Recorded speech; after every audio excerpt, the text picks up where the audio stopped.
and welcome to Quanshan in southeastern Jiangsu province on the east coast of China. We're at the Quanshan Sports Centre for semi-finals day at the 2016 Total BWF Thomas and Uber Cups, the men's and women's World Team Championships. We started the week with 16 nations from across the globe in both the men's and women's competitions. Those 16 teams were divided into 4 groups of 4, and over the first 4 days of competition, every country played every other country within the group. The top 2 teams then progressed through to the quarter-final stage, where the competition became a straight knockout contest. Well, after the shock result of China, the favourites and 9-time winners of the Thomas Cup, losing to Korea in the quarter-final last night, China's women's team this afternoon gave the home fans something to cheer about as they won their Uber Cup semi-final tie, beating India 3-love. This evening we concentrate on the Thomas Cup semi-final, Denmark against Malaysia.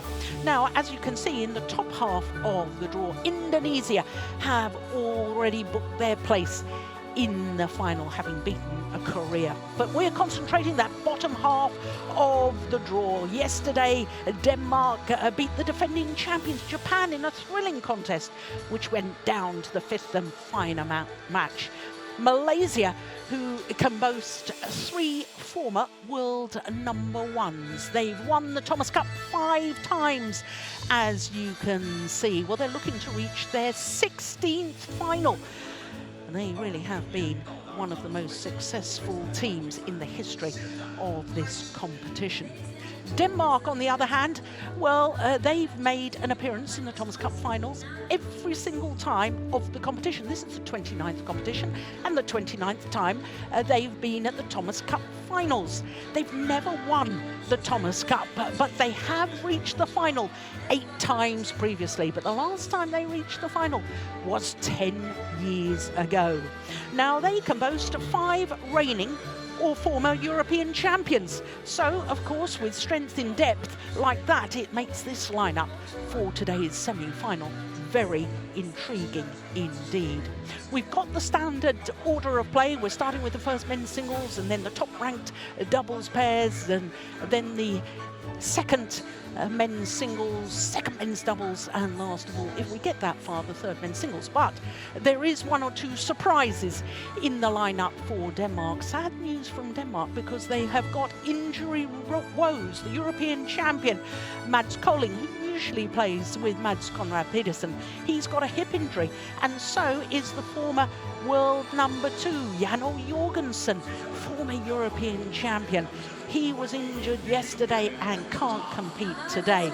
So 1 or 2 changes in the Denmark team in comparison to what one would assume would be their strongest lineup. But as far as the first men's singles is concerned, there is no doubt that these 2 men are the best 2 players from their nation. The former world number 1, Chong Wei, there he is. The 2-time Olympic finalist, the 4-time World Championship finalist, and current world number 2, Chong Wei, up against the reigning European champion, Viktor Axelsen. Viktor Axelsen, as you can see, is much taller than Chong Wei. That's very nice, the exchange. Malaysia's captain,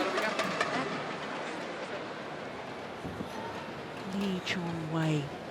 Well, he was part of the team 2 years ago that reached the final in Delhi.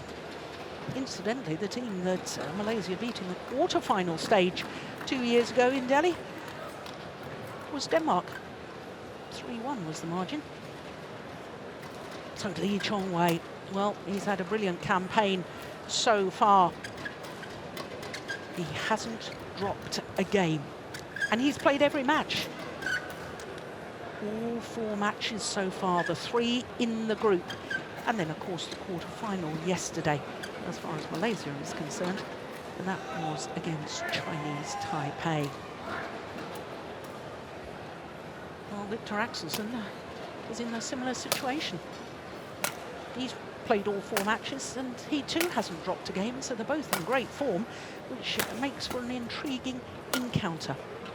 Viktor Axelsen, who is 22 years of age, born in Unsa. He's number 4 in the world ranking at the moment, enjoying his 4th week at a career high.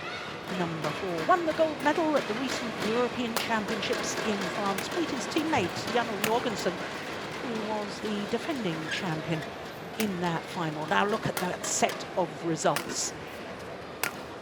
And in fact, we've got that round the wrong way, because it was the quarter-final where Denmark beat Japan, and he beat Sho Sasaki in 2 straight games.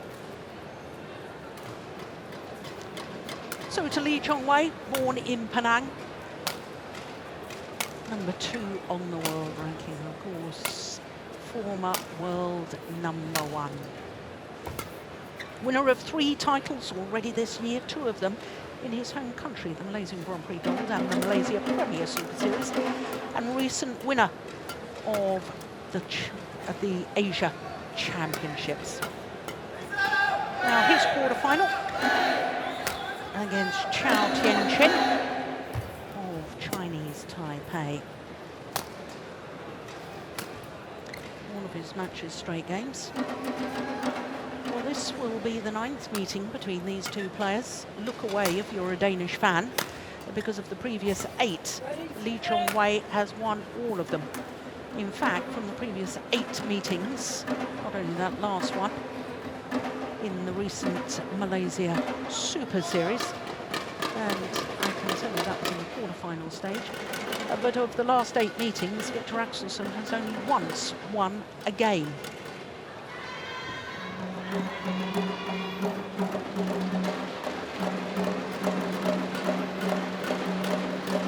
Well, I'm Jill Clark, delighted to say that I've got former Danish head coach Steen Petersen sitting alongside me. And Steen, I know you and I were talking on the bus coming down to the venue what an exciting match this is. We were talking about all the different prospects and so on. And I know we always say it, how important it is, the first match in these Thomas Cup ties, getting your team off to a winning start, but this is crucial. Yeah, it is, and I mean, of course, Chong Wei the big favourite, but some little piece of me is thinking that Viktor might do a little bit better than one would expect, considering he's winning, but this is some kind of a free match for him because nobody's counting on him.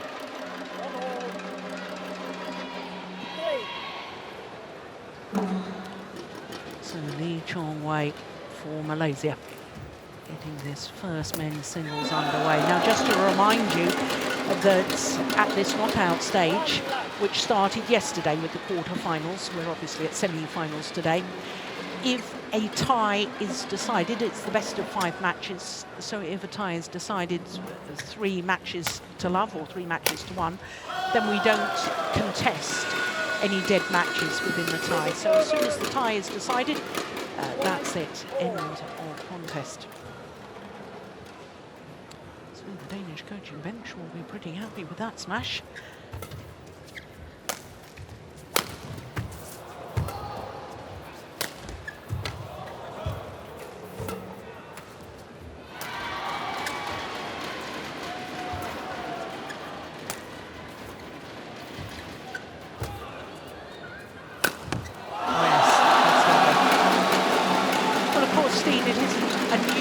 Experience for Viktor Axelsen, leading from the fronts. Yeah, it's a tough task to be the first men's singles because you always want to try to give your team a good start, and this is the first time that Viktor has sort of been the chosen starter. He's played first and he's played for the German Cup team as well, but he's earned the first men's singles now, and yeah, we'll have to see if he can live up to that. On the other hand, Lee Chong Wei from Malaysia, very accustomed to shouldering all the responsibilities of the Malaysian team. On most occasions, he's done well.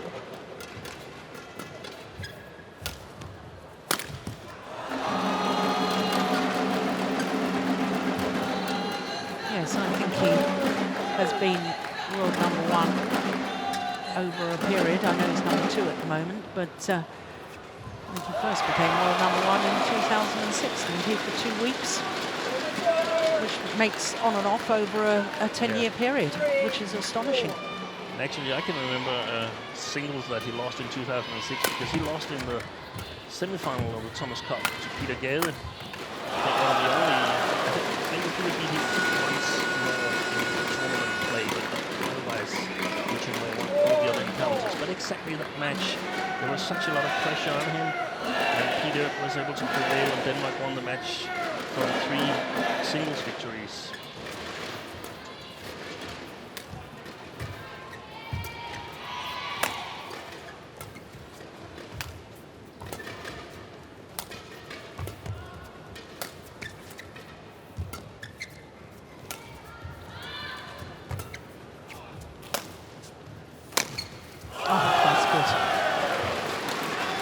Telling me earlier that you think that, you know, there's Viktor Axelsen.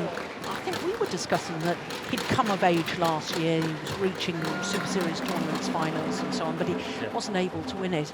And you think that winning the gold medal at the European Championships has just given him that extra bit of confidence? I think it's given him a step to climb on until the Super Series final. Now he has a title as a senior. And I think that's a positive for him. In a number of the finals that he's been in the Super Series, he hasn't been the favorite, but he's also had a couple of chances, particularly thinking about when he lost to Lin Dan in Japan Open, where he was leading 11-3 in the decider. I think that European Championship has given him a bit more confidence, and I think we've seen him play really well throughout this Thomas Cup campaign here. He's been absolutely clinical in all his matches. We saw Sasaki, who was sort of stretching Chen Long to 3 games in his group match, was sort of whitewashed by Viktor Axelsen in 2 straight games. Whether it's enough to put pressure on Chong Wei, I don't know. We'll have to see. But I mean, nobody's counting on Viktor, and he's not. That's a good smash. There's been quite a gap there in the forehand of Chong Wei. It's not like it's a regular tournament that if he loses this match, he's going home. Viktor, he is going up to the bleachers and watching his friends trying to play him into the final of the World Championships. Yeah. So I think he can play as free as he's ever been able to play here.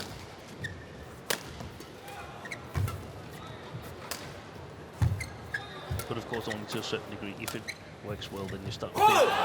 Yeah.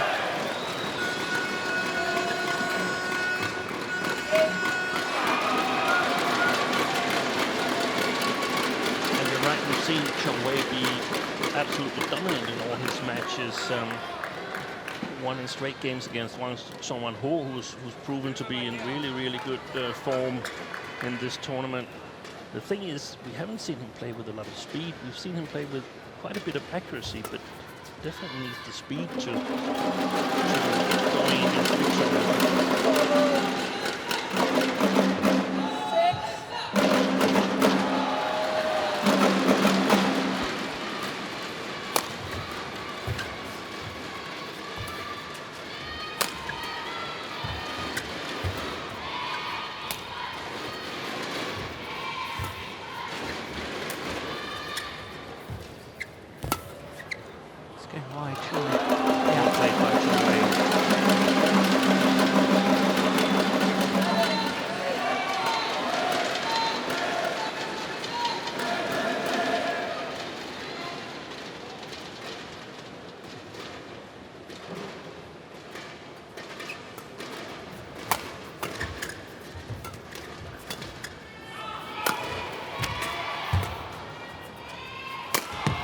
Missed it.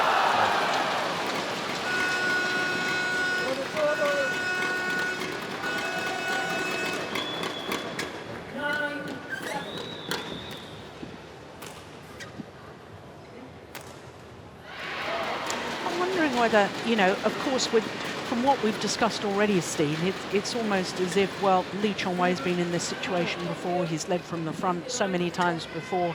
In individual competition, the whole of Malaysia expects him to deliver. And I'm just wondering whether, you know, whether it becomes easier to deal with, or is it just that you know how to deal with it? And the only analogy... You know, you're used to the kind of pressure. Just right.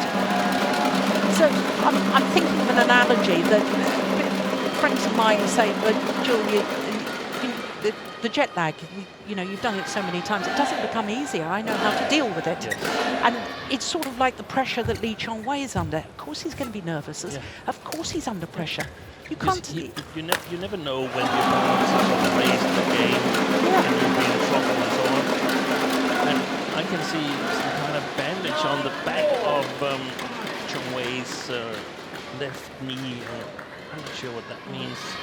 I've noticed that he hasn't used a lot of speed throughout this tournament. He's been very, very economical in his movements.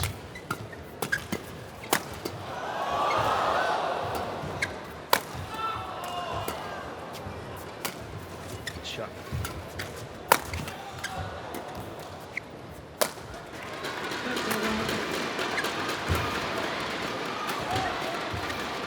It's a good rally.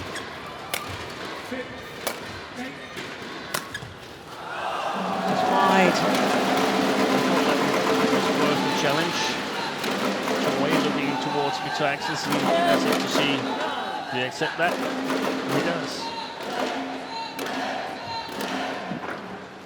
I think it was Lee Chong Wei playing against Song Man Ho where we were watching, and I agree with you about his economical sort of style. He's still won 18 and 15, but he never really got into that sort of explosive sort of injection of pace that he's so well known for. No. It's all very measured.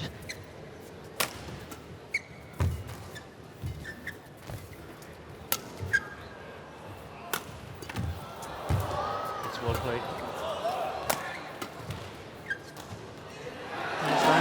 That's great precision from Lee Chong Wei, and he has the advantage on a run of 4 straight points. Situation lob-nya different dengan biasa. Kalau biasa Chong Wei kita tak kayak gini. Terus Chong Wei berapa kali lob-nya kuatnya? Tak ada yang dia. Makanya lob-nya buka. Masih buat Chong Wei lob. 真的好像就个聊，他就比较忙，一个路人他一个波，一个转身嘛，转身一个，所以路人好像叫我中路人他get，我做唔到嘅，我想做啦。如果路人get一回轉身嘅話，足球get冇啊。Video dari zaman sekarang. Terus di belakang betul ada perjalanan turun sekali lebih turun lagi. Dia tak akan ada change karena dia sudah jaga. Talking there in the Malaysian camp. For a player who's 8-0 up in head-to-head games and leading 11-9 here in the first, so obviously there must be something that they haven't really discussed well enough before the game.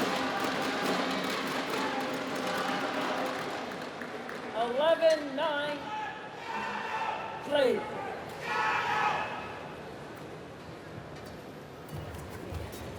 Oh, that's nice.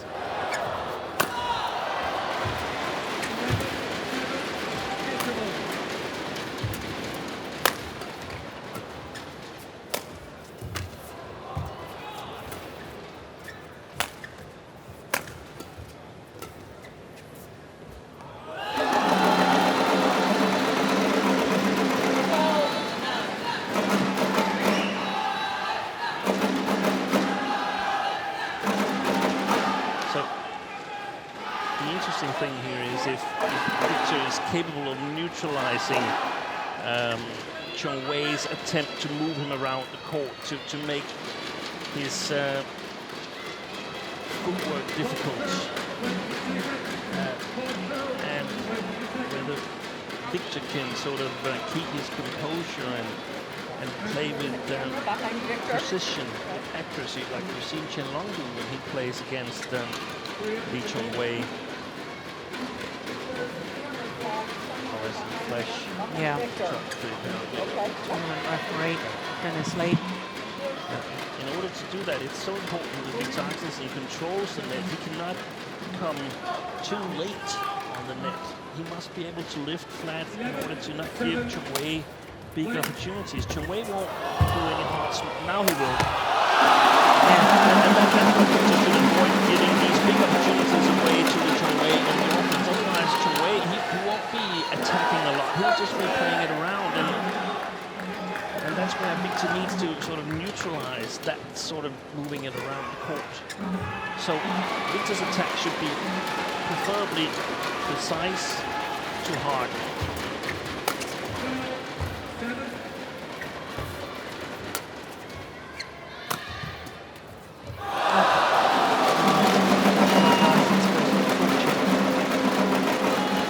But that overhead there wasn't precise enough, was it? No, it's not precise enough. No. It's so easy for Chong Wei to just take half a step and reach it. You've got to be able to play. You probably have 5 to 10 centimeters around the lines, and that's where you're going to hit it. Yeah. Or you're going to hit it into the middle of the court, so Chong Wei can't play sharp on the net.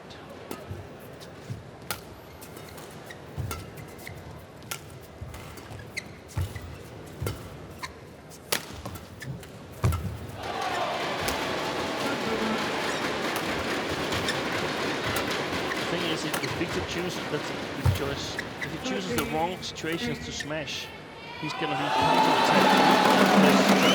Such a good quality in his defense. Yeah. So, after a good start from the day, I think some of the coaches here look a little bit worried. But I think Chong Wei has sort of worked himself into this game, and it's business as usual.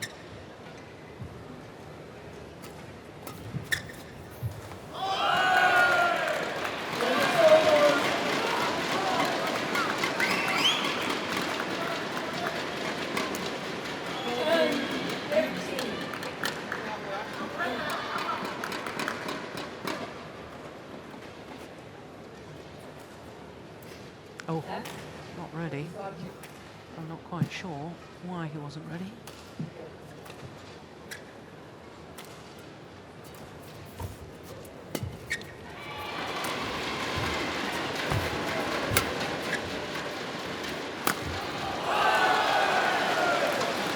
This is the chances that Viktor has to play himself up to. Yeah. He's got to have the accuracy, the deception, the variety in his shots to create these opportunities. If he hasn't done that, if he hasn't got that, then it'll be difficult.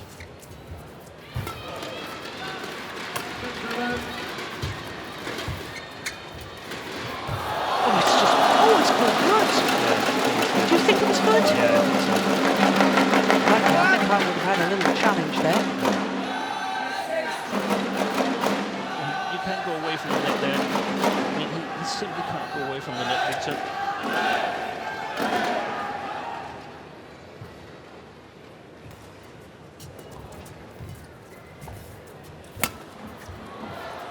Oh, that's a good lift. That's a very good lift. Yeah, set up the opportunity. Yeah.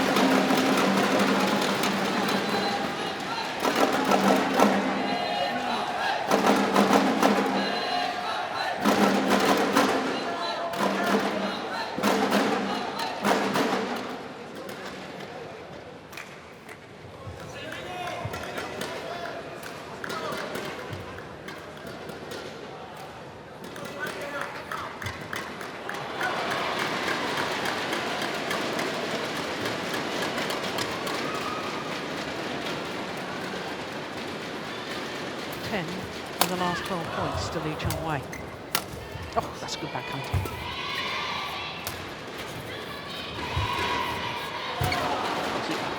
Can't go away from that.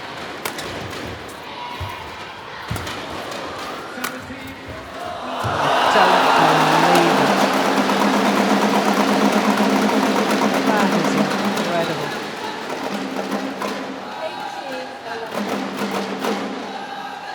This is exactly what you were talking about. Yeah.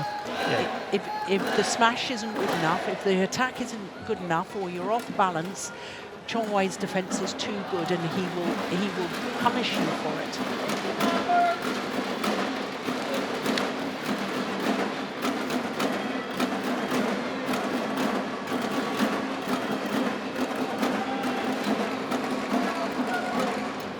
Yeah, and we've often talked when we've seen Viktor play, Jill, that we thought that his forehand side is a little bit better than his backhand side, and we can see how many times he's had opportunities to practice his backhand side here, because of course the Malaysians have read that it's a little bit less dangerous what's coming from the backhand side. So if Chong Wei is lifting to the backhand side, then it's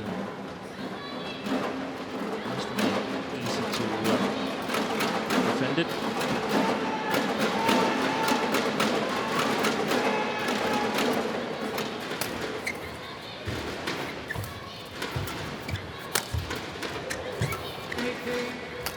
Oh, yeah. Let's wait for that.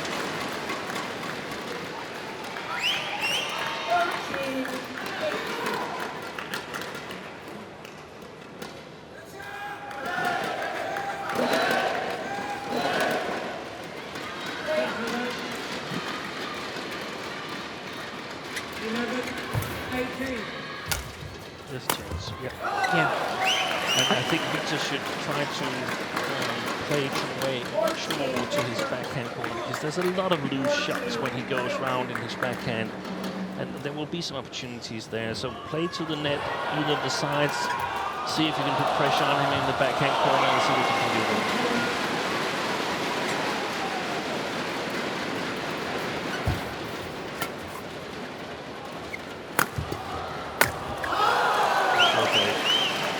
That is the variation that you were talking about. The last rally was a fast drop down the backhand side. The previous smash, he had smashed down the forehand side. There, he's put one at the body. Yeah, and he gets chances that are big enough. The half chances, he shouldn't smash. He shouldn't bring himself out of position on those. I'd actually rather that he clear, because I don't think Chong Wei would attack on it.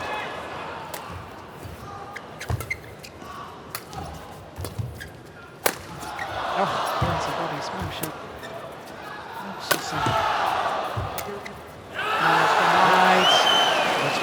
That's a good thing for the Danish team, these rallies. And Viktor is closer now than he's been, except for that game that he won. He's used to not getting a whole lot of points playing Chong Wei. Now it's in front of the fence, wasn't it? And I don't want to put a dampener on things, Steam, but that one time where he did take a game was in the French Super Series last year. Lee Chong Wei had come off the back of Japan and Korea. He'd even lost in the final, in the qualifying in Korea. He didn't do well in Japan. He lost in the second round of the Denmark Open. He went to Paris. Chong Wei was struggling to find his confidence again.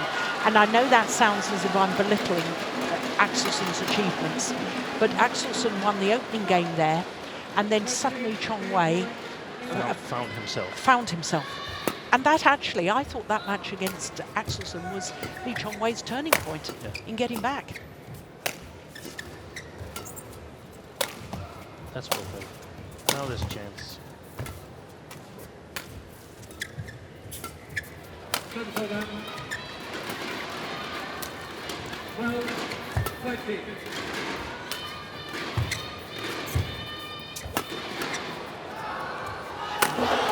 Oh, good defense. A mistake. And I mean, Viktor is forcing Chong Wei to work longer than he's expecting he should work here.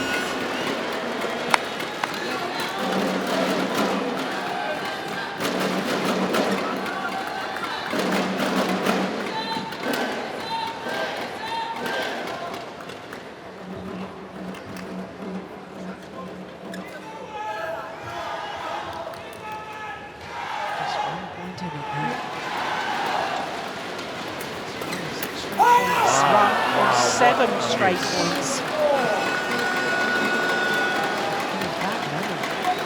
I'd be fairly quick on the service position if I were Viktor.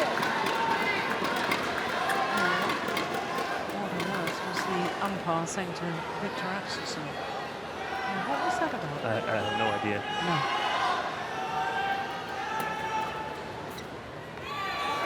It's just disturbed the concentration. I like the idea. Yeah. I like the idea.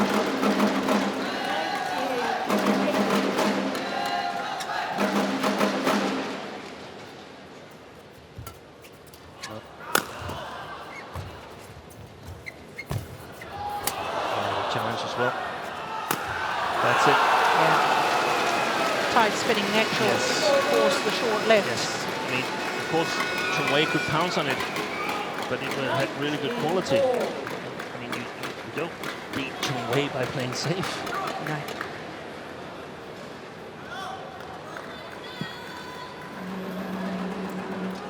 It would be character if you flicked one more time, because I think Chong Wei is coming forward.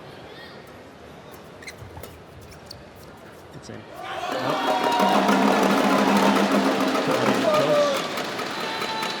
So a game point opportunity to Malaysia.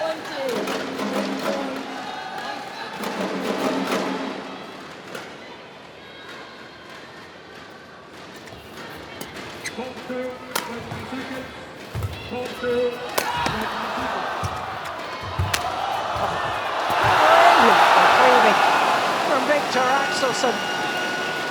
All the gymnastic work that he's been doing with his trainer paying dividends in that rally. Look, deep forehand defence. How on earth did he control that one? But it's unlike Chong Wei to miss that last shot here. He's under no pressure.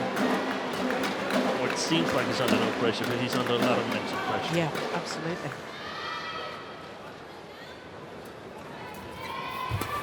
So 21 extra points needed.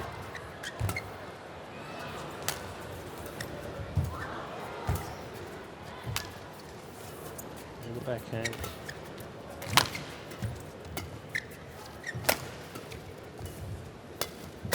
Oh, my goodness me. What a backhand was that?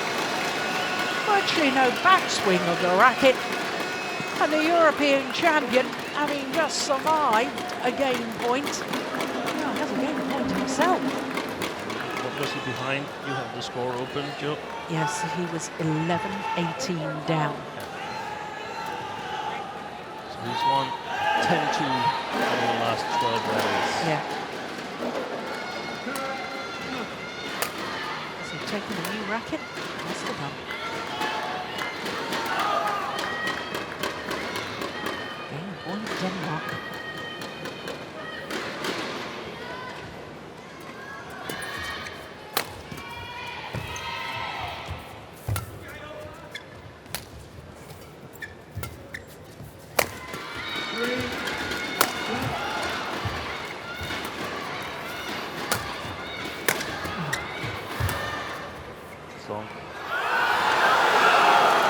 Challenge.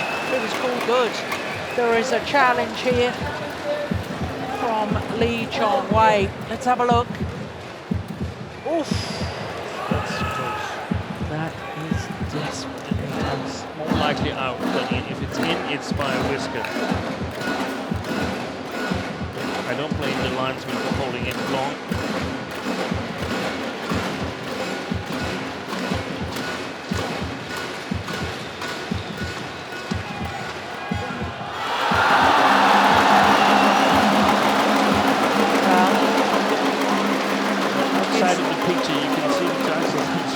Racket in the air, and I don't like that reaction. I don't like that reaction because it shows Chong Wei that he is really eager to get this game. There it is. No, he thought he already had the game. 21. Well, he's got to get his mind together again. That's the 22-year-old Dane.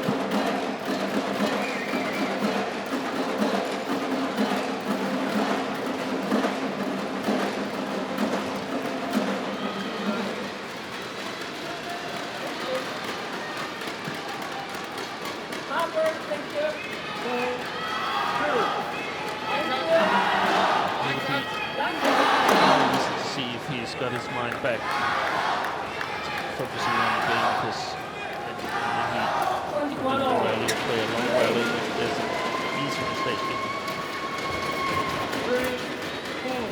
First few shots, then you can see what's happening. Well, he was approaching in on the net to try and look for the backhand drop shot. Chong Wei cleared it to the back of the boards. So now a second game point opportunity for the Malaysian.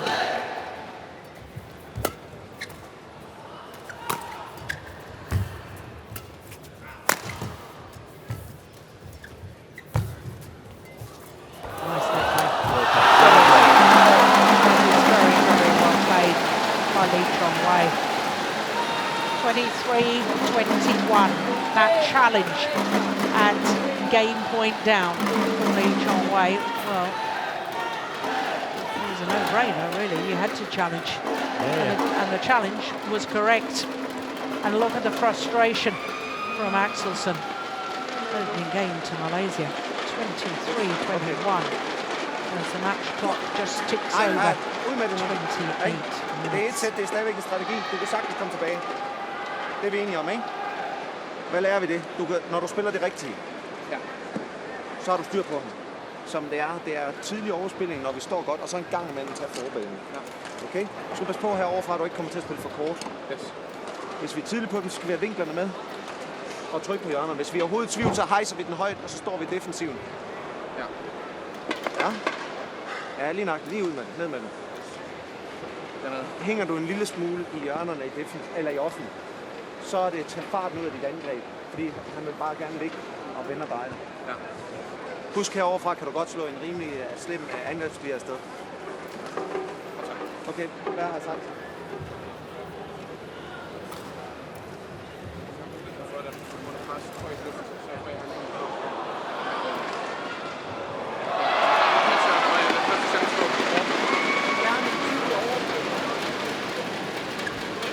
Well, the reason we were keeping quiet was because Steen was desperately trying to listen in to what was being said there by Kenneth. Some of it was clear. I'm sure you got some of it. Some of it wasn't quite so clear. But of course, desperate disappointment for the day. Yes, converting that opening game. It's important to sort of emphasize that Viktor won 10-4, 10-5, 11-5, 10-5. The last 15 rallies, he won 10-5. He played well. Yeah. Second game. He didn't win. He didn't win the game. That one that was challenged was actually out. So he didn't win the game. And get back in balance, and he knows that he can play with him, and that's what they discussed. And he said the strategy was correct, and as we discussed, be careful on the attacking opportunities that aren't really good. Don't let Chong Wei counter-attack. Discussed what's going to happen on shots from the front court that mostly want to lift and once in a while challenge, and I think that's also very good.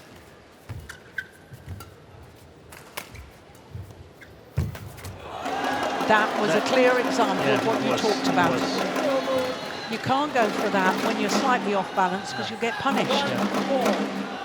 And they even talked about that it's possible to hit it clear from this far end of the court.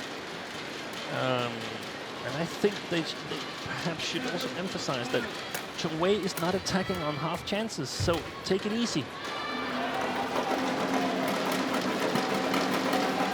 I don't have the feeling when I look at Viktor that he's over this first game. No, I agree with you. He's still simmering with sort of frustration. I don't think he's processed it yet.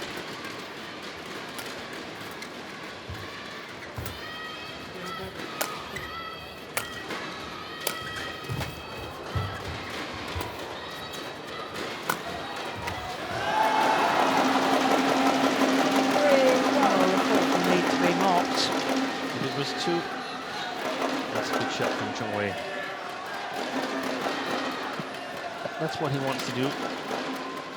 make this kind of an attack that's not really an attack. It's actually just bluff. And then see if he can get high on the net, force Viktor to lift high, and then you can attack. But the two last rallies in the first game was perfect examples of what you can't do against Chong Wei. The first one on 21 all, Viktor, he committed way too much because he was looking for the chance, and you can't do that.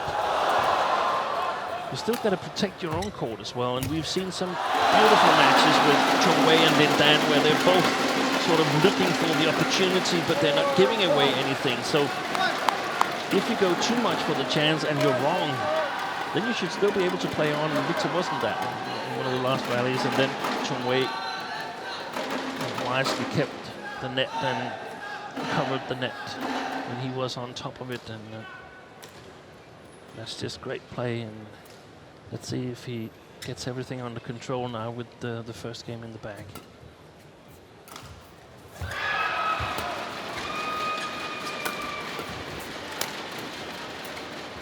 Oh my goodness, what was that? Yeah, that's better.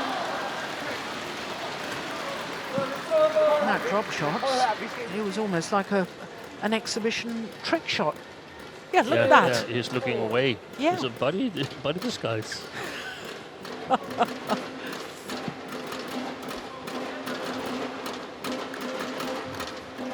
But a much better match so far than we normally would have anticipated, knowing the recent head-to-head between these two players. Yeah.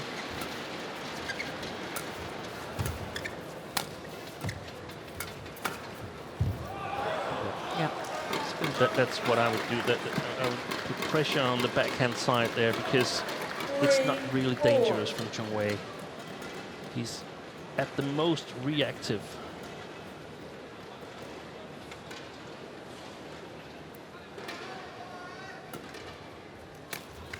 You like that flick serve? Yeah, once in a while, but it doesn't really make a big difference. Both Viktor and later on we're going to see Vittinghus, they are not really good servers. So against Lin Dan, it's an important part of the game plan to flick him. But against Chong Wei, I mean, yeah, just to get a little bit of variation on that, that's nice, but it's not really important.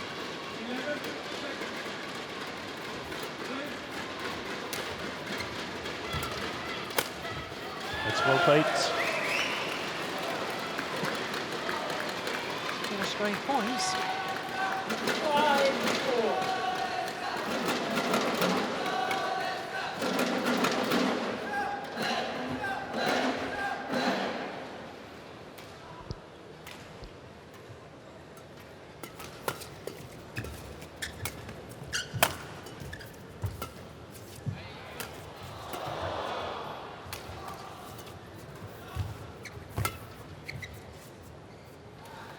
No, it's just long.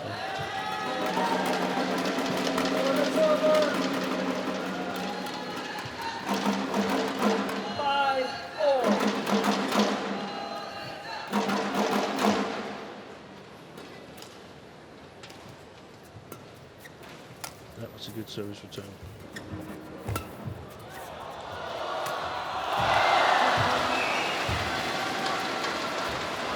Just wide. Yeah. And this time, that was the same combination that we saw in the first game, where Chong Wei made a mistake, didn't get it over. This time he got it over, but Viktor had it covered all the way. Yeah,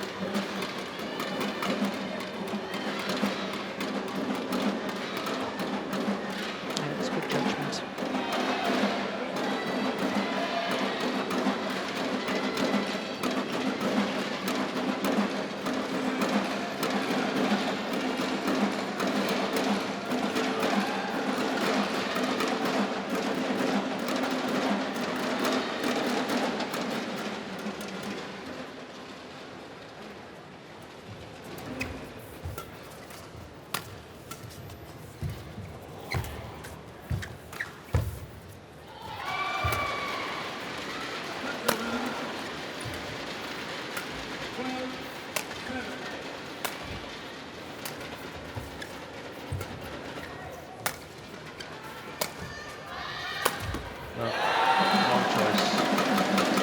Because he was slightly off balance? Off balance, and even if the shot had come over, it would have been low quality shot. Easy to retrieve for Chong Wei and easy to choose where to direct on Viktor's court afterwards. But there were some good clearing options here where Chong Wei doesn't really do that much. And what I'm looking for here is I'm sort of comparing Chen Long with Lee Chong Wei and Lin Dan, and from what we've seen so far in this tournament, I have a favorite to win the Olympics, and it won't be new to him.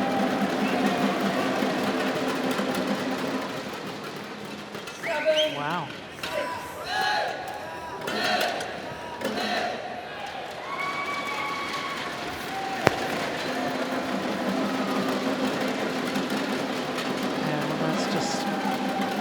Service return. Yeah. Giving away 3 points. Yeah, you just can't afford it at this level, can you? That's exactly the thing. I mean, you can't. Every point is precious here. Yeah.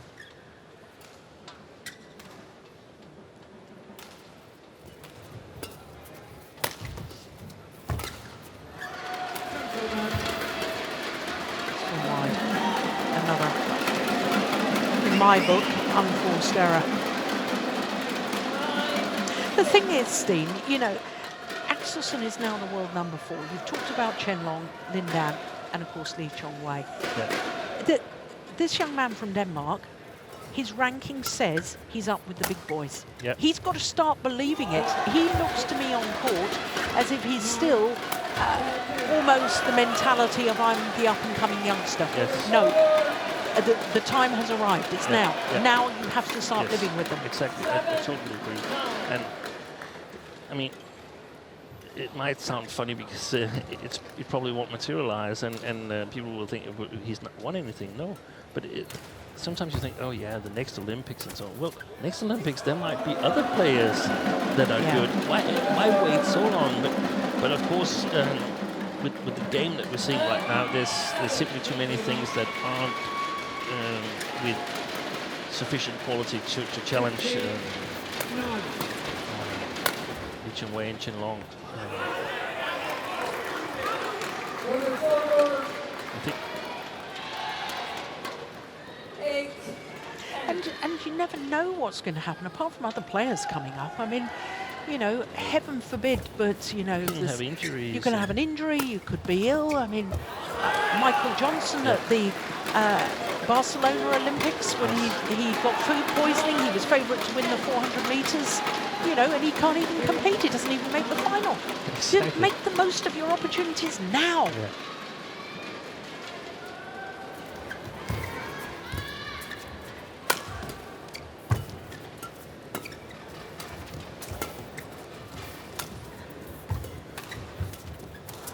Well played.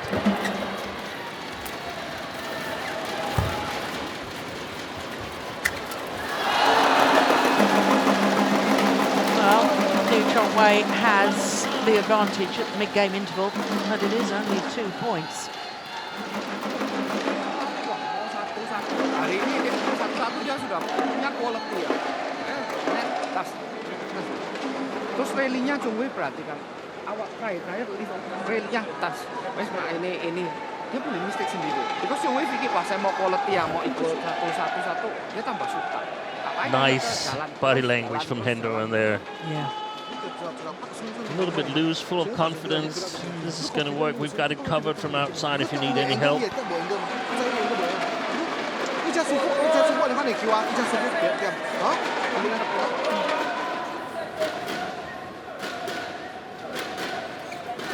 Well, he's either hit winners that have hit the floor, apparently none that Axelsen couldn't get back. Okay. There's a little warning here that they're not to talk during the rallies.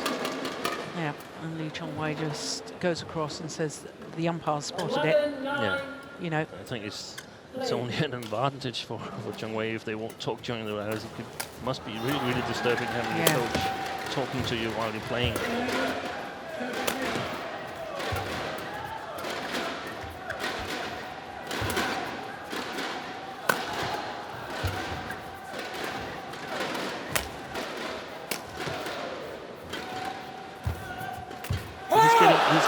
nowhere with that attack, Chong Wei. Not creating better opportunities for himself. 10-11. And that's why I feel that Viktor could easily take it a little bit more easy.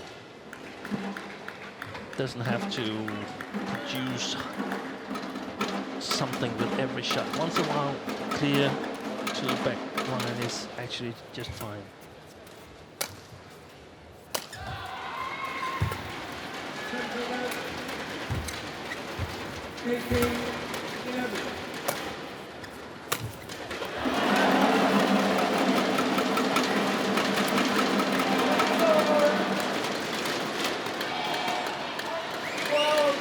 But also fine for Chong Wei because Viktor's not producing anything either when he's cleared that.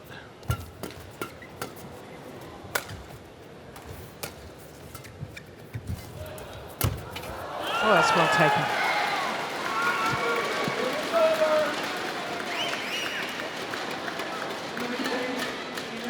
It's a delightful cross-court block on the defence. I notice a huge improvement in this Dane's defensive play, Steen. Yeah, but I mean, Chong Wei's smashing is not as his best, the way I see it. But I agree with you that his defense has gotten a lot better. Yeah, I think his whole body's in position more. I think he crouches down lower more.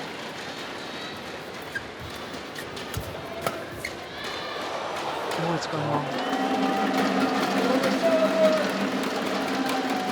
That's the thing that the Danish coach Kiong always discussed with Viktor in the interval between 2 games.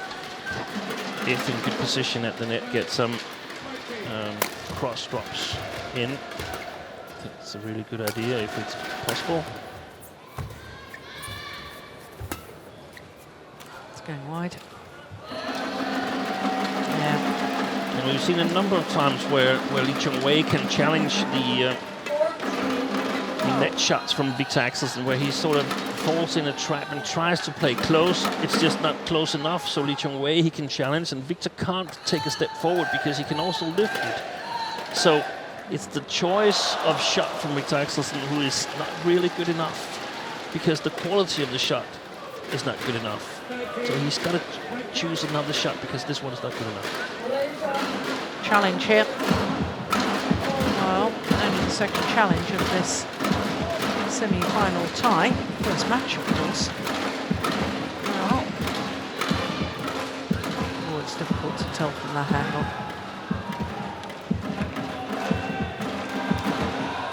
Was it Viktor who challenged? No, it's Chong Wei. Oh, I think you might be right. That looked long.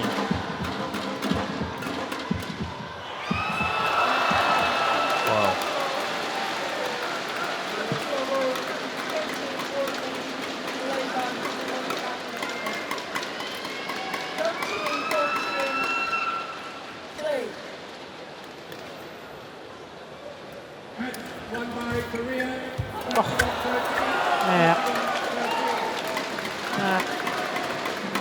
Hugged the net as it trickled over.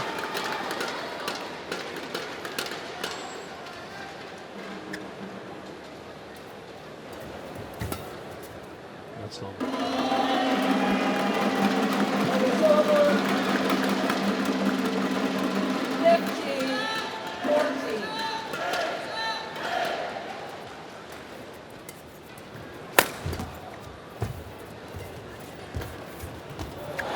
Another perfect net shot from Axelsen.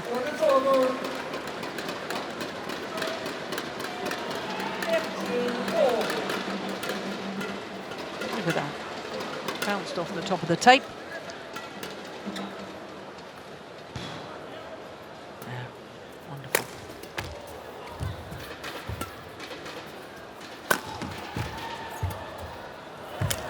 Oh, strings are gone. Oh, maybe not. Maybe just a mishit there from Axelsen. That's the speed I would have expected for Chong Wei. From the beginning of the match, not necessarily in every rally, but it's the first time we really see him insisting.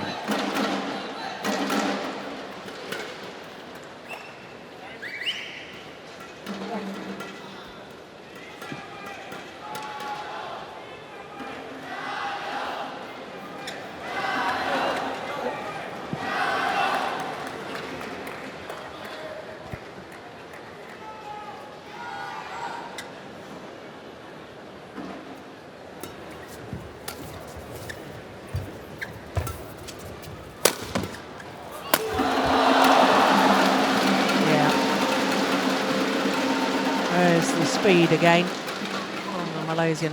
Look how he gets behind this and how fast he is to follow up forward again. That's the first kill we've seen from the front court.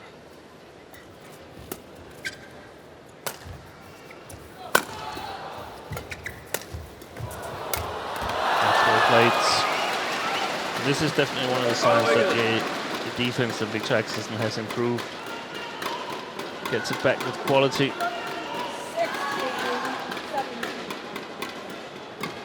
Yeah, there was a backhand in the opening game. Do you remember it? Yeah, yeah. Fabulous. Backhand defence driven flat over the net.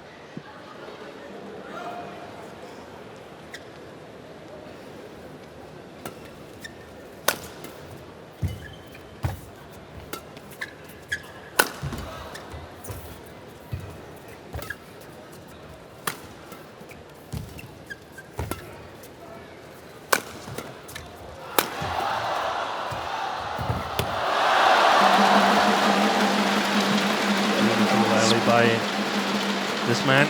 Yeah, leaving Axelsen spread-eagled across the floor.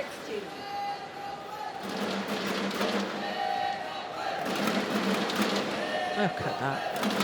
Simple, positive, and very, very effective.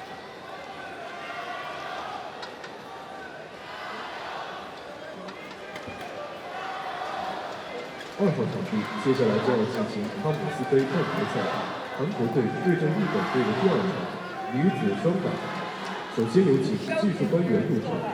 following match unfold to the semifinal of the BWF World Championships pulled back on. has held Yeah, we can see the little wet patch there.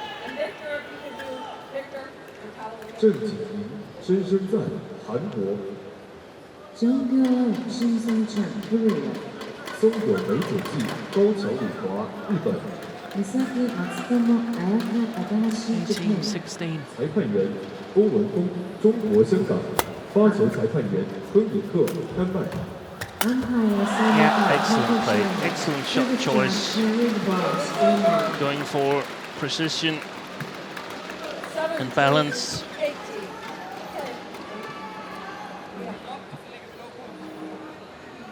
Yeah, every time the players dive, there'll be perspiration left on the Exactly. court surface. But I'm delighted to see that the tournament organisers have got a dedicated court attendant. Earlier in the competition, 9 judges were having to double up as court attendants, and the game delayed very slightly because of that.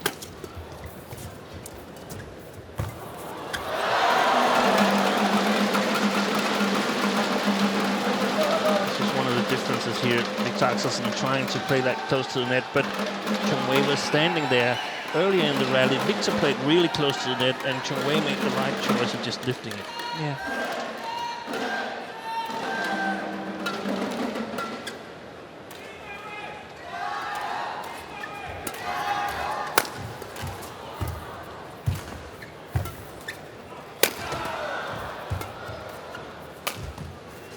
Good short.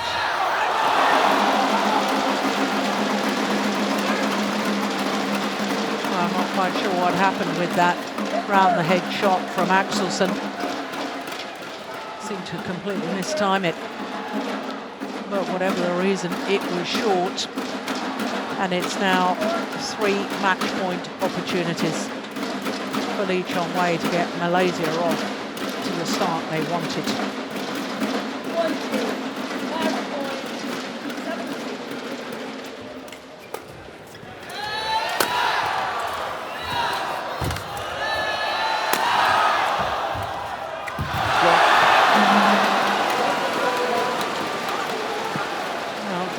over, did it? Or was it wide? I didn't think it went over. No, it didn't went over.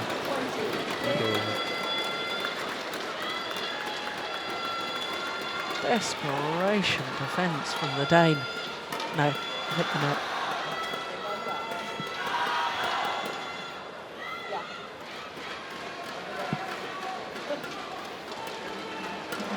Yeah, well, I can still see a wet patch. Yeah, it's a big wet patch still. Yeah.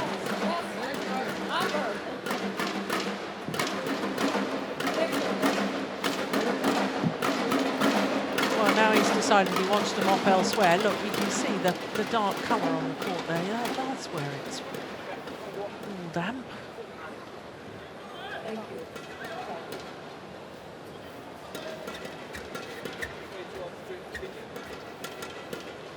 Well, that's one match point.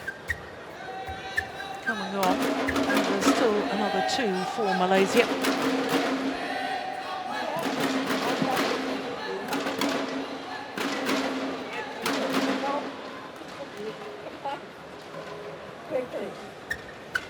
Well, we can actually see where there's a dark area on the court, which is where the perspiration is still lingering. But we shouldn't have to have the mopper on 3 times. We need a curling team. 4 people in, and then mop.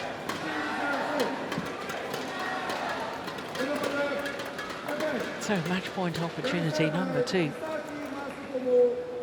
for Lee Chong Wei.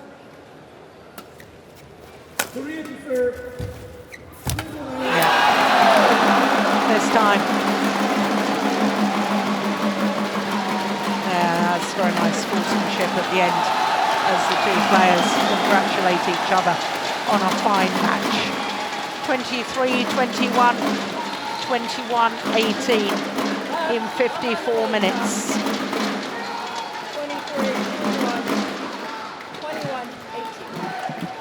Well,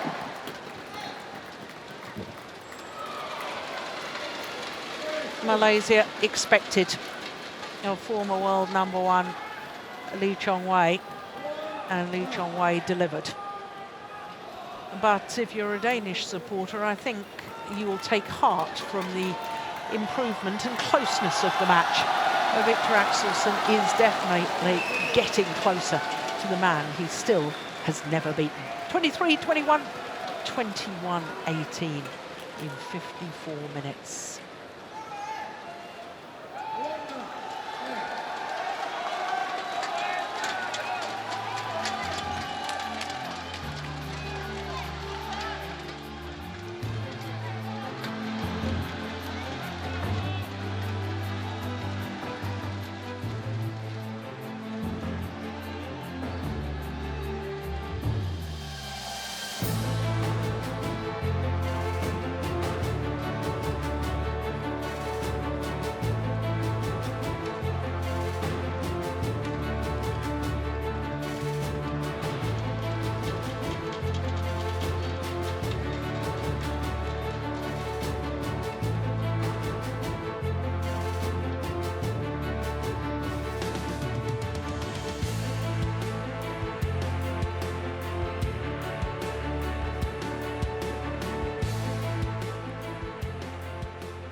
So Malaysia, off to the start they wanted with the former world #1 Lee Chong Wei, surviving that game point in the opening game against the European champion Viktor Axelsen. So as far as Malaysia are concerned, Shem and Kiong both were part of Malaysia's team that won silver 2 years ago in the Thomas Cup in Delhi. For Denmark, well, Conrad, the European champion, with his usual partner, Mads Kolding.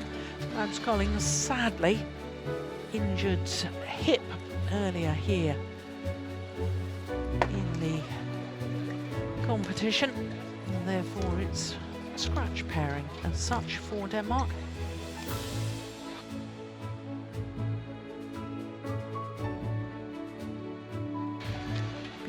sights of the arena where we are here in Kunshan. Wonderful sports centre. There's the main stadium, football stadium. I don't know, I haven't checked it. Is there a running track there as well? Steen, do you know? No, I decided to skip the runnings for this week, so I haven't checked it. So. Yeah, we haven't had time, have we? With 3 sessions a day. And past the table tennis training hall on our way here, I noticed, so I guess there's all kinds of sports facilities.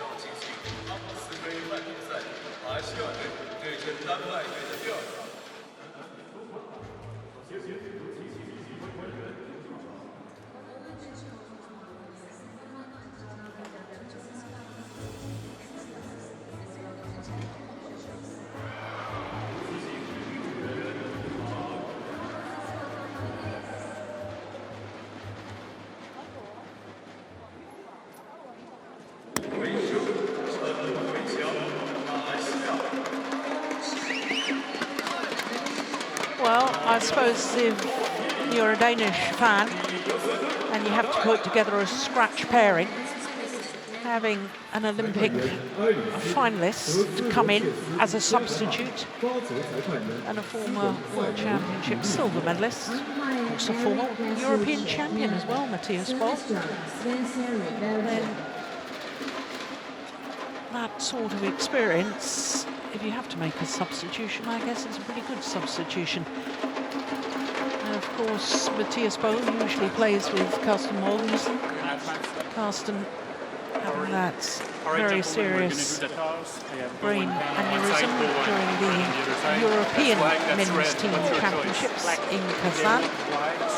We understand that his recovery is going extremely well, and we're all absolutely delighted to hear that. Whether or not he will be fit enough for the Olympic Games is perhaps a different matter. Planning on Pan is going to be serving. Who's receiving? playing the first tournament in a couple of weeks time in Jakarta, Indonesia. Yeah, I think that's maybe ambitious, but I'm not American, I'm not seeing him practice. But as far as the here and now is concerned, it is the first men's doubles, the highest ranked pairs selected for today. And that's Shem and Chong Wei Kiong of Malaysia up against Mathias and Mads Conrad-Petersen.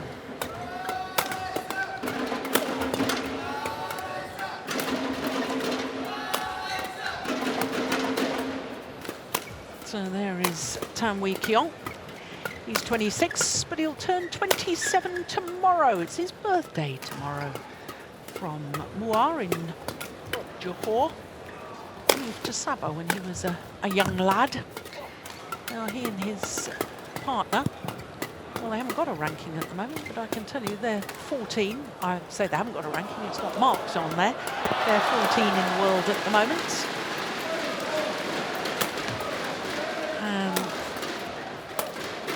Shem, he's 26 years of age. Setupak near Kuala Lumpur.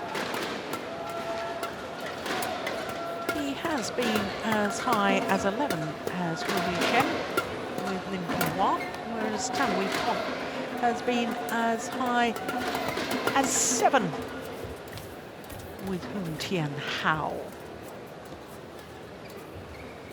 Commonwealth Games gold medalists in Glasgow in 2014. The Malaysians, of course, Glasgow will be hosting the 2017 World Championships. There is the left-handed Mathias, 35 years of age, former world #1 with Carsten Mogensen.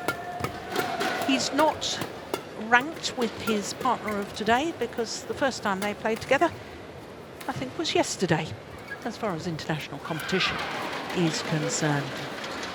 So, Hans Conrad-Petersen, European champion, 28 years of age. And when they played yesterday against Japan, they played first men's doubles and they beat Hiroyuki Endo and Kenichi Hawakawa in 2 straight games. That was a good result, wasn't it? 21-16, 21-17 against the pair that earlier this year reached their 3rd All-England final. Yeah, very important victory for them right there. Ended up winning the match, or the tie, sorry, 3-2. So Mathias Boon, he's been a valuable super substitute in this tournament, and I think Denmark needs them to give another good performance here and win this match if they are to reach the final. Yes, if they're to reach the final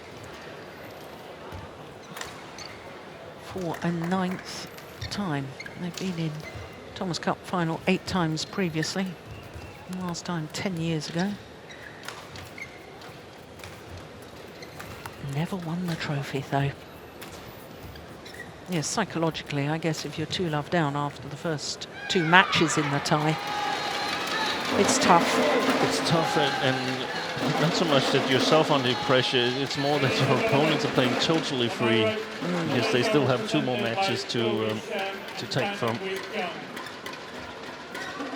On my left, Denmark, presented by Malaysia and Mads Conrad-Petersen. Malaysia to serve, Hein Kiong to Matthias, Lobal, Wei. So the Malaysians, world number 14s. Near side to us. Oh, that's a bit loose from the left-handed Mathias. Now, as far as Malaysia is concerned, Steen, they've split up this pair a couple of times, didn't they? Well, in Tuesday's match against Korea, the 2 Malaysians, Shem, played at first men's doubles with Kiat. They lost to Lee Yong-dae and Yu Young-sung, and Kiong played with the left-handed Boon Heong, and they lost at second men's doubles to Kim and Kim. And then they were back together again for the quarterfinal. It's gone this long against Chinese Taipei. And the Malaysian pair lost to Lee Shengmu and Sai Chia-sin in 3 games. Really surprising, but so yeah, I understand they split them against Korea, but the loss to Chinese Taipei should give some kind of hope for the Danes. However, I at least misjudged Mohamed Hassan and Hedosecha, who earlier today beat Lee Yong-dae and during the song, since they were split also earlier on and then lost the match against Hong Kong. But certainly a magnificent display from them earlier on today, where they helped Indonesia progress to the final. So let's see what Go and Ten can do here. It's definitely not wise to underestimate the 2 Malaysians, because they have a very high top level. On the other hand, they also have quite a lower level, so to speak. Yes, they can have some surprising losses. Yeah. Yeah, you mentioned Indonesia already through to the final. They beat Korea 3-1, and on Sunday they will contest their 19th Thomas Cup final. We're only in the 29th staging of the competition. That's quite remarkable in itself, isn't it? You have to remember that there's a Danish technical director with the Malaysian team, Morten Frost, and he knows these 2 Danish players a little bit better than most other coaches, because, I mean, that's one of the difficulties when you are facing a scratch pair. You don't really know how they're going to play. But I think Morten can make a better educated guess than non-Danes can do here. And actually, he's known Mads Conrad for a long while, because Mads Conrad quit badminton for a while because of Morten, or at least partly because of Morten, because Morten wanted him to play men's doubles instead of men's singles, but Mads wanted to pursue his career in men's singles, so he decided instead to quit, since Morten wasn't sort of supportive for his men's singles career. But then after 1 year off and a lot of trips to the nightlife in Jutland, he decided that he wanted to give it a chance, and what a good idea that was, because he's definitely become a very, very good doubles player. Yeah, he certainly has. And of course, the reason why he perhaps was so keen on singles is he'd enjoyed success as a junior. He won the 2007 European Junior Championships. Yeah, that was exactly the case. And, well, depends a little bit on the level of competition. It's not always as strong in Europe. There's certain eras that are stronger than others. But, very all-round player, Mads Conrad. Yeah. Very good head. Rally.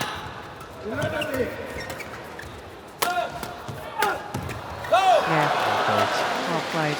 Yeah, and he's a charming man as well, Mads Conrad. He was delighting in showing me a picture of his new baby daughter. Yeah. Very excited about becoming her father. Rightly so.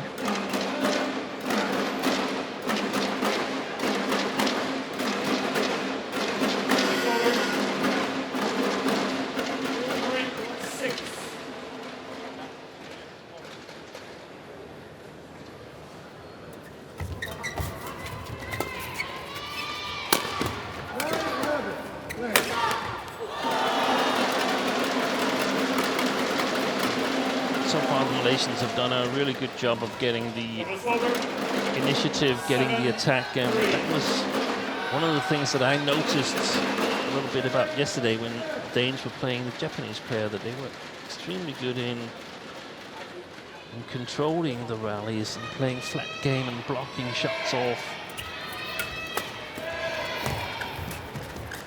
Haven't had the opportunity to do that today. Oh, that's great interception from Tan Wei Kiong. He really is very sharp at the net.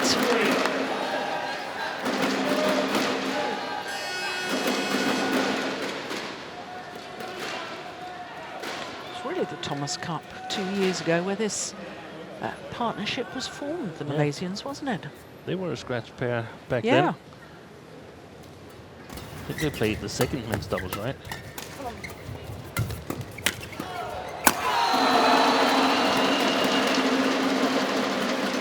That spells trouble for Denmark if Tan Wei Kiong is in a playing mood like in the beginning of the first game, because very talented front court player. Yeah. Yeah, they were the second pair, Steen. You were absolutely right in Delhi. Malaysians played 4 matches, won all 4 matches. They were selected for the 5th match, but... And then you have Chong Wei, who also is pretty much winning all his matches, so you just need one more, and that was Chong Wei Feng. Yeah. Chong Wei Feng, of course, is selected for the 5th and final match here today, should we go that far.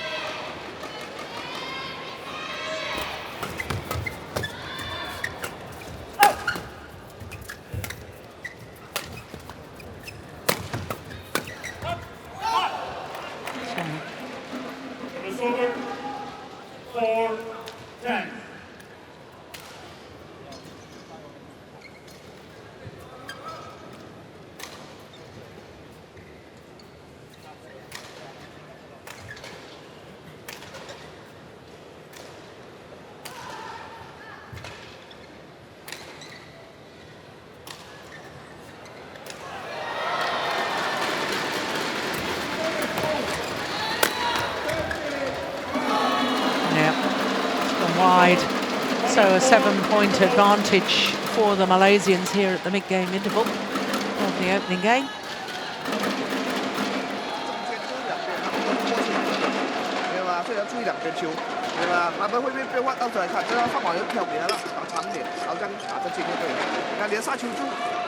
，last week 太大係啦。 Malaysian coach. 你話你燉真係有扭燉條柱喺度細黐下影個扭仔啲啊嘛，真係特登要出有出下嘅。係啊，出下啲出下。幫我哋一個都貴啲。係啊。I remember reading a newspaper article last July where Jeremy Gang was saying, well, the only thing lacking from this Malaysian pair is their self-belief. They've got to start believing in themselves. They've got the talents, and I think they're both very talented individuals. And for a little while, well, we've already mentioned it. I mean, their results, they have some outstanding results, and then some results where you sort of think, crikey, I thought they'd probably win that one, but they didn't. Yeah. I think it's basically due to whether Kiong can beat the front court player on the other side. If he can, they have a really, really good chance. If he can't, I don't think they're that good. The Malaysian pair, they don't work really well in the opposite combination with Shem at the front court and Kiong at the back court. That's their weakness, in my opinion. So I would expect the Danes would begin to put pressure on Kiong. They would probably begin shouting a little bit whenever he makes mistakes, or whenever if they're capable of killing it on him, and simply trying to get him off his game. Holst challenge here. Yeah, I thought that was wide. But when we're not in the best position to see.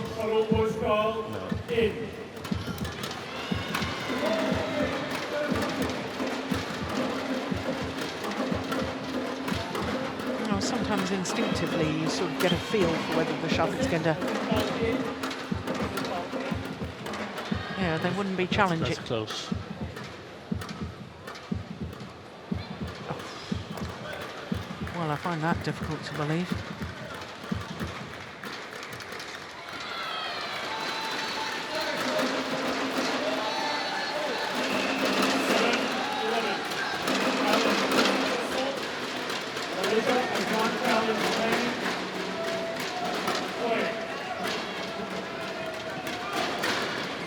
Good after the interval. Yeah. Conrad and Bo.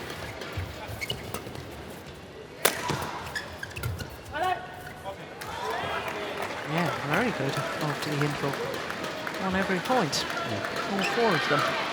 I didn't pay enough attention. Was he flicking, Conrad? Was he flicking to Kiong? Yeah, I didn't pay that much attention. No. I thought it was a low serve.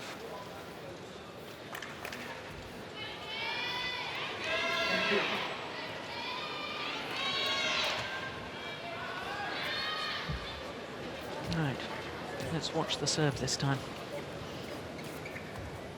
I don't think he'll be flicking go.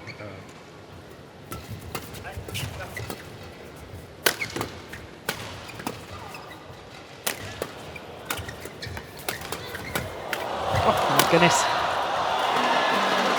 I played 2 or 3 off the floor there, Mads Conrad.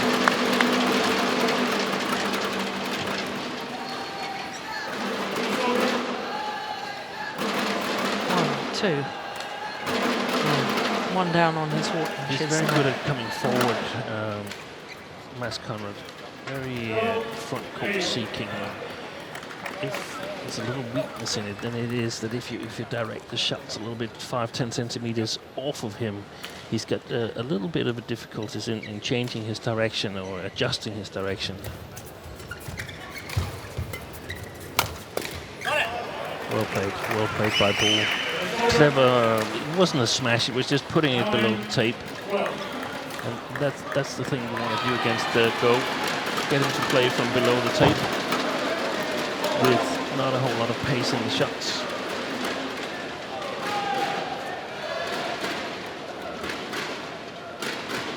Five in the last 6 points.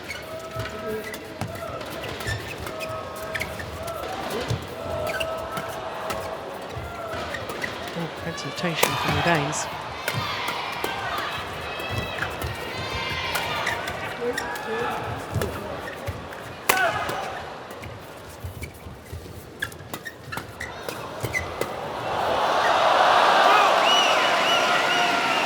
Well, the line judge was so hesitant I think to make his call.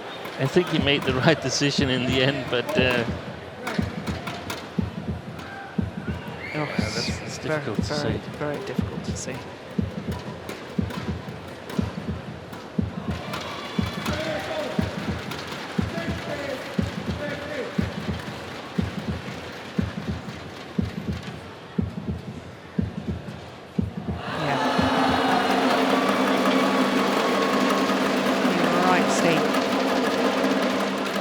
Decision made in the end by the line judge. But it's always a bit disconcerting, I guess, for the players if a line judge is hesitant. Yeah, it is. Now the Danes lost the challenge. They've only got one more left in this game, so they've got to be a little bit careful. Same as the Malaysians.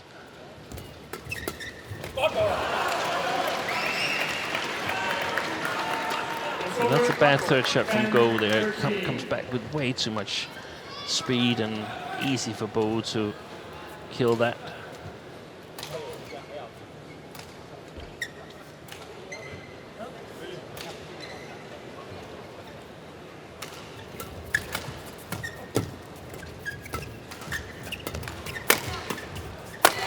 That's on the other hand brilliant. Total control from the backcourt. He's playing himself up to a great opportunity.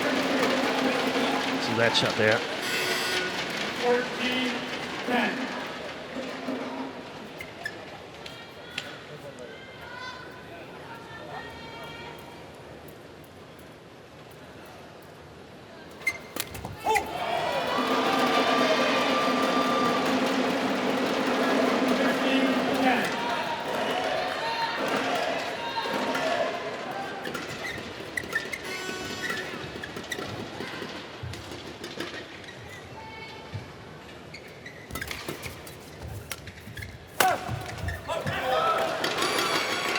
Yeah, quick to the deep forehand corner, Mads Conrad. 11-15.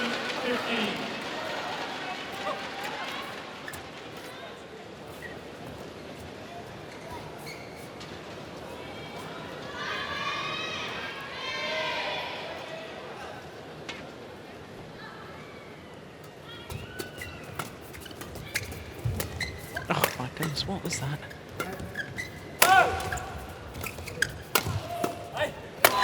Yeah, well put away in the end. But there was a little bit of trickery early on in that rally from Go v Shem. Tried a little top spin half-court shot. Semi-final of a Thomas Cup. I think if I was a coach, and I've never been a coach, so I don't know what you go through, but I think I'd be tearing my hair out as about, you know, keep it simple and positive. Yes. We've talked about what you need to do, all this sort of trickery and showboating. If the players had kept it simple and doable, I would have had afro hair now. That's exactly, I mean, but then again, I mean, you want the players to go for the opportunities, so you have to give them some space. You simply got to let them play the difficult shots and just hope that they make more of them than mistakes. And they've done a nice comeback here, the Malaysians. They were in trouble after the interval, but they've weathered the storm so far. Let's see if they can close this game out.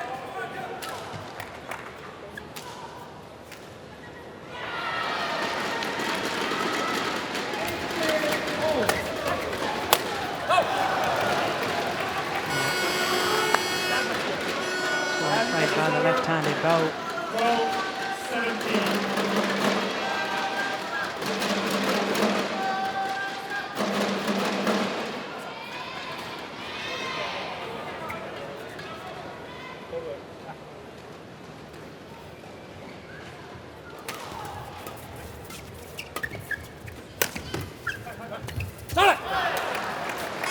Yeah, now that's the sort of hunting the net that you were talking about. He's looking to go forward, Mads Conrad. Here's the block, in he goes, and his sheer presence is forcing his opponents into error. Yeah.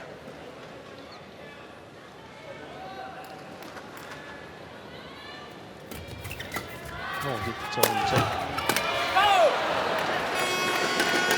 Yeah, once again, back to within 3 points.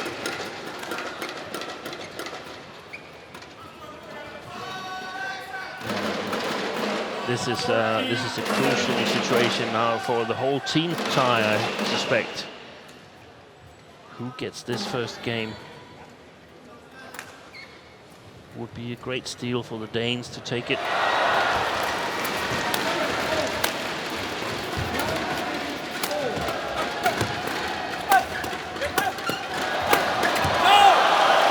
Yeah, good work by the left-hander.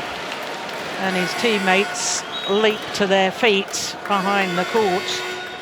And he's done well in this tournament, Mathias Boon, because he's been playing with partners who normally have the same task as himself. When he's playing with Mogensen, he's the front court player, so he's been forced to work a lot more from the back court, and he's done remarkably well, in my opinion. It's gone long. There's just 1 point in it.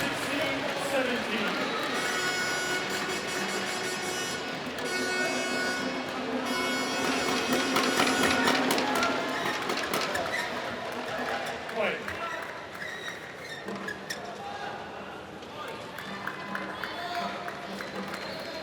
12-6 for the Danes since the interval.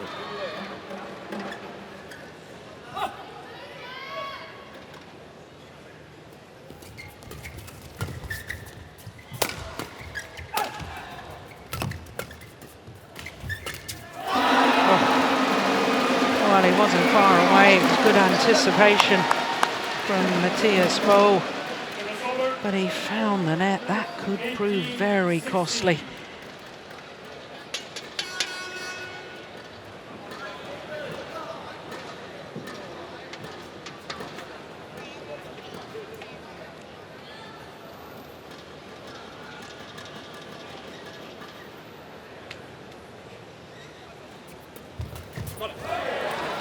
Maybe not.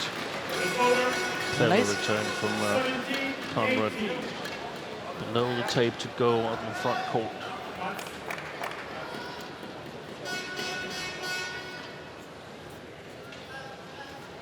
Momentum with the Danes.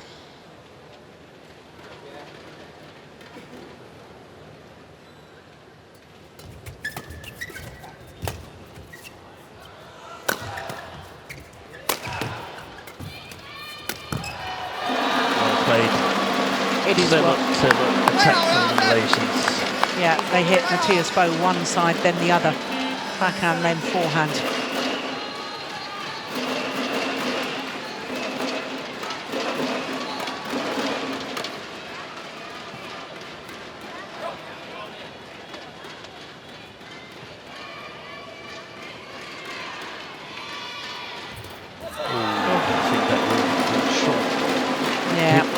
Tape and was impossible to return for Mathias Boon. 3 game point opportunities for Malaysia.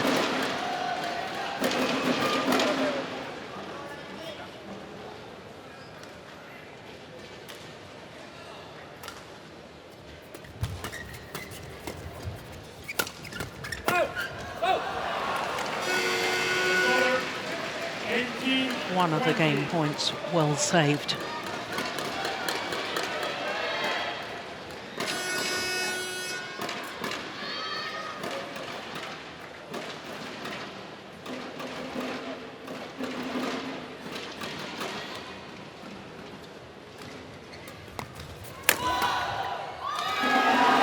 But this time, Malaysia converts.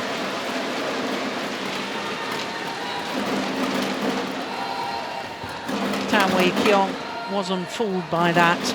Got back well, smashed straight down the line. And opening game, 21-18 in 23 minutes. Men de pakker så meget fremad. Det er vigtigt, det der med at få givet den fart forbi netmanden, og især hvis det er Tander fremme, ikke? På de første, og så er der plads til at stoppe. Ja. Og så i offen, bliv ved med de der stejle, vi skal nok få chancen. Ja, og de skal bare ud af vores masse. Ja, lige præcis. Eller også den der. Ja, og det er også ham, der altså Tander spiller klart bedst, så det er ham, vi skal holde fast i. Ja, ikke? Ja. Nu skal vi lige prøve at være der helt fra starten her, så vi ikke giver dem en kon.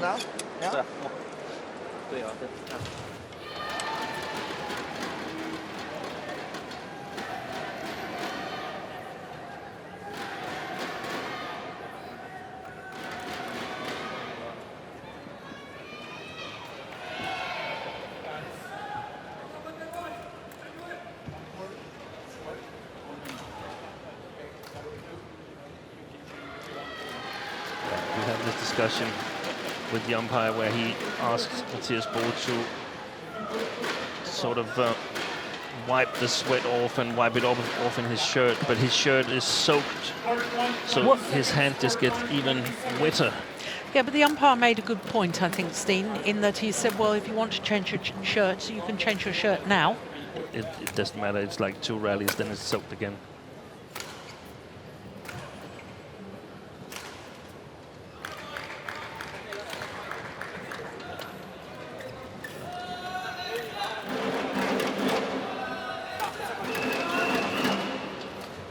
Malaysia, 1 love up in the tie, the semi-final tie. They're 1 game up in the first men's doubles.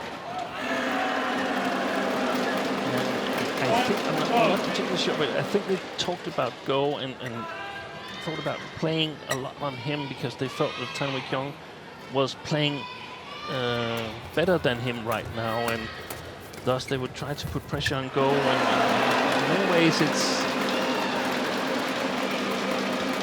a nice idea.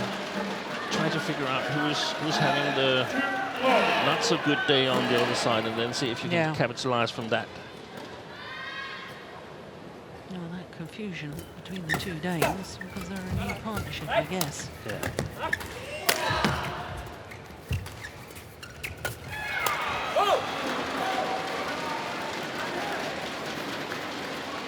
Service over. 1-2.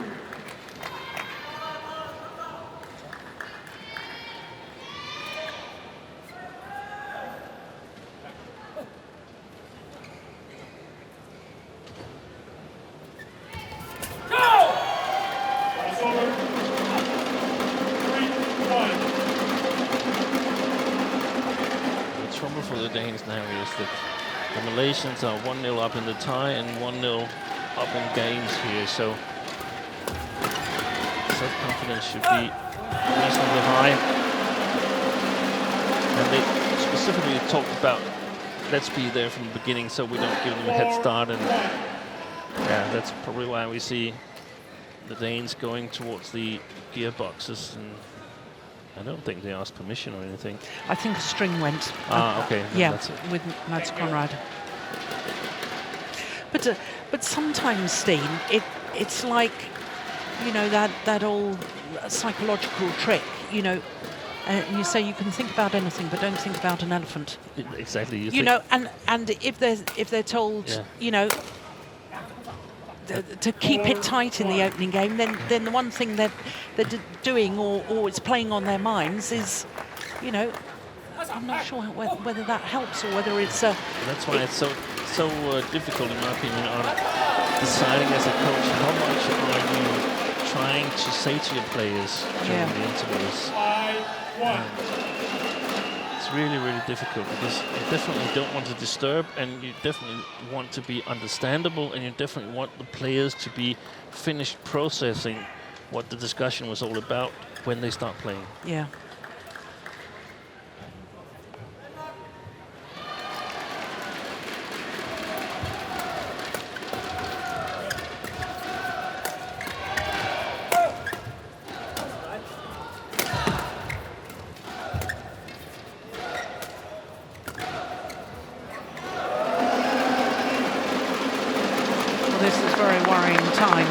Danish fan. 6-1. And happy times if you're a Malaysian. I don't think the Danes can win from the defense. They can survive 2 or 3 shots, but then they have to do something. Have to try to get on the offense, or at least deflect game.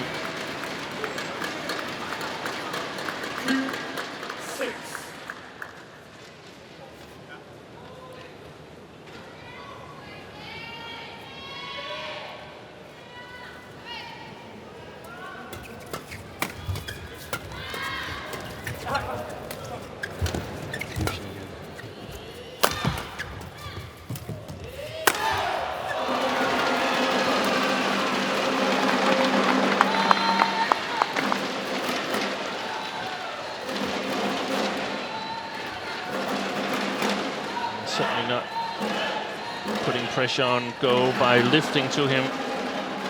That's his key competence. Maybe we can take a look and make sure that it didn't appear to bother any players, but I saw it clearly as I was watching.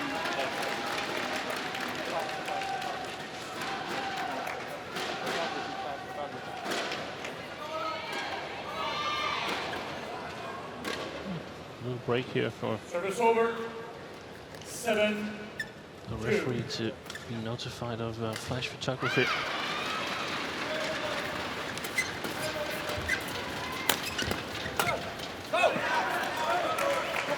Service over. Godt slået. 3-7. Stærkt, Bo.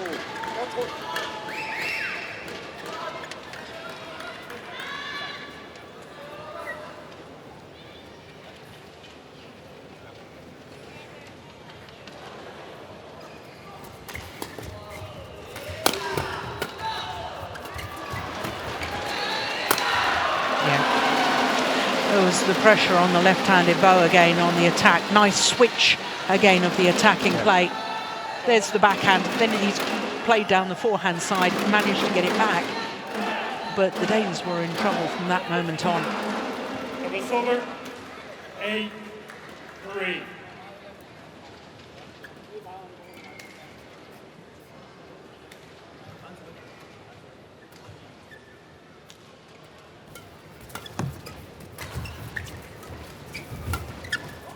Lift from Kiong. Under pressure.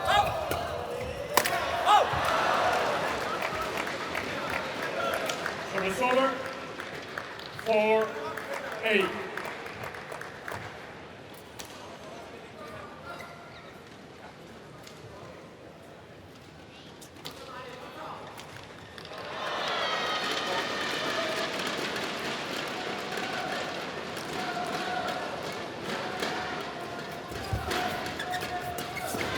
Good read by Boon there. Excellent third shot. 5-8.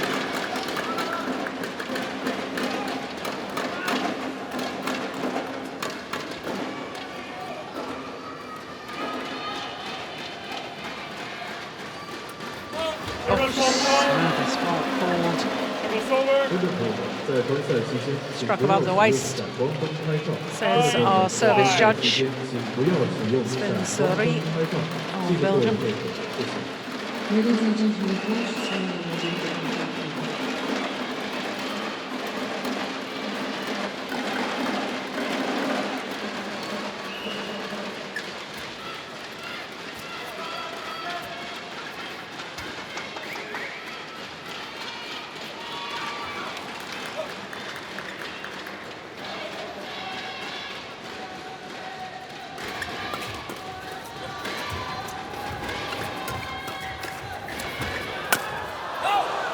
Yeah, that's Bow at his best going forward. Service over.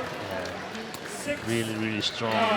Shaking that service fall call off of him and Yeah, playing such a good rally just after.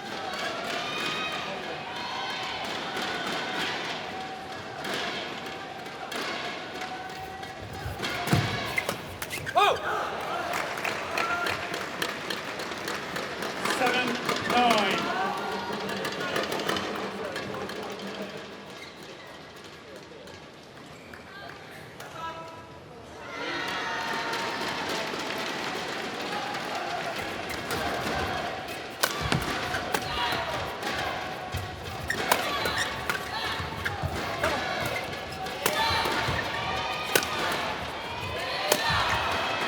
brilliant defence. Yeah, amazing defence from Mads Conrad. The block across court changed the rally. That one.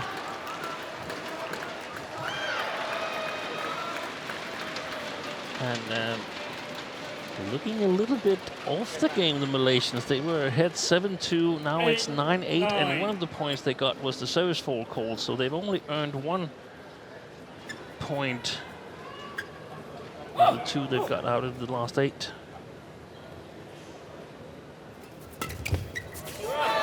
much for that. That's a fabulous return of serve.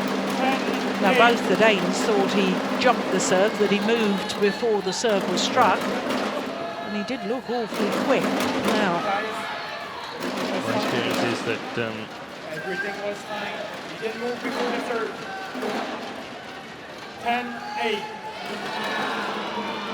whenever we see these fault receiver calls, they're mostly not correct when you look at it afterwards in video, go frame by frame.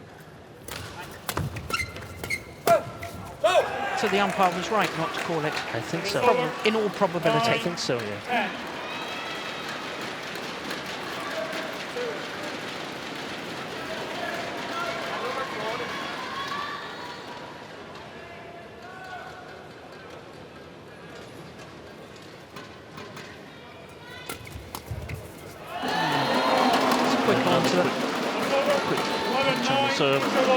But you know that Mathias Boon had just been folded for a flick serve, so there was a very high probability that he was going to serve short. Yeah. Altså holde dem lidt, eller også en gang imellem give dem lidt fart. Eller rykke dem en lille smule, ikke? Og så, du skal stadigvæk slå svipperen en gang imellem. Ja. Vi skal frem og stå på den første linje op med catcheren. De kan ikke komme forbi os. Og der hvor vi kommer i problemer, det er, når vi vil til at løbe på tværs deroppe, fordi så er de gode til at lægge den af den anden side. Så vi skal tage en side hver, ikke? Og så må vi hente overspilningen, men de kommer heller ikke endnu. Når vi er under, så hejs den helt op, og så stå defen. Vi har gode opsamlinger herovre fra, ikke? Så stol på den. I hvert fald, hvis den er brugt, så har de været lidt korte her. Især over i forhold til, ikke? Kom så, drenge, vi har fat i de her. Kom så, nu så. Well, Steen, what was the instruction there? Very precise advice from head coach Lars Ure.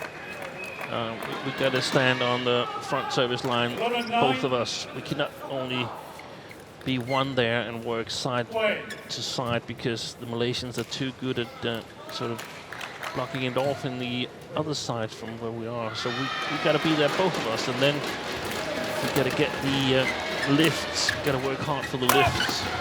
If we're below the tape, high lifts, so that we start all over in defense.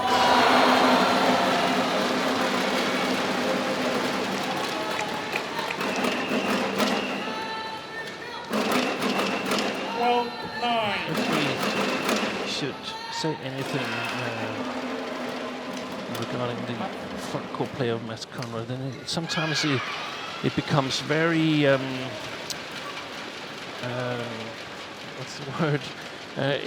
He wants it a little bit too much. Where over-eager. Over-eager, yeah, that's a good word, because you see when Bo is there, he's sort of got the calm, collected composure and sees the gaps when they're there and so on. And yeah. If that could be implemented in the game of Mads Conrad, then it would be great, and it would make him an even stronger front court player.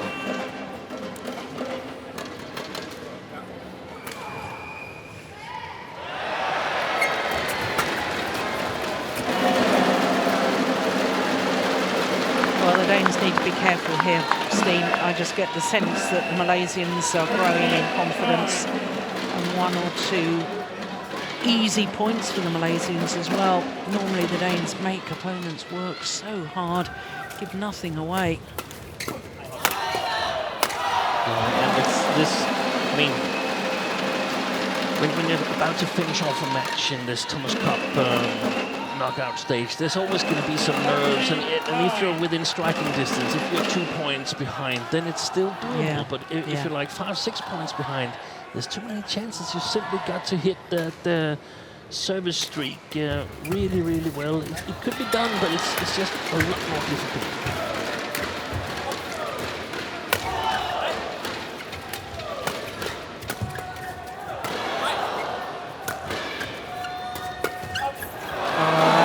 Wonderful play from Tam Wei Kiong. We said he was a good front court player and he reads the game well. Look at that lovely little block. Racket up ready. Reading where the push was going to go. Intercepting quite beautifully. 15, and a 6-point advantage now.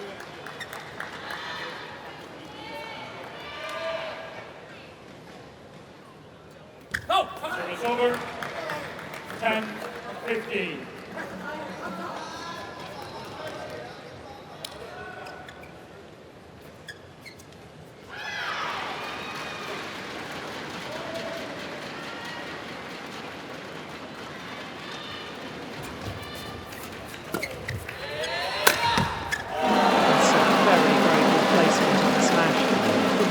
Towards the left-hander's left hip.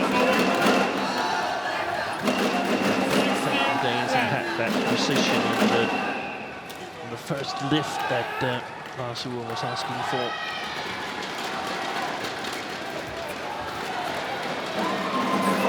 This is slipping away now from the Danes.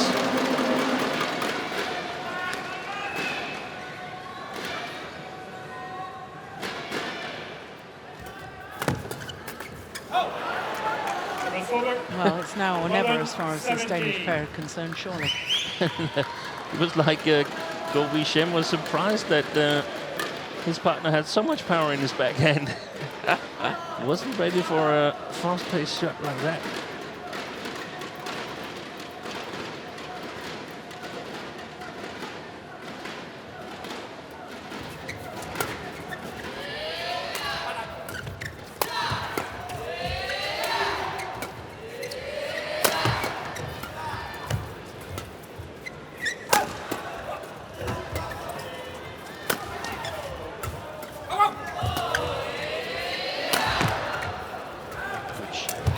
Pick up from Conrad. Yeah. What a fantastic defensive shot that was.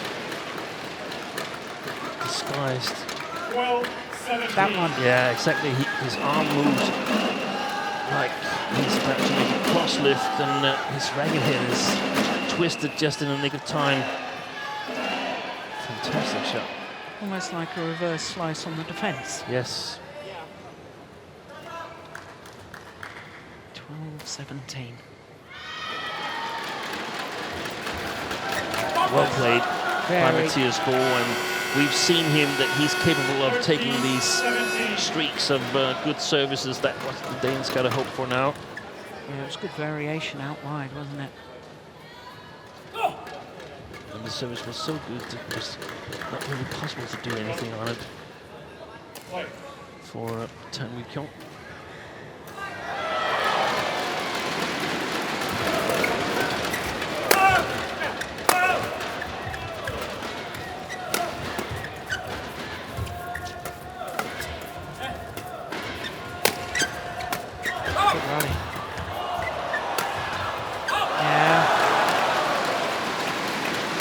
This is a good little spell by the Danes.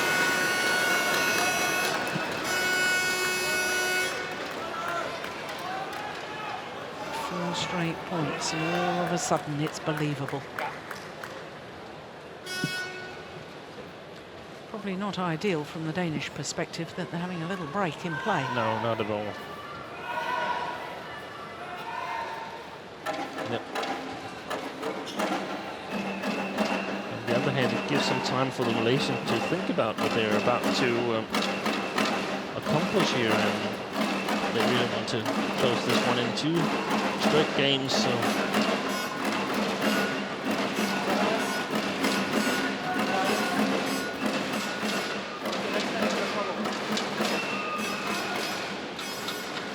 We don't need to bring it there. Change it. Well, what's he supposed to do with the shuttle? I'm not quite sure. He doesn't hand it back to the service judge. Get another one. 14-17.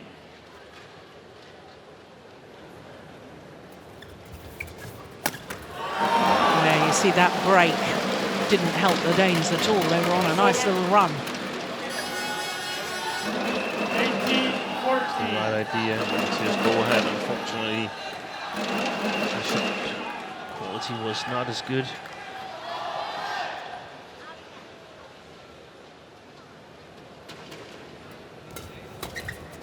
Oh, it's just wide. And it's over. 15-18.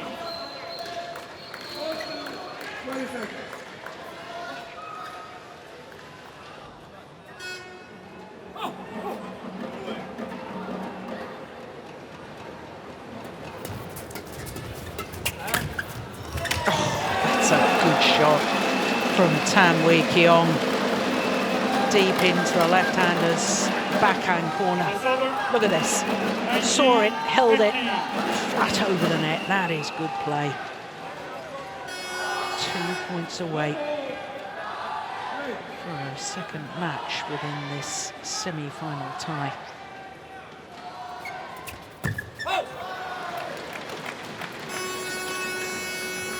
It's over. 16-19.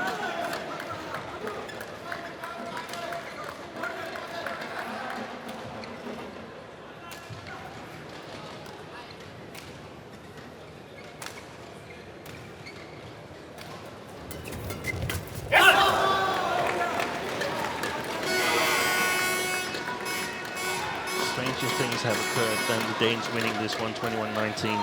17-19.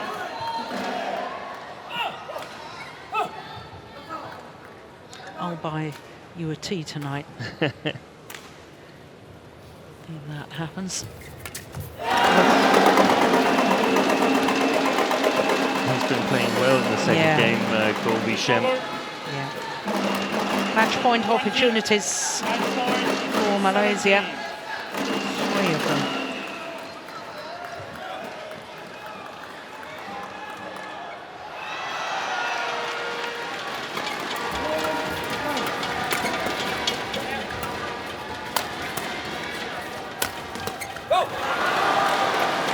Yeah, didn't have to be full power.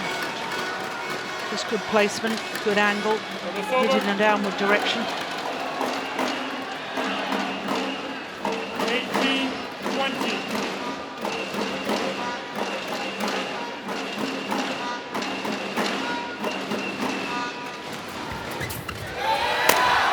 This time, Malaysia take the first men's doubles. Shem and Kiong. 2 straight game victory over the scratch pairing of Conrad and Mathias ball. Symmetry in the scoreline. 21-18, 21-18 in 47 minutes. 21-18. Well, that means Malaysia go 2-love up in the best of 5 match tie.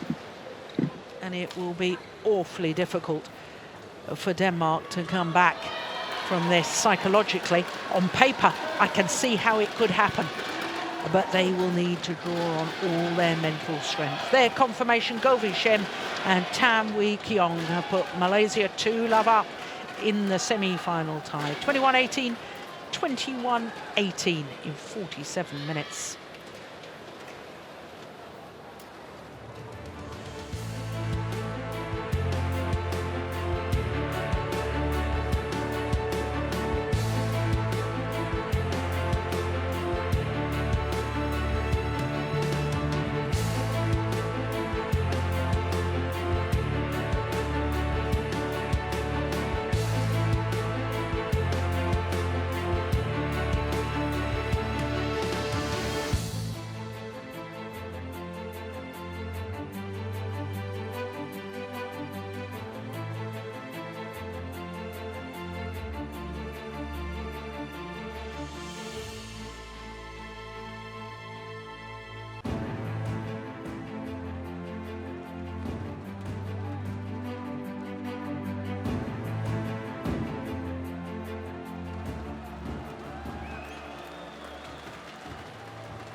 So confirmation that Malaysia lead Denmark in the semi-final tie of the Thomas Cup.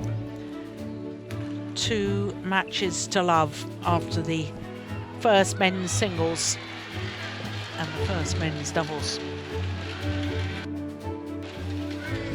Next up is the second men's singles, and it's a must-win situation for Denmark. Hans-Kristian Vittinghus, his responsibility to try and keep Denmark in this semi-final.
The second men's singles players come on to court for the third match of this semi-final tie.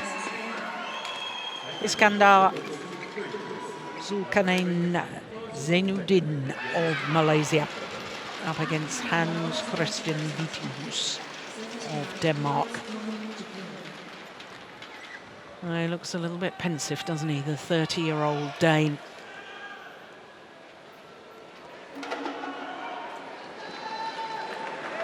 Well, what a situation for Zainuddin. This is red, green, loco.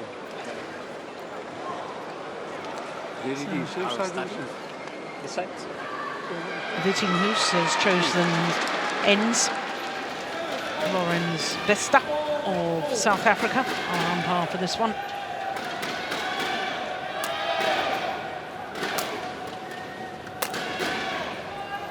So the young Malaysian, 24 years of age, against the vastly experienced 30-year-old from Denmark.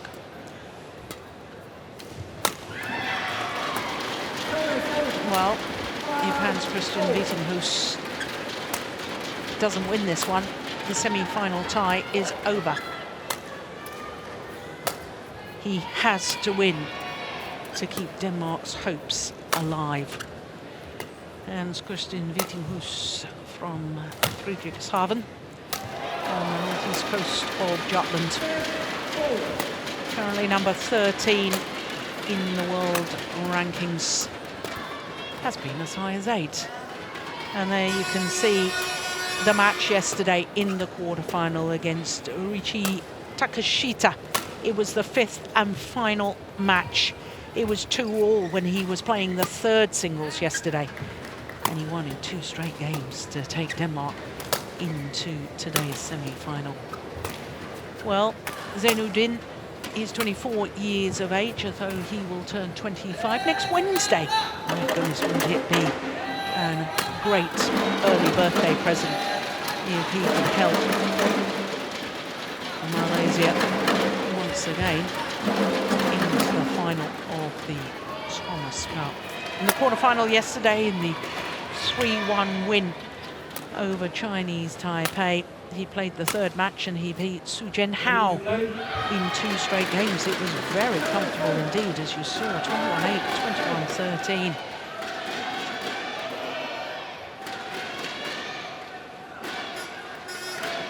Well, Vittinghus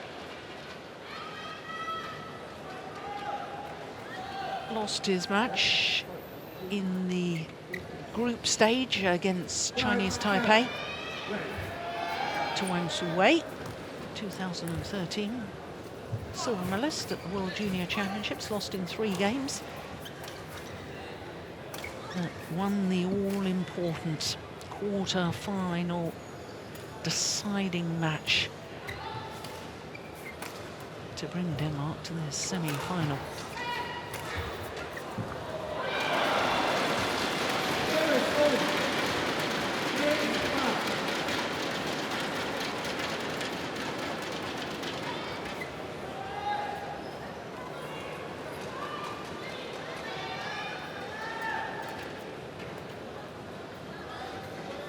Ladies and gentlemen, Amara, Denmark, represented by Hans-Kristian Vittinghus. And Amara, Malaysia, represented by Iskandar, Zulkarnain, Kien. Denmark to serve. Double play. Goodness me. Well, the nerves quite obvious for Vittinghus. Serve that wasn't even close. Well, I know that Zainuddin had a remarkable start to the year when he reached the final of the Malaysian Grand Prix Gold event, lost out to his teammate Lee Chong Wei in the final. But in the first round, he had beaten Son Wen Ho, who we witnessed beating the world #1 Chen Long in yesterday's quarter-final, China against Korea. He also in that tournament beat Ng Long, who's been leading Hong Kong in this Thomas Cup campaign. And in the semi-final, in his home Grand Prix Gold event, he beat the #2 seed Shrikant. So we know he's improved. In my opinion, he's a much better player than his world ranking suggests. Yes, his world ranking of 36.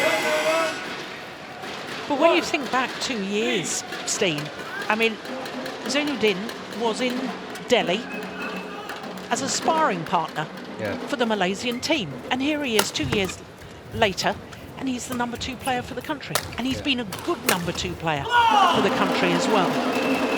He's won all of his matches. He's only played 3 of the 4 previous matches, but he's won them all.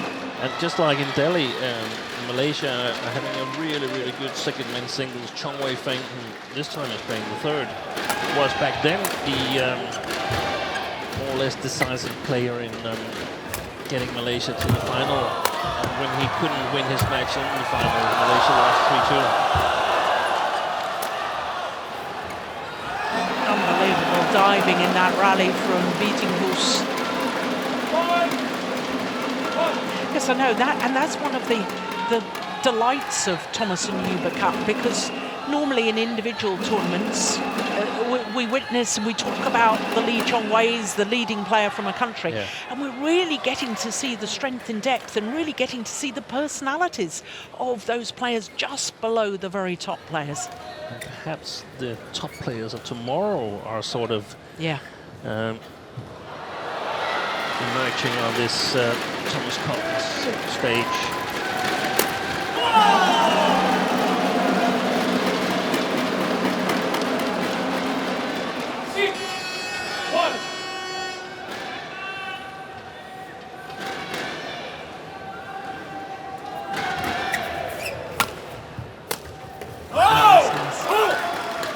That will settle the nerves. I mean, honestly, that opening serve from Vittinghus, it wasn't even close, was it? Oh, that's not too good either. That was too short, that high serve there. We talked about it when Viktor was playing, and I mean, they simply got to learn to serve with much higher quality.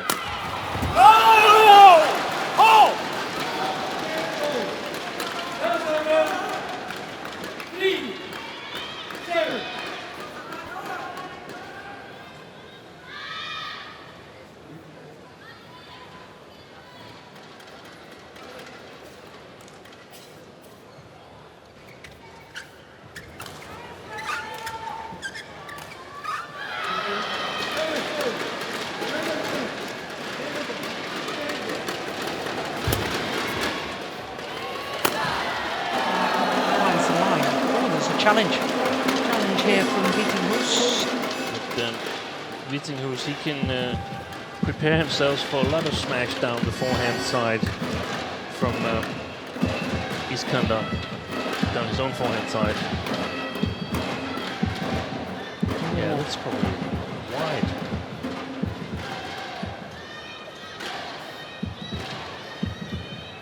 Still waiting for Hawkeye to make a decision. Here we go.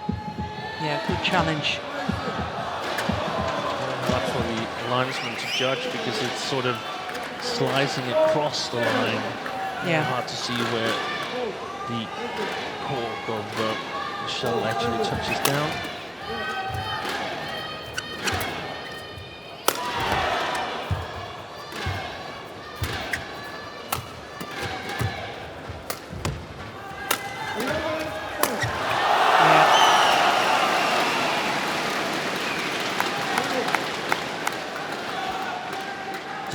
The sports psychologist of Hans-Kristian Vittinghus, saw him just briefly there at the side of Kenneth Jonasson, and singles coach Kenneth Jonasson.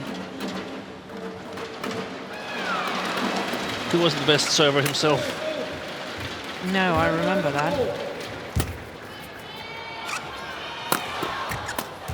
Well played.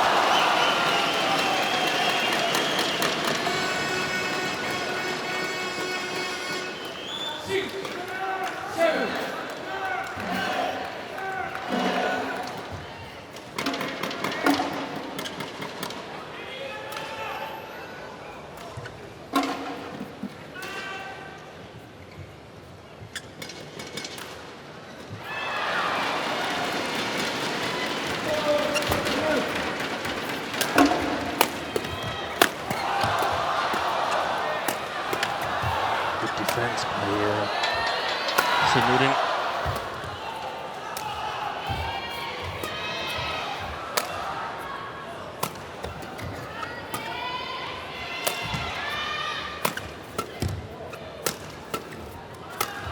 Good rally.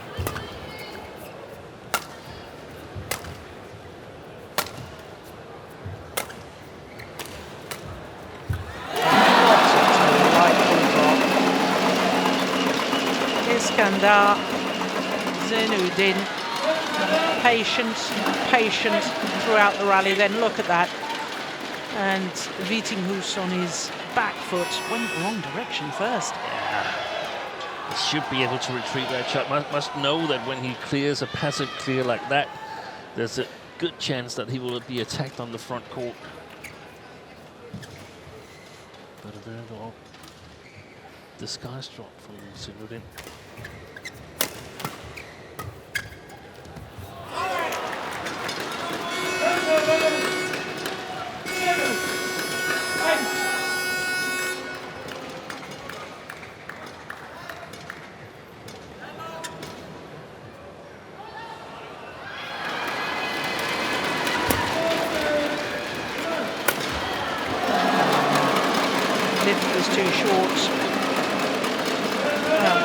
Wasn't that a lovely leap in the air from Zainuddin?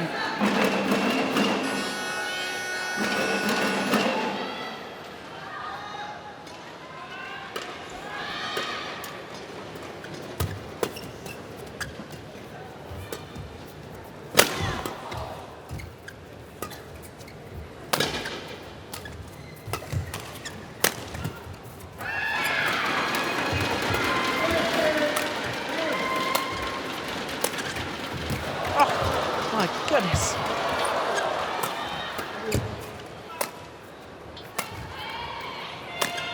Well, Zainuddin throwing heart and soul into this. Yeah, and I think he earned himself a point by retrieving that earlier smash in the rally from Vittinghus with such quality. So I think Vittinghus felt the need to put it really, really close if he was to win that rally.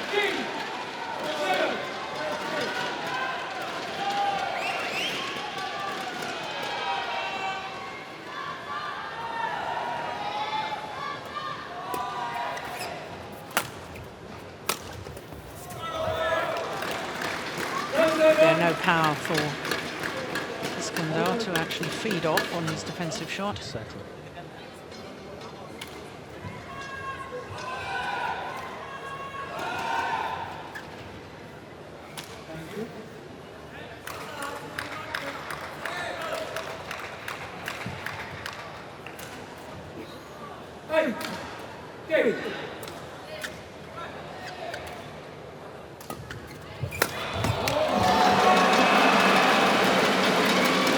To the mid-game interval.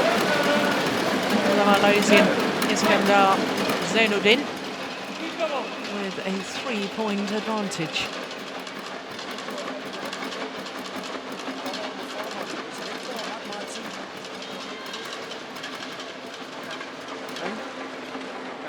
I duellerne ligger varierer med dit eget angreb. Som sagt, træk en enkelt ind i. Eller et enkelt drop, eller et cut med for at få ham frem. Så bliver der også plads i siderne. Ikke? Så når du slår til round ahead, eller til hans baghånd, så er mere lidt klar til, at den kommer på den næste, så kan du give den gas. Så når du slår til på den første, så i stedet for at rykke, så vente. Fordi han ligger lidt på den korte.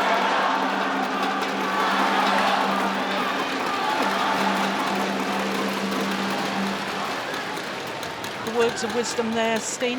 Yeah, talking about getting some variation on the attack once in a while, variation to the body. And, when Vittinghus hits to the backhand of Iskandar, they have a read that he's picking up long first time, so he should stay there and wait and so on. So very specific advice.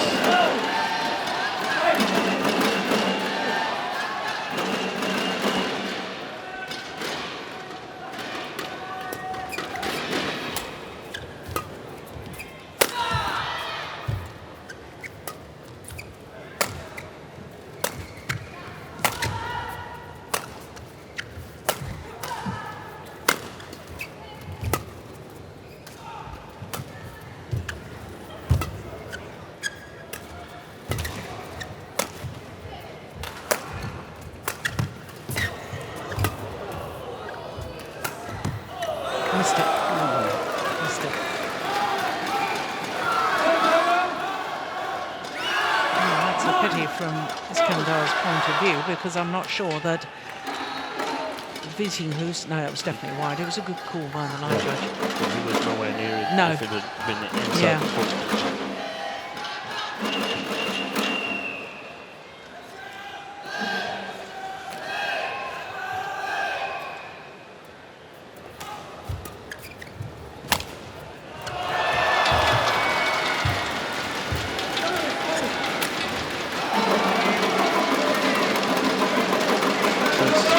Mistakes on the backhand side of Iskandar that Vittinghus has committed. And there's 4 points difference between the two players. Got to work the opponent. Got to make the opponent work for his own points.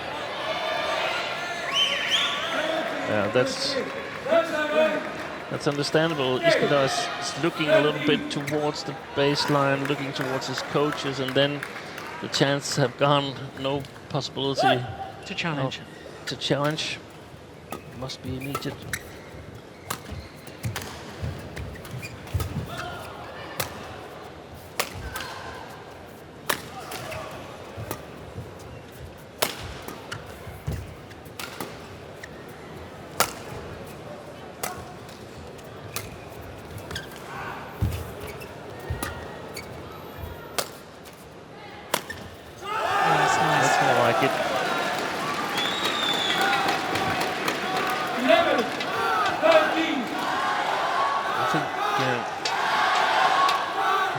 Sort of more or less took the pace out of the rally by himself here, and I don't think that's to his advantage to do that.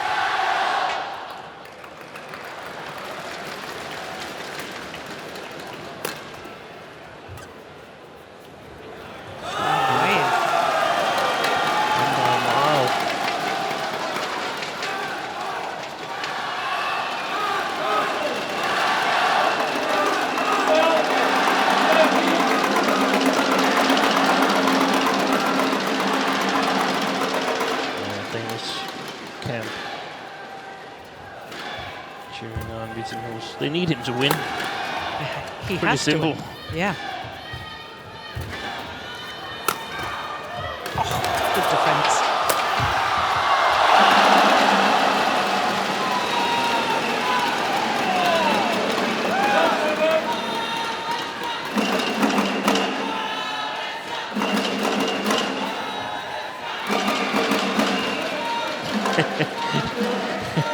A little bit strange footwork we see there from Vittinghus. Yeah, I don't think I've ever watched a match with Vittinghus playing where he hasn't dived at some point in the match. No, I don't think so either. Yeah. That hasn't happened.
To do was get the shuttle over and in. He could never have controlled the shot with that broken racket.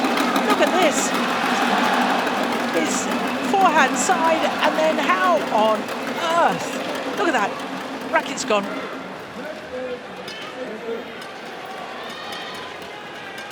Well, what fighting spirit. And the reward, back level.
Teammates, the Uber Cup team there as well.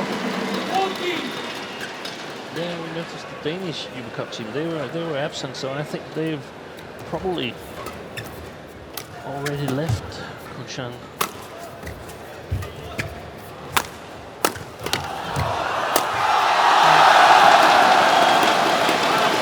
That's the other situation Jonas talked about in the interval, that Zainuddin is trying to pick up long.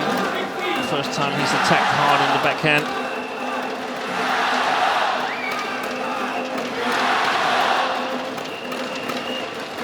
I think from the good start he had, Zainuddin, I've been a little bit disappointed in the last 20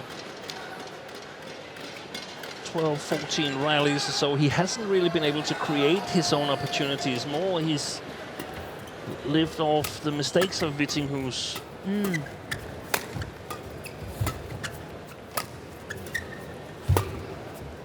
Forehand. No.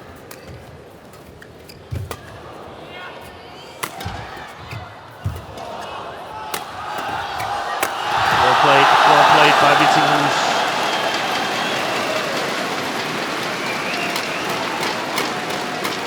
And once again, Vittinghus back level. Been playing catch up all the way until 14-all. Malaysian couple of points cushion, but now back level again.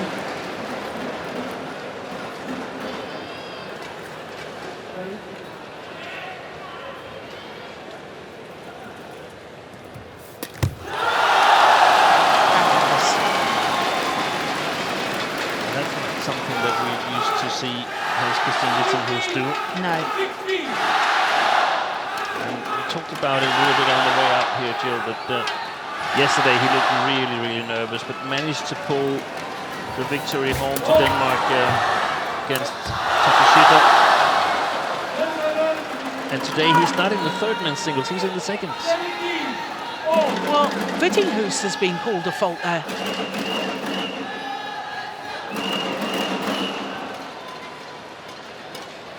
I thought it's not that one. No, it's not that one at all. It's on the net. On the net, but we're obviously not going to see it again. That's a pity. Well, to be called a fault on the third shot of the rally over the net is unusual. Yeah. This is a very important rally now. Yeah.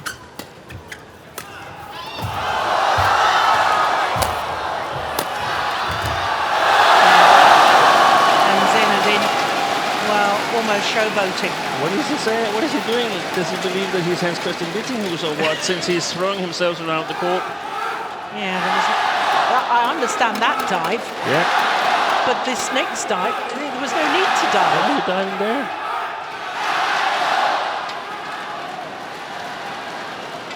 This is a really, really strange situation. Yeah. The last two rallies. At a very important time of this first game here. So an awful lot of this is going to come down to who can hold his nerve.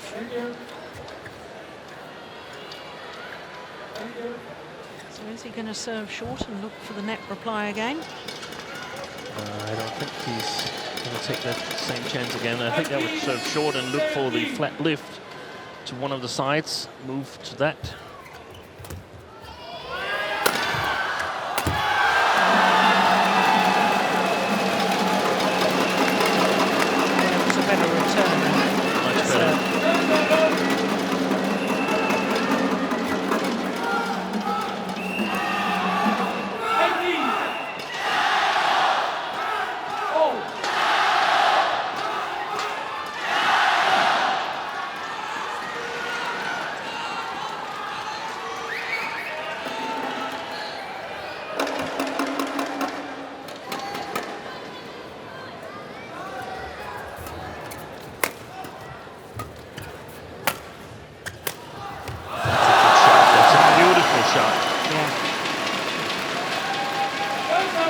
Crisp, good angle.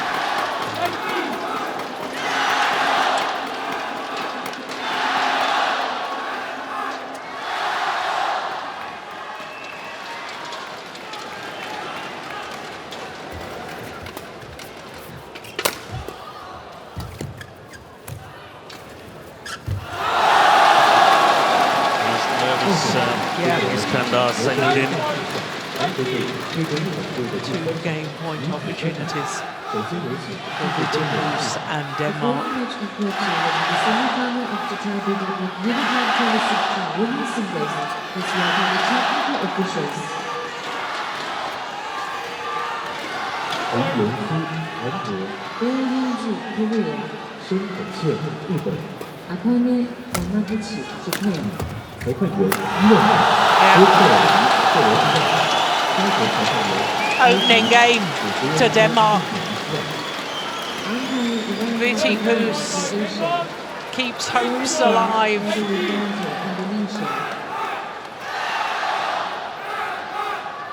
Yeah, good placement of that final smash. That was vital for Denmark. Opening game, 21-18 in 24 minutes. Terlalu ini banget, tak boleh kontrol semuanya. Sekarang pikir ulang, pikir awal lagi, coba lebih rileks, lebih clear. Defense-nya tak payah semuanya buka. Jatuh buka tak payah.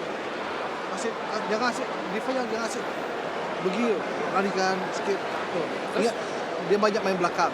Dia buka belakang tiga, so banyak turun belakang. Biasanya dengan orang kan kayak macam kemarin-kemarin. Nah, makanya ini takut. Kan kemarin you pancing orang half court dia nafsu mati. Sekarang tak boleh ya. Dia mesti mau politik belakang, mesti mau ada. Terus apa dia punya smash dia tak nafsu ya. Dia smash dia tunggu you balik dan keduanya baru dia kuat. Macam Feng itu kan kalau kau sapu terus tu. Turun kan dia kuat. Terus sekarang pikirnya harus lebih clear. Because masih kalang kabut. Ya. Sekarang lebih clear. One by one atau apa rally berani, kontrol berani. Sekarang dia bagi itu bola belakang kau berani full. Pasal kalau kau terlalu jaga dia confident dia lagi berani main. Kalau kau berani kau full lah. Cuba jangan main satu-satu.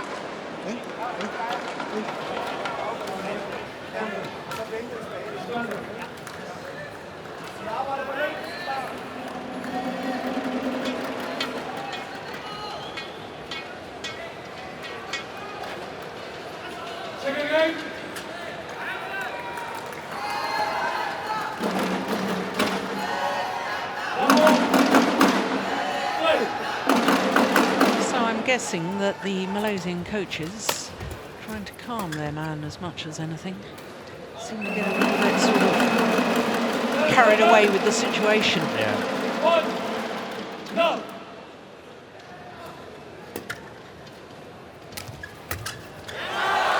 Good read by Vittinghus. That's exactly what it's all about. Maintaining the pressure on the opponent when you've got an advantage.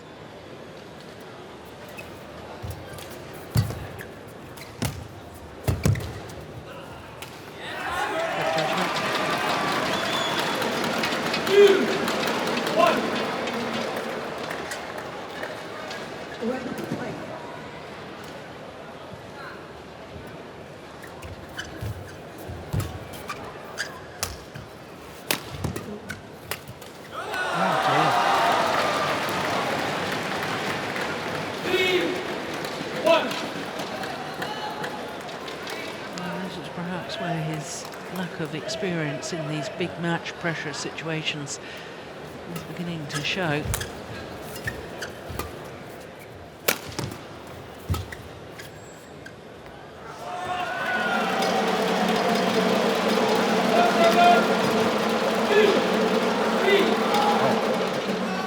That's close.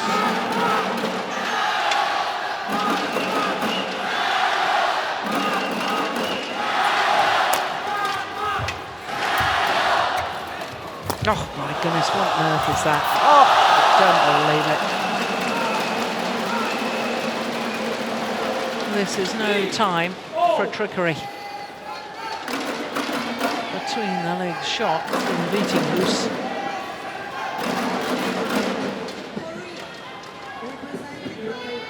Well, I suppose he didn't really have much other option, did he?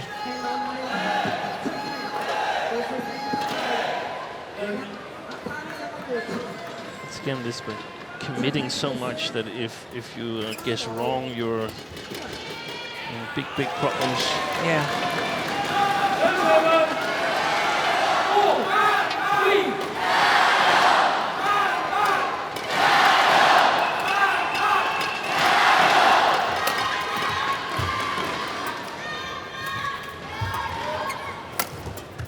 Oh, that's nice.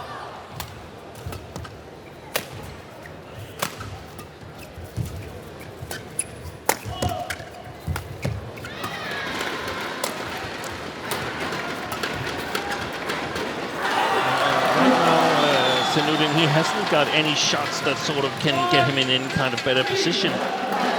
He's just playing it around. Quite a nice pace. Not doing too much on the front court.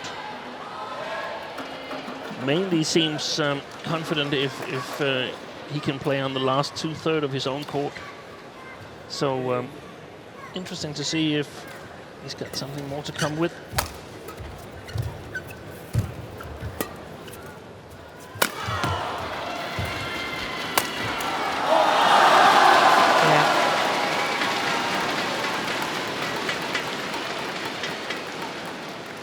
Seems in command now.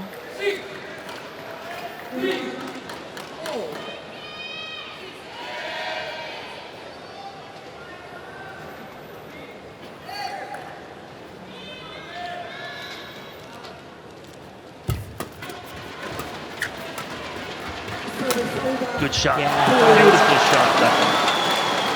Terrific. It takes some guts to hit it because it's actually on his way out of his own forehand side and hits it totally opposite his direction of movement. It's a long, long way to run if Zainuddin gets that back.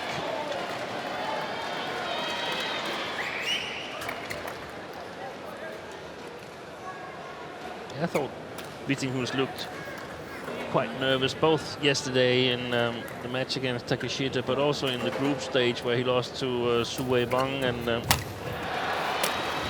had my concerns about this match here, but it was like he got his monkey off his back yesterday. Yeah, I think that win against Takeshita was huge for him, actually. Yeah. Wow. I said a moment ago, he looked to me to be in command.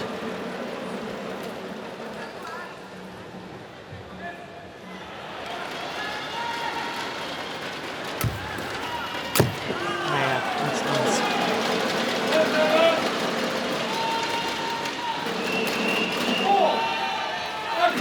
I'm looking across to where the entire Malaysian team is at the moment, and I had spotted earlier Frost. Yeah, there he is again. And I can't see him now. I can see him now. He's moved seats. He just came back. Ah, yes. But, I think he's been down telling Kiit and Heong to warm up probably because this could go to a fourth match. Yeah. Yeah, you can see him. He's just arriving back now. Mr. Frost.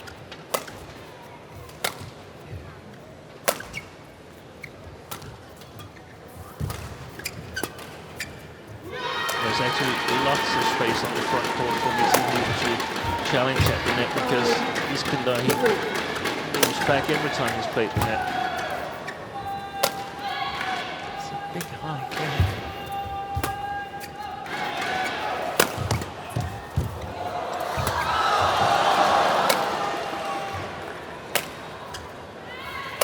Oh my goodness, and again, what on earth was that?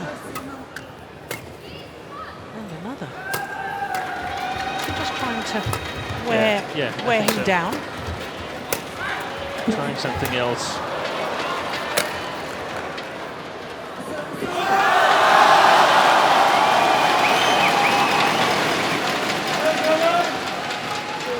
In many ways, I like it because, I mean, the other things he's tried hasn't really worked out, so it's time for something different, and even though he doesn't win this rally, well, if he gets less tired than Vittinghus, then maybe he can sort of exploit it later on in this second game. Yeah. I'd love to know how many shots that was.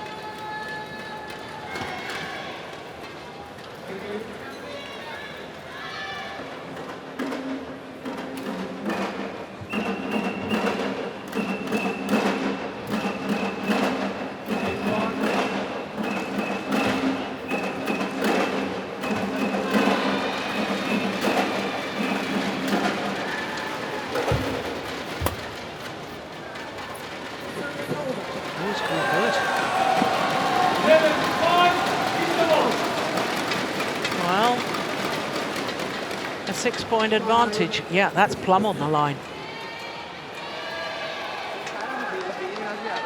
Berani ya, berani. Bukan senang mau menang hari ini. Terus apa? Dia sengaja. Sekarang yang susah apa? Dia buka tinggi-tinggi, dia tunggu. Begitu you pikir tak mati, you mau buka, mau satu-satu dia counter. Nah itu. Waktu dia counter, you ini. Jadi bukanya tukar waktu you mau attack, and then tukar mau defend, mesti mau ada quality sedikit. Kadang coba sudah, coba ada peluang, coba soft drop sedikit. Dia kan terus apa? Kalau tak ada drop shotnya, dia tak lari tau. Dia turun macam ini, yang cross you yang lari banyak. Dia berani sedikit lah, lebih. Kalau soft tak bagus. So mana-mana kalau soft boleh dia lah.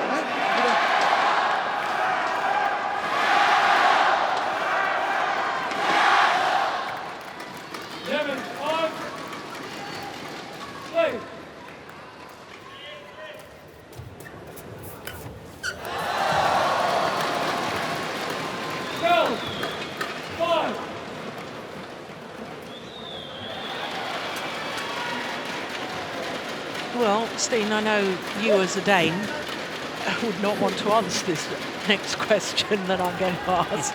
But if you were coaching the Malaysian now, what would you be advising him? That's a good question. I think he plays too passive. Yeah, I agree. And his net game is terrible. I mean, it's almost non-existent. So it's very difficult because I saw him in the Malaysian Grand Prix Gold and was very impressed. But Vittinghus has certainly sort of put a spotlight on the weak points of Iskandar, and I don't know if he's capable of doing better than this. I think he needs to play with a little bit of deception, and I feel that when he is trying to make deceptive shots, it's a little bit too big movement, so people won't bite on them. But yeah, see, everything is going away from there's nothing that really has good quality. No. And even the smashes that he was so successful in the first game on the forehand side, they've been closed down because there's no variation to his attack.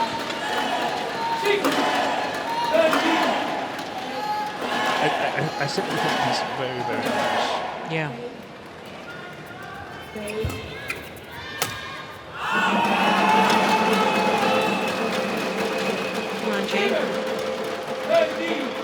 Vittinghus was 13-5 up in the first game yesterday. I think sometimes it's dangerous for Vittinghus because he's a player who thinks a lot. Yeah. And we saw Chen Long say yesterday that he also felt he got nervous because he maybe is thinking too much during the matches. And I think Vittinghus right now is wondering whether it's okay that he's so much better than his opponent. Yeah. And it is. He's simply playing much, much better. Iskandar is not capable of scoring any of his own points. It's also all the points, almost all of them that he's got is from mistakes from Vittinghus. Yeah. He simply can't score on the Dane.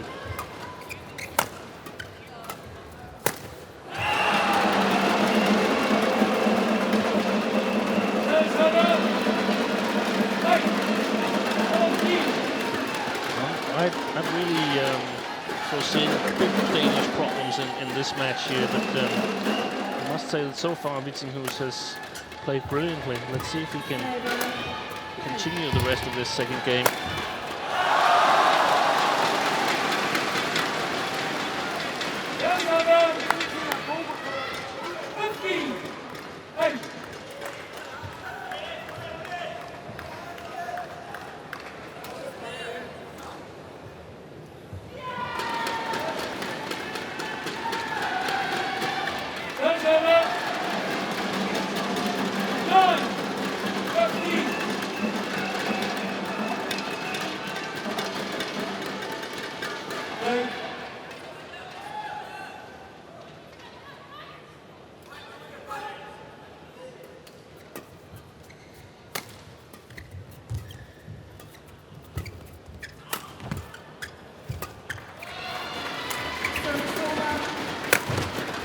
Slipped.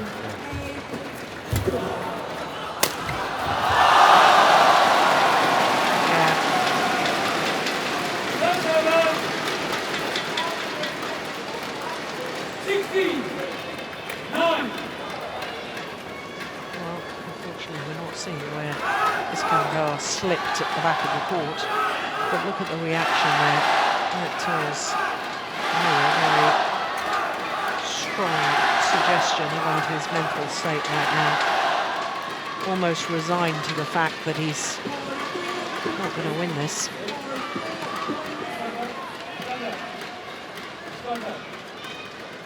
Now, what's the umpire saying here?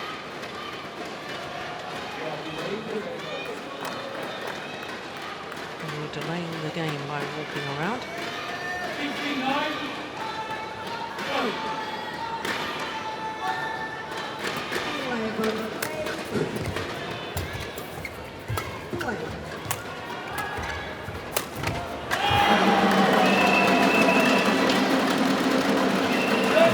Since we discussed it, Iskandar has not scored a point for himself. It's been Vittinghus who's scoring his points as well.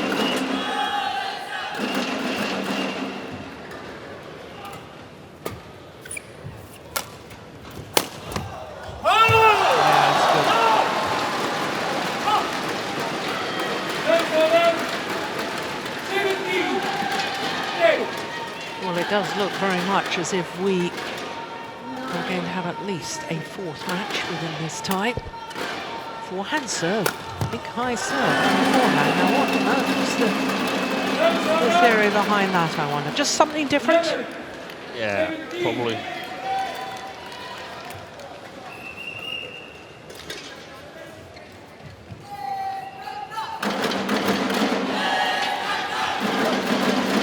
It really is a disadvantage if you're confident in your serve. Remember from the World Championships when Viktor Axelsen was playing Chen Long, and the second game went to 30-29. Viktor was unable to score a point in his own serve, almost. Got to fix that. Yeah. 2 points away from winning the second men's singles for Denmark. Which of course would mean that we'll have at least the second men's doubles. And if Denmark were to win that, we'd go to the 5th match within the tie. Wouldn't that be thrilling? Love it. And I think a lot of nervousness would spread in the whole Malaysian team, because I think they felt fairly secure after taking a 2-0 lead. Yeah. Well, for all us neutrals, I just love it when it goes down to the wire. It's just you that's neutral, Jill. I'm not. No, I know that. I try as hard as I can to be, but yeah, I know, Steve. I'm afraid I'm not successful. Yeah, but you've been involved and still are involved with a number of these players. I know Vittinghus has played at the club where you're the head coach. Yeah, that's right. So match point opportunities for Vittinghus.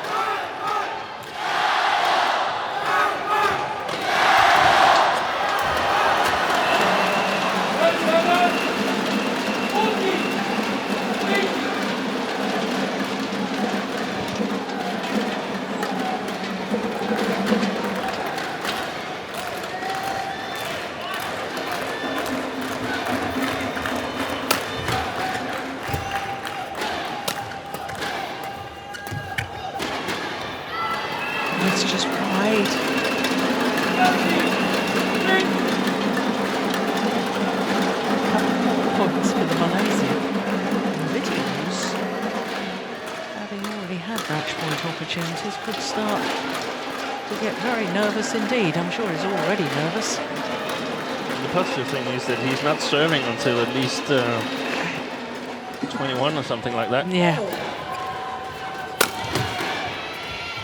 Oh, that's wide, but there's a challenge here. There's a challenge from Vittinghus. It was called out. Yeah, well out, well out. Badminton terms, that's not even close.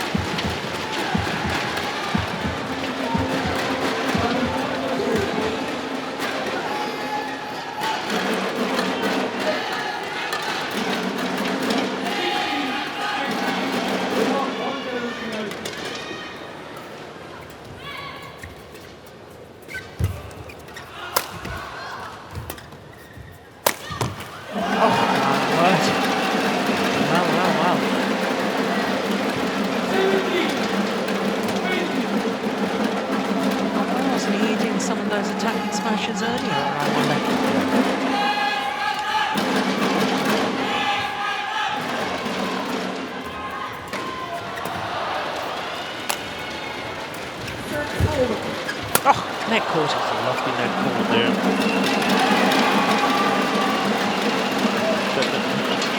Well, it's a strange transformation that has happened to Vittinghus when he got to 2014, because his body language has totally changed. It's actually 2013.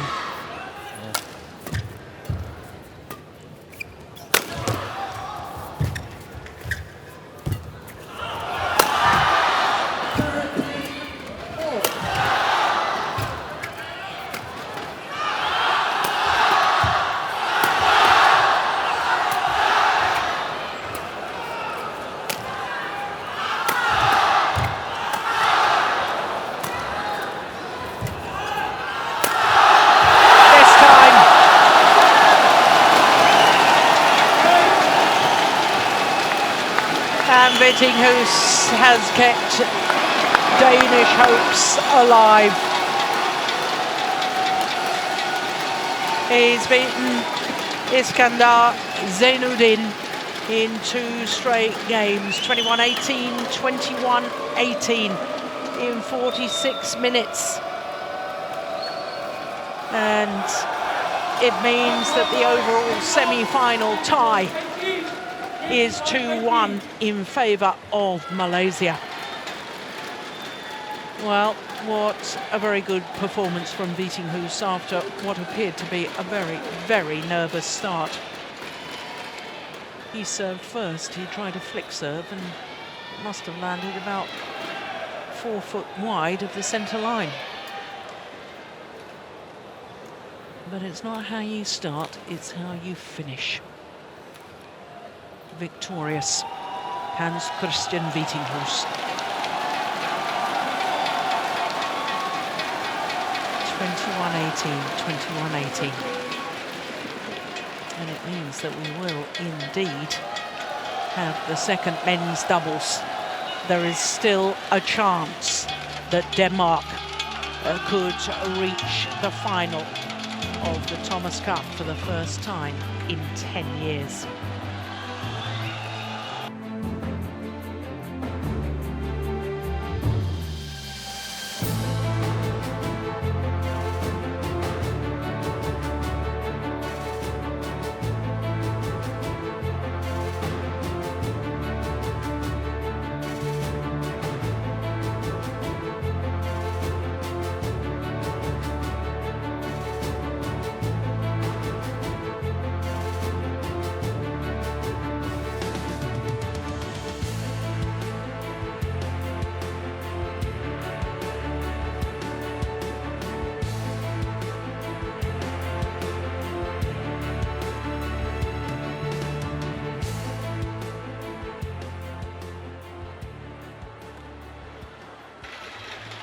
So confirmation that it is 2-1 in this semi-final tie. Next up is the former world number ones, Kiong Keat and Boon Heong of Malaysia.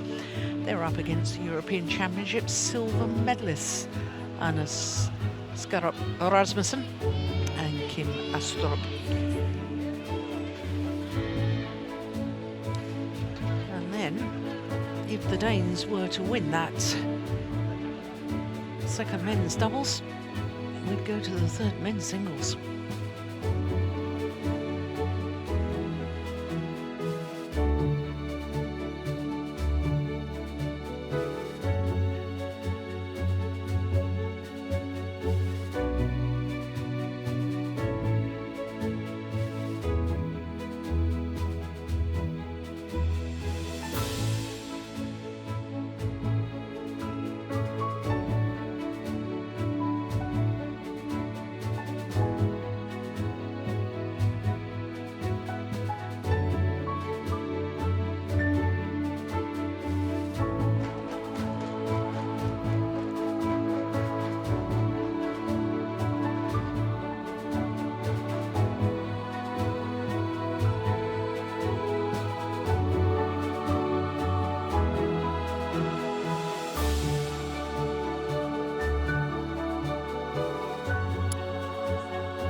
So both men's doubles pairs emerge onto centre stage. Both pairs consisting of a left and a right-hander.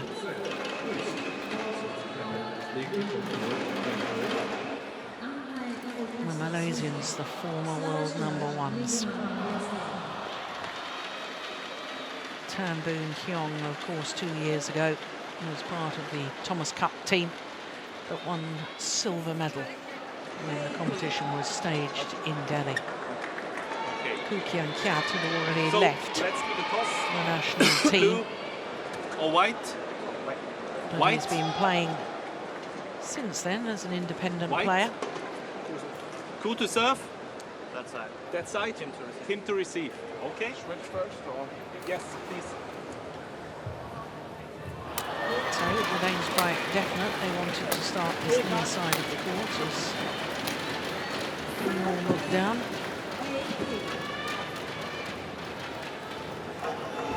Well, I can remember a few months ago when the Asian Men's Team Championships happened in Hyderabad, and there was one or two comments about Morten Frost taking a very young team.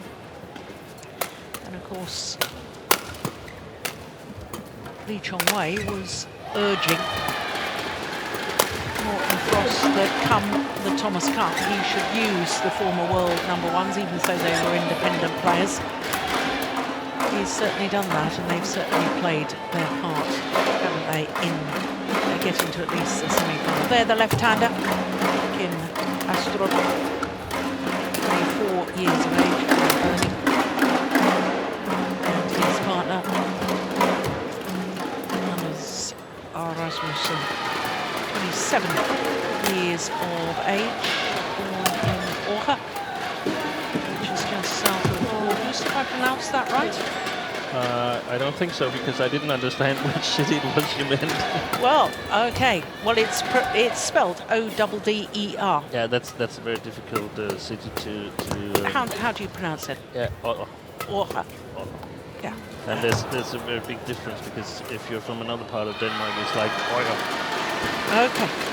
So very, very difficult to. Yeah. Well, Boon Kiong and Kiong Keat, former world #1s. 30 years of age now. His partner, 28, and incidentally, they share a birthday. Obviously not the same year, but was born on the 18th of September. Now, in the very first match of the Malaysian campaign, this Malaysian men's doubles pair lost to the English partnership of Peter Briggs and Tom Wolfenden. They then split up for the match against Korea, which Malaysia won 3-2, but both the men's doubles pairs in that encounter lost.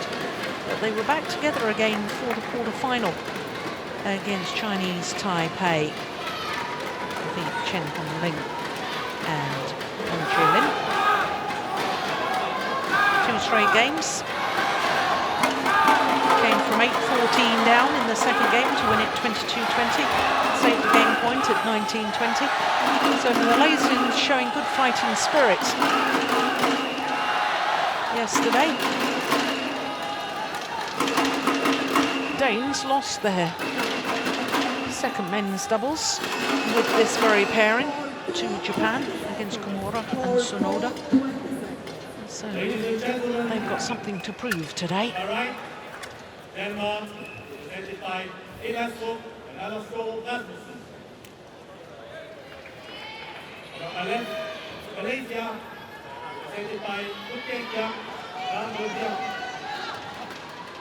Malaysia to serve, Kiong, Astrup, the whole Feng.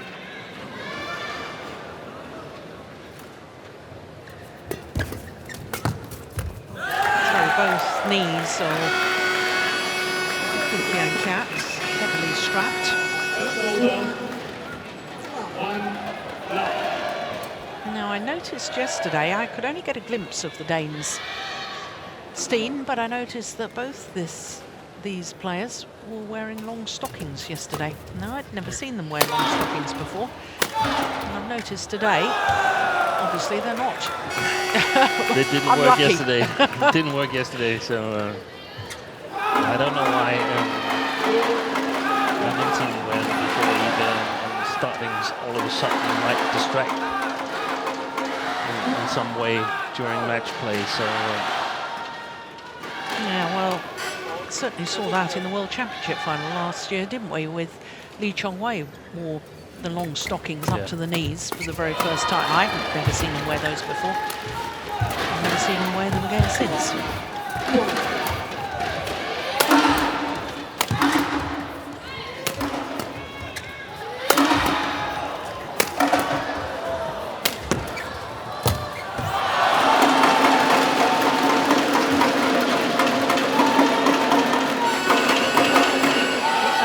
First meeting between these two pairs.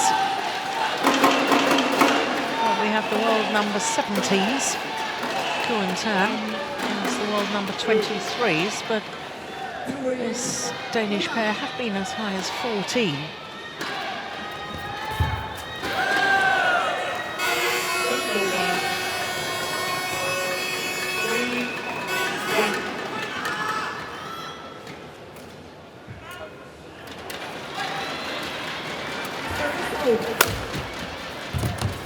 Yeah,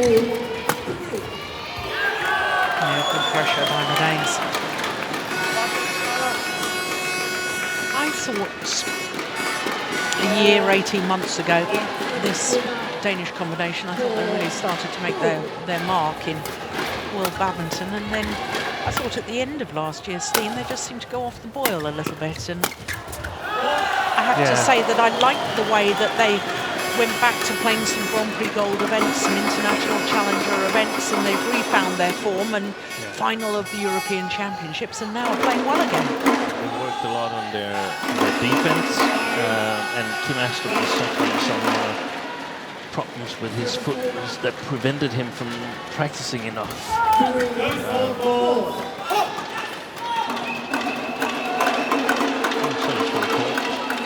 Struck above the waist. Yeah.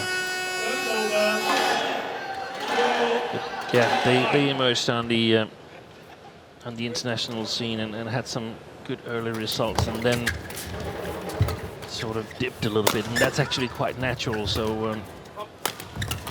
good development and a good chance for them to play here at the Thomas Cup, of course, because the unfortunate circumstances with Carsten Mogensen, but for them and their development, it's a good opportunity. And of course now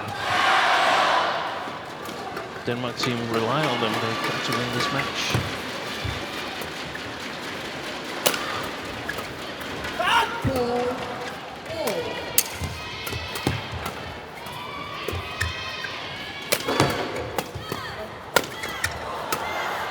It's good attack by the Malaysians.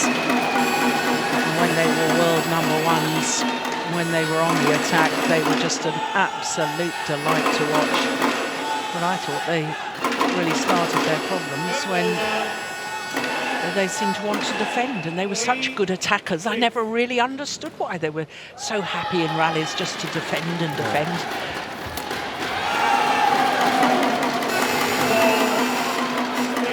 Well, both the Danes look at the service judge as if to say, was that really legal?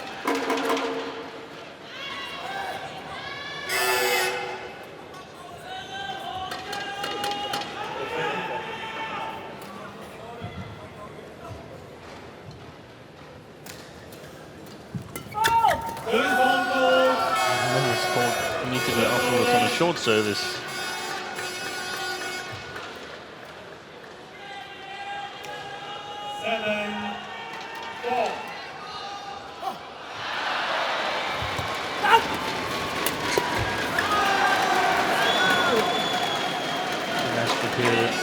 A lot similar in playing style to former great player Lars Paske. Very calm, very good front court player.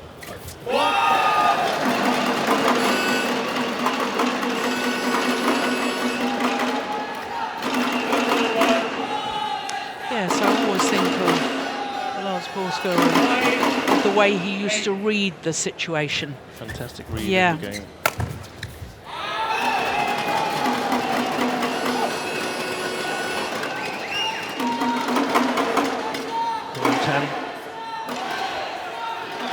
Slow but steadily settling in here in the first game.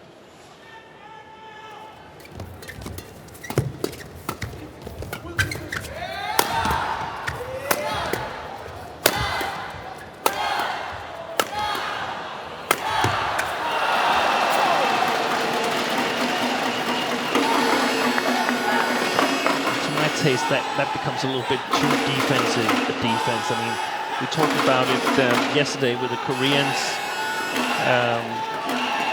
Kim playing the tall Lee Junhui and Chong Wei of China, where they started their defense almost on the first service line from the back of the court, and that was simply too defensive instead. To come a little bit closer to the net in order to have opportunities of turning the defense around. So the Malaysians back level, 8-all.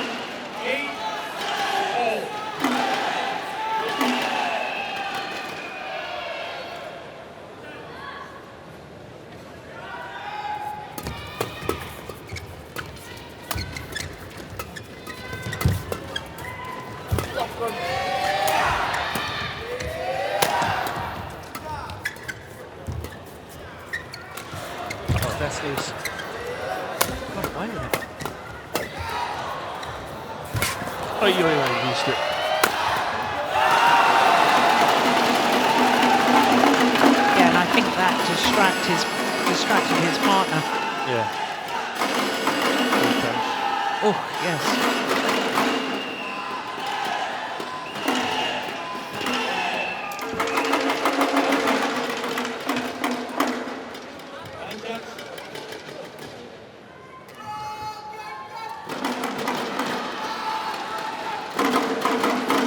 Danes had a lot of focus this year on doing well at the Europeans. Individual championships there. What, this particular pair? Yes, they felt that that was a good goal for them. A goal that was reachable to get a medal at the Europeans. They accomplished that, played 3 games against Ivanov and Sosunov, when the unfortunate thing that Sosunov ruptured his Achilles when that happened, and therefore they got into the final. It was really close in the 3rd game, so you never know what might have happened, but good performance.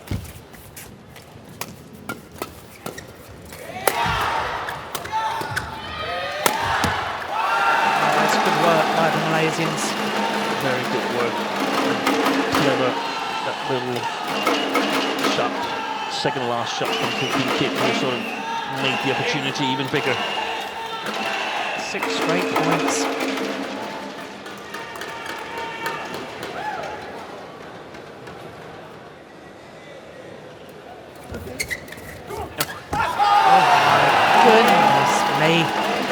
I was just about to scold Kuki and Kiat for such a loose net shot, but my goodness, the left-handed Kim Astrup was wild. Det er helt rigtigt, det har set, han udfordrer, men tag det roligt. Ikke også? Og så bevæger jeg på dem. Ja. Vi skal have lidt mere off. Når vi er under, skal vi afgive det rigtigt, men så skal vi ind og have op igen. Det er russerne, vi spiller mod, ikke? Very interesting, because that's what you said. We've got to have more offensive. I mean, if we're very much below the tape, we're going to lift, but then we've got to get the offensive back. It's the Russians we're playing against. So they're trying to make similarities to Ivanov and Sosunov, where you simply can't survive in the defense. And I think that's the philosophy here as well. I mean, you can't survive in the defense. We can't win in the defense. We can survive a number of shots, but I think 3-4 shots, that's the maximum.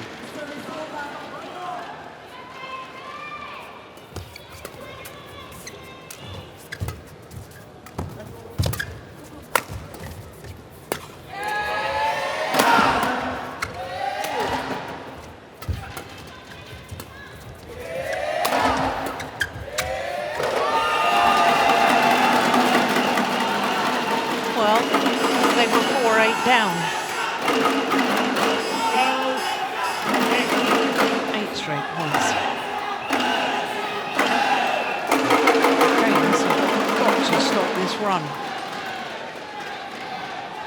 You see their experience, the Malaysian pair, just they've never played the Danes either, so they just got to have a look at how they're playing, what's their roles and so on. They've probably seen it on video, of course they've seen it on video. It's different when you're standing there on the court yourself.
But, I mean, after all, the Danes, well, I mean, they've been in 3 finals this year. Yeah. Swiss Grand Prix gold, won that. European Championships, Swedish Masters. And that was 11 straight points. That's simply not good enough.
Tell us, here we go. Oh, that's way in.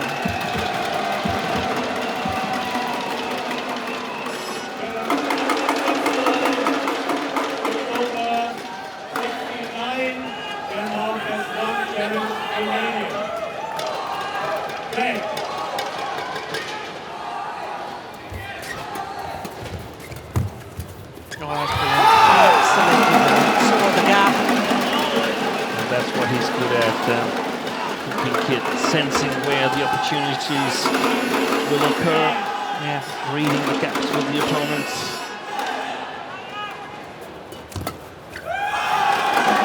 This is just unbelievable, quite frankly. Since they were leading 8-4, the Danes have only won 1 more point. 13-1 down.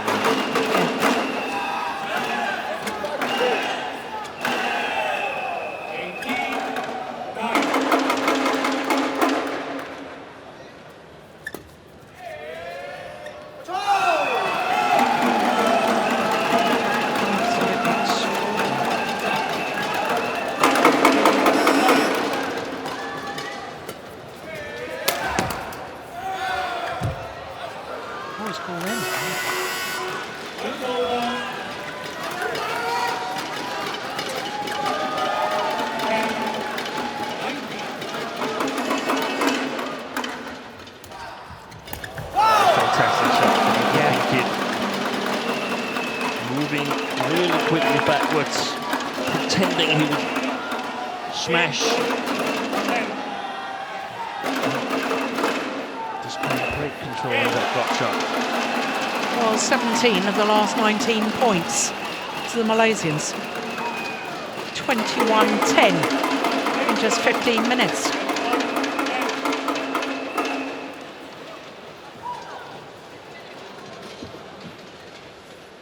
剩下专注前场拍，就打前场拍的rotation就对了。然后呢，进攻的时候呢，一定要移动，因为他的进攻还没有错。像前面的呢，根本就要比你们进攻的rotation对了，进攻的时候要移动，对啊，要站住，对啊，因为他球是拿还是打嘛，对啊，好没有什么错啊，对啊，他是拿出来进攻的时候，头颅还是投一些前场拍的 ，OK 啊，前场拍意思要比较。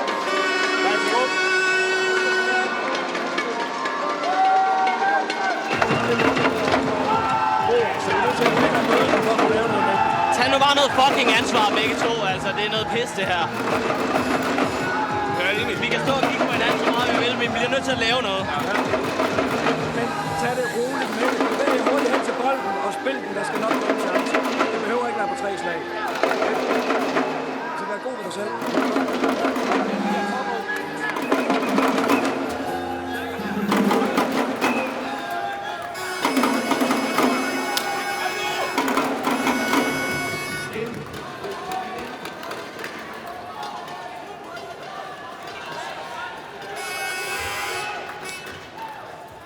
Well, quite obvious from the body language of Kim Astrup. Very, very frustrated with what happened in the opening game in Chong Wei. Well, he's looking quietly confident, isn't he?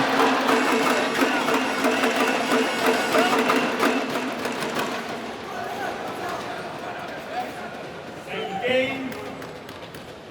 The ball. Play. It's a good serve.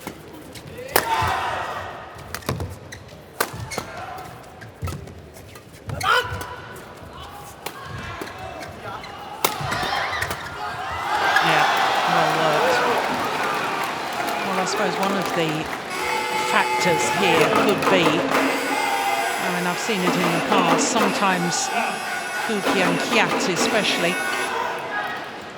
gets a little overconfident at times and tries shots that are over-ambitious, and the Danes, if they can just sort of hang in there and keep working, that could become a factor. But he's been pretty disciplined so far, I have to say. Oh, there's one of his outrageous shots.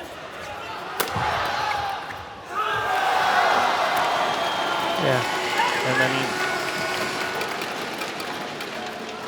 they have every chance of underestimating the Danes now, because when they could take 17 points after being 4-8 down in the first, then why shouldn't you underestimate your opponents and think this, we're going to pull this off? We're going to play our country in the final of the Thomas Cup. Might as well enjoy it. Yeah. Now let's welcome the players. 张艺娜、李帅熙、韩国；张艺娜、李秀丽、日本；福万胜、李游怡豪、日本；那克福库曼、Gloomy Yonao, Japan。裁判员苏珊泰勒、澳大利亚；发球裁判员雅各布、辛迪伯格、 Just outrageous. What a fabulous shot from Boon Heong. Look at that. It's perfection. Clever play. Kim Astrup is covering for the flat shot to the middle of the court. Boon Heong had no intention of playing that.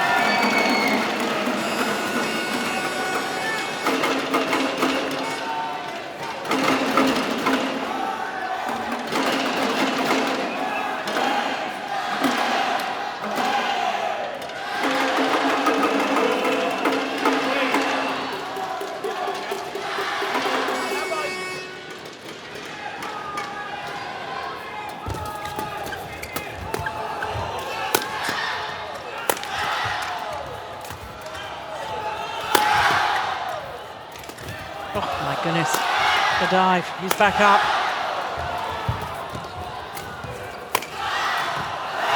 Yeah, good rally.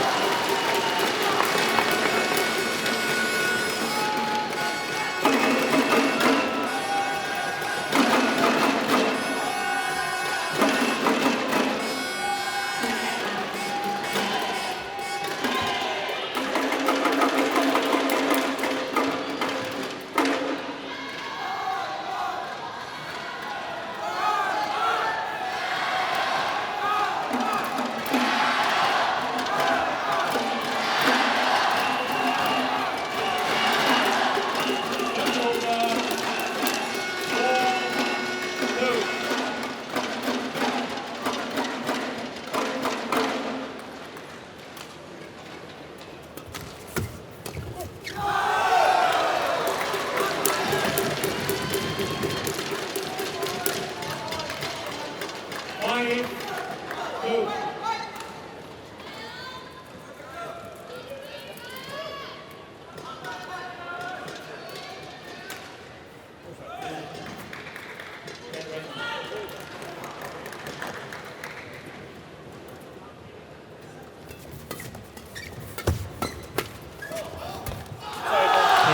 There's the reading at the front of the court from Astrup.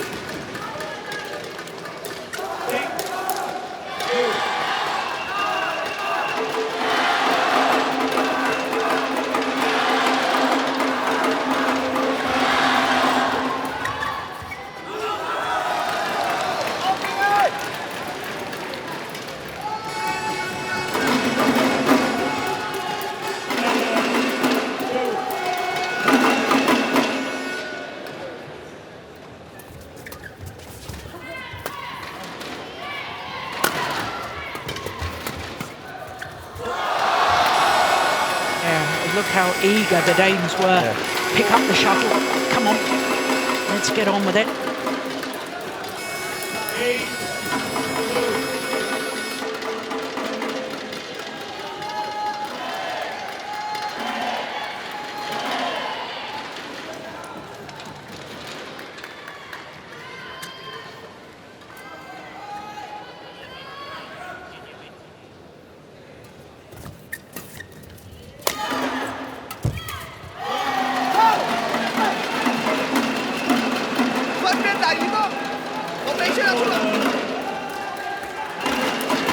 Situations where the Malaysians have been far more efficient than the Danes when they set up the front court player. This time Temple and Kiong, but they've been much more clinical on the front court, where the Danes, they less blocked it again and have to have more opportunities in order to score a point.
He could have finished that.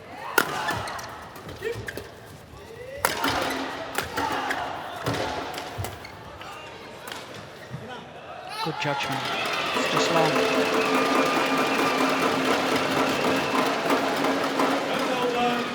I have to say, I don't like these high lifts. Because if you're in big problems and you're not really close to your defensive stance, then it might be a possibility. But to give Heong these high lifts where he has got all the time in the world to launch his smashes, they're not as powerful as they were back when they were number 1, but they're still pretty good in sets up cooking Kiat on the front court. I think the Danes got to be a little bit more creative in the defense.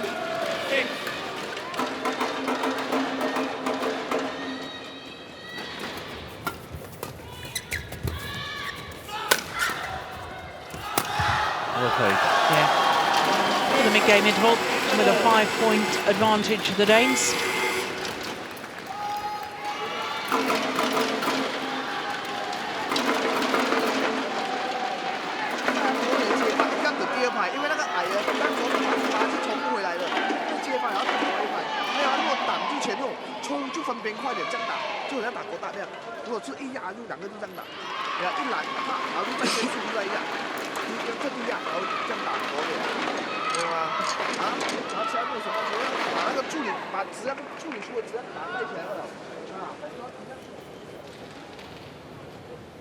Goal 1, 20 seconds.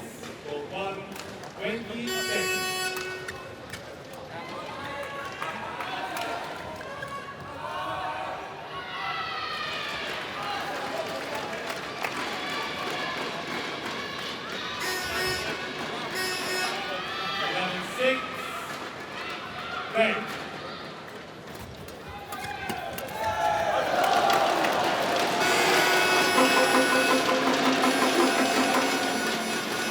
Is this what you thought of, Jill, when you discussed the possibility that the Malaysians might feel a little bit too secure?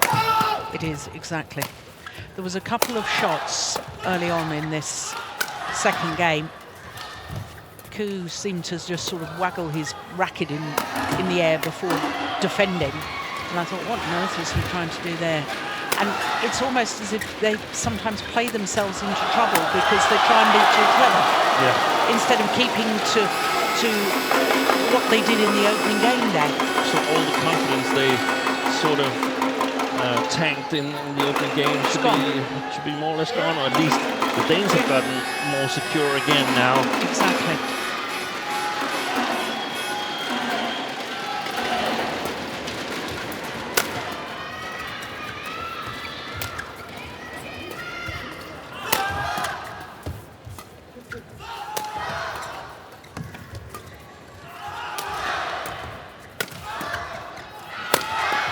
Between the legs. And you see, that's the sort of shot, you know, that if I was his coach, it would really frustrate me.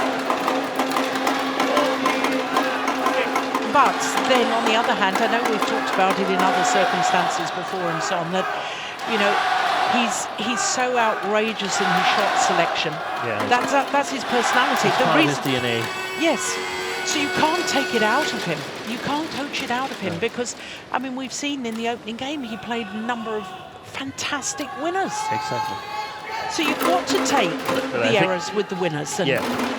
But I think most coaches are looking for a little bit more consistent display.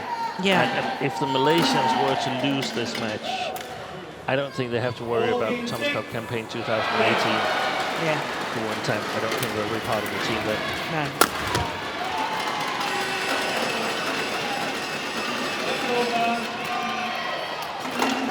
So of course went 17-2 up in the first game, so yeah. From that perspective they're not really in trouble yet in this second game. No, that was from 4-8 down, wasn't it? But you do never know. I just sense the momentum has changed. And whilst they had the possibility, having stormed through from that 4-8 deficit to take the opening game 21-10, you know, I just felt if they'd put the pressure on then, they could have finished off the Danes. Yes, I think so.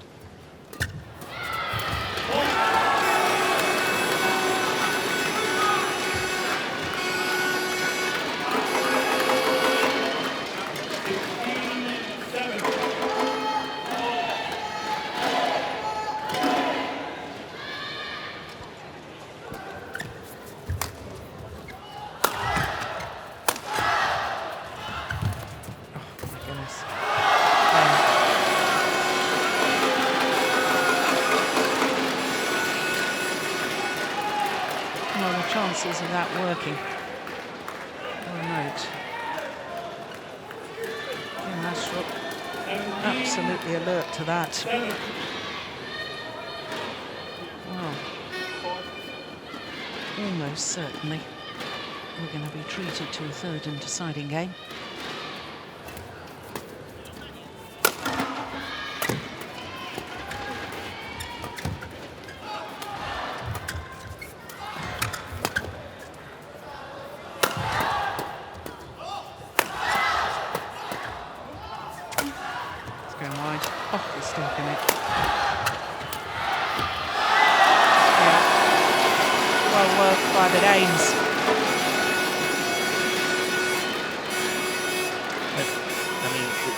They're not going to stop working. Definitely not. I mean, they want to win. So the Malaysians, they have to claw their way back into this match.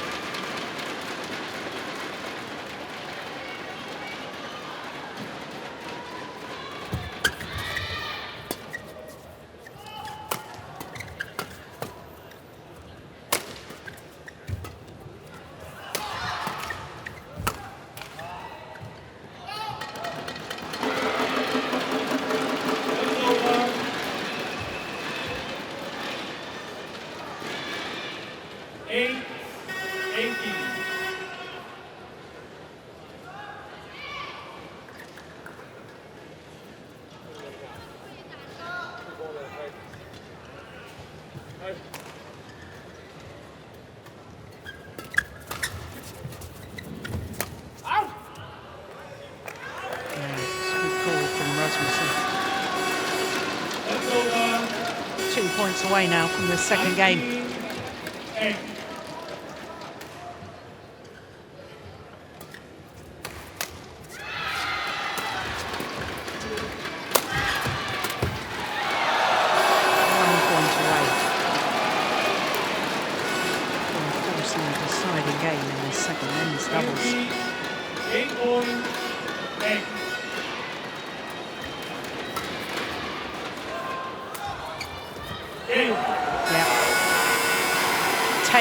Resistance from the Malaysians.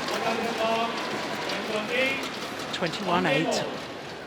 33 minutes into the match, and it's one game all.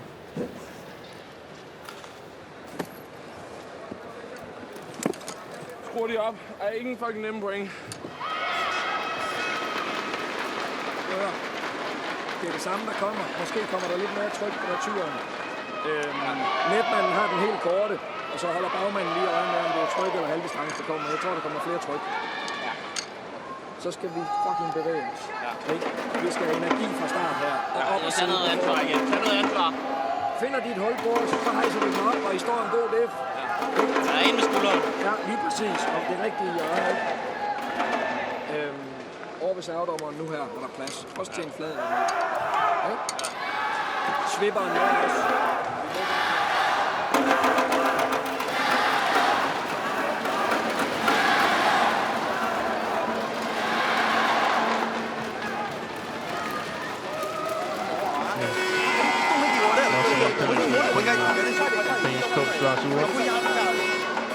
Movement is important, and the willingness to work hard. I feel that the Malaysians are more or less bringing the same as they've done in the first game. Danes just got to be ready for it here. That's at least their plan. Let's do it.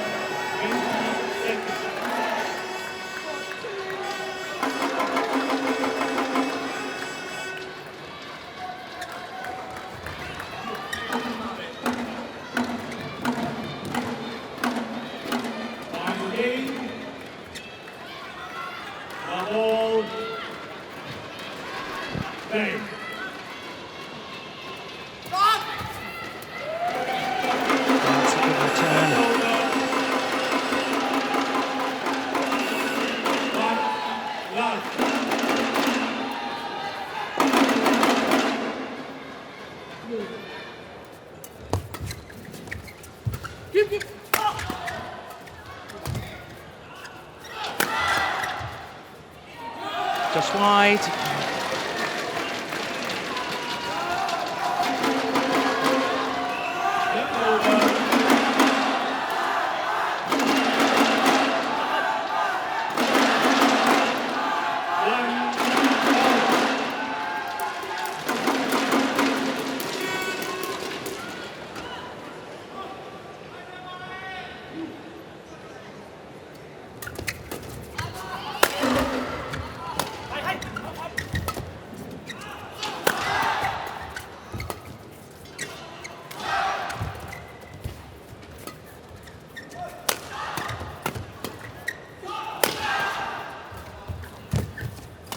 Good rally.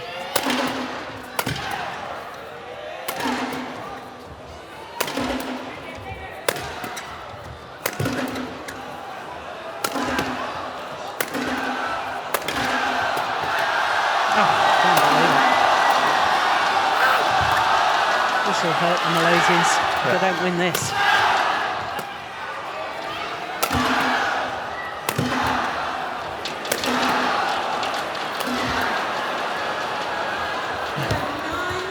Unbelievable. Got to be the longest rally of the match. They're not going to smash. They're not going to smash.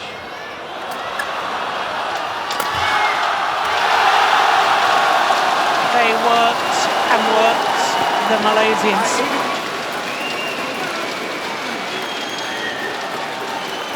And the former world #1s felt that, I can assure you. 71 shots. And they kept an awful lot of the shuttle towards Kiong Keat. And he almost slowed to a walk by the end of it. How many shots? 71. 71. And he's short of water, cooking kit, signaling the team that water is needed. Tan Boon Jong consulting Jeremy again on the coach's chair.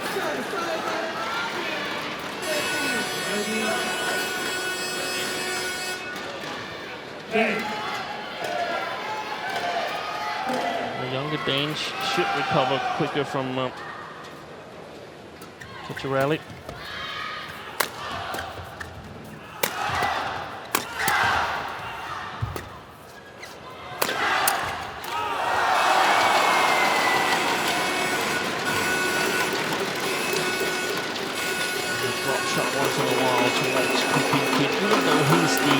Creative part and the typical front court player, then a drop shot to him might do wonders for the Danes if it's well executed.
Oh, that's nice. That's a lovely shot from Kien.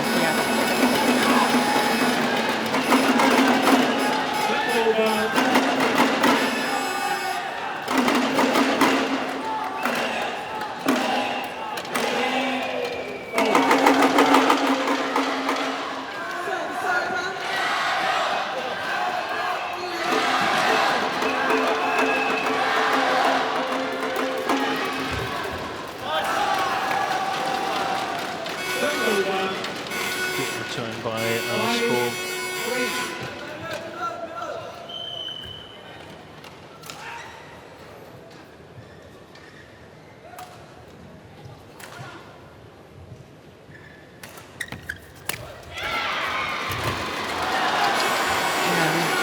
Look at Anders again there, picking up the shuttle.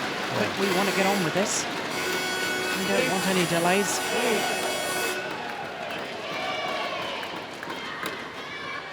It's quite refreshing to see a player doing that, isn't it? It's a rarity nowadays.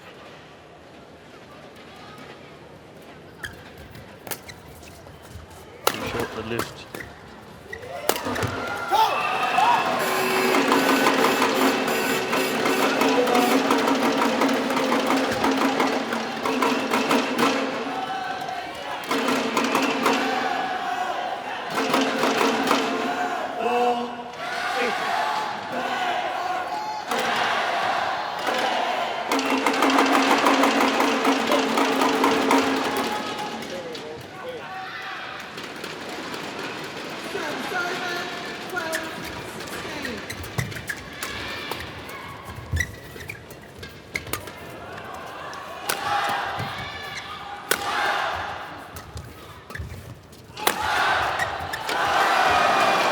Played by the Danes.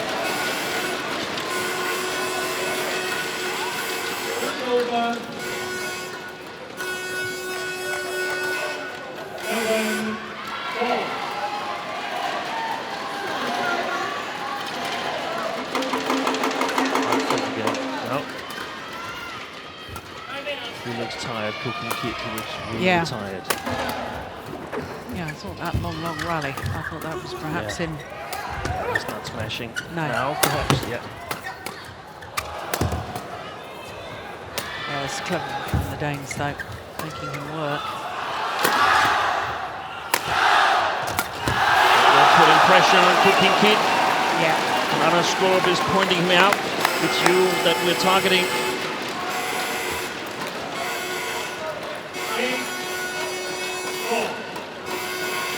Great shot, great shot.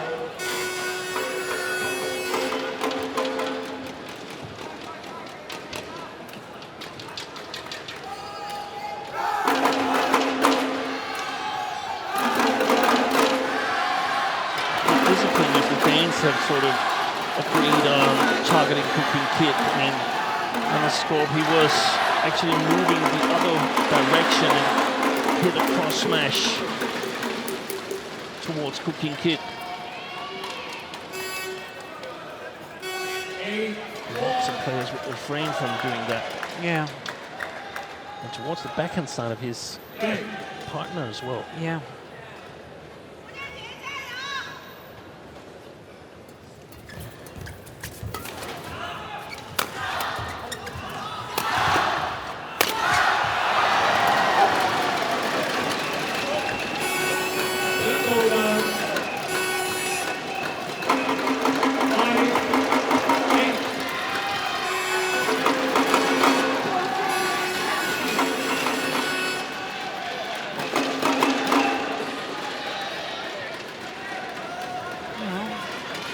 Now, but a previous rally 4-8, and my mind just darts back to that opening game. Surely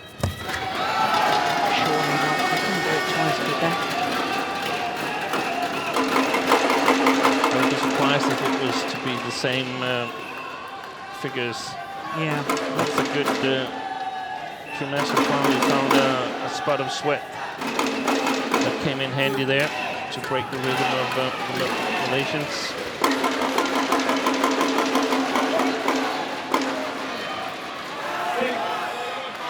But the Danish camp is cheering a lot more on their players than the Malaysian. Kind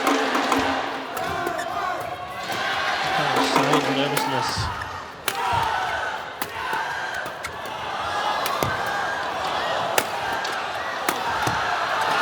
Yeah, finally got through. Yeah. There we go. Come on, boys. They keep calm. He's changing the shuttle directly. He's not giving the shuttle back to the Malaysians and then asking for a change. He's changing it directly. So you save time in between the rallies.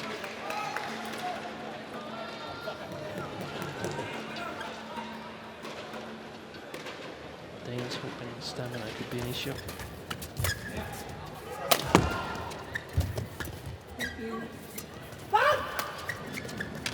Oh goodness.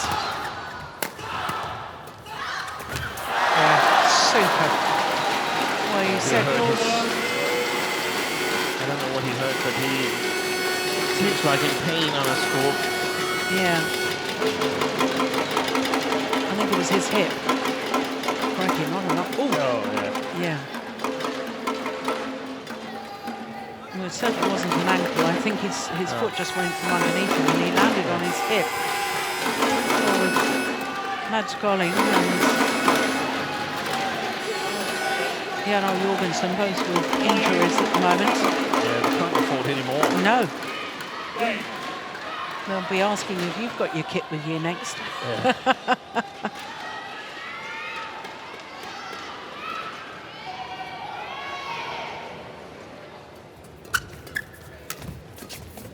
Well played.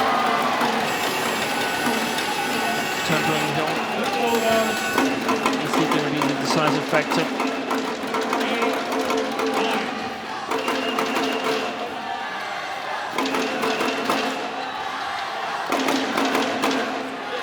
Former double world junior champion, right? I think he won it twice. Boon Kiong? Yeah. I don't think so. I thought he only won it 2004 with Kien.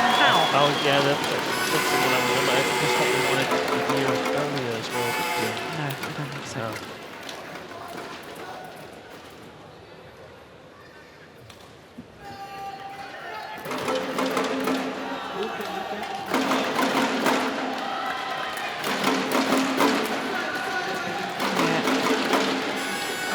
Bounced, did he, like some of the players? Chong Wei, I mean, every time he goes down, he seems to be up even quicker. Yeah. Taking a few push-ups and then ready to play on. Yes. There he is.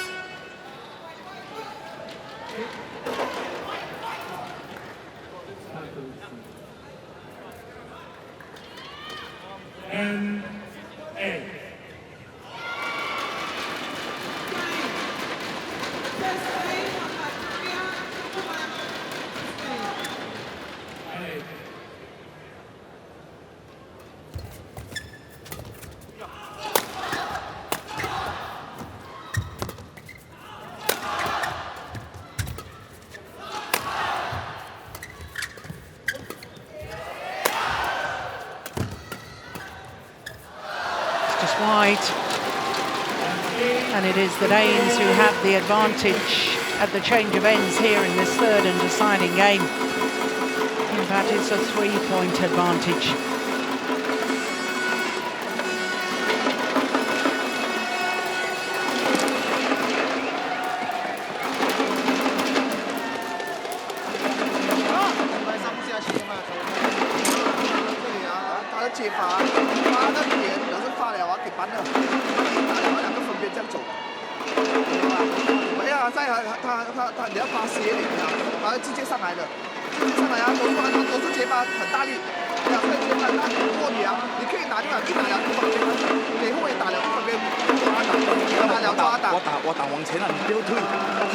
前面有 fast team 啊，他讲得好啊。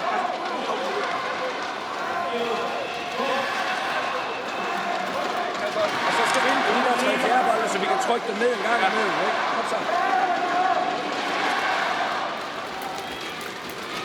Well, I understood the last bit, which was comes up. Let's go on.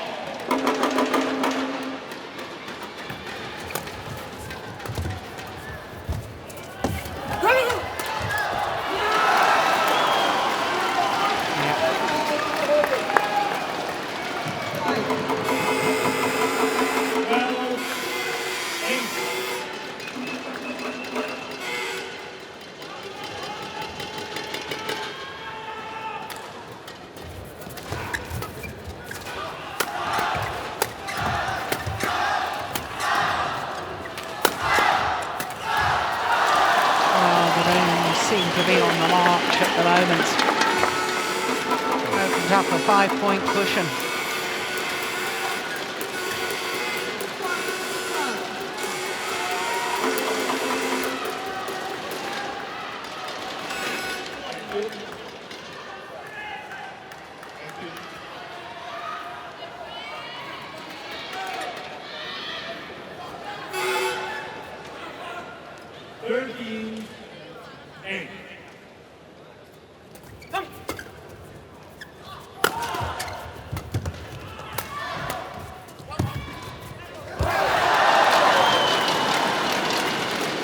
Doesn't seem like they have the stamina, the Malaysian pair.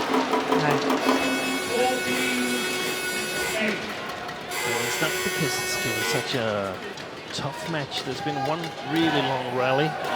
Otherwise, 10-15, sorry, 21-10, 8-21. It's not a long match. No. Oh, that's a great smash. Flatter. On the left-handed. Yeah, that's too late.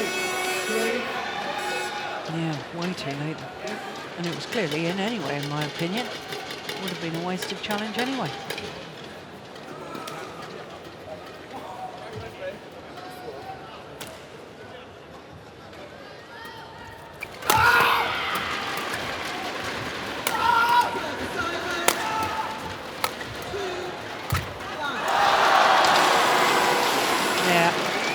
Just no penetration in the attacking play of the Malaysians anymore. Been nullified by the Danes. 7 straight points.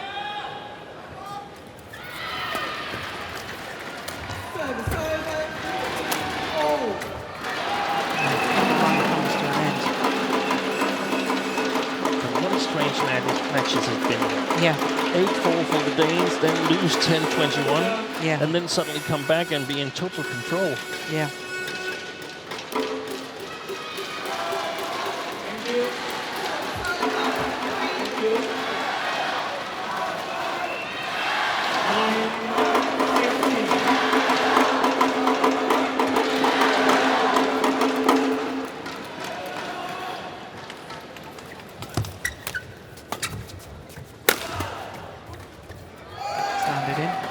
It's out.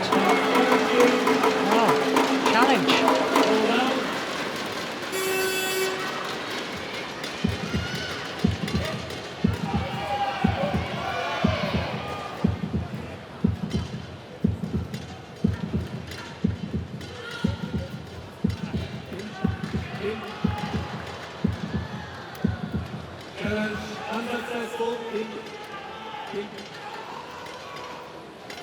I'm surprised the Danes challenged one that was apparently so far out.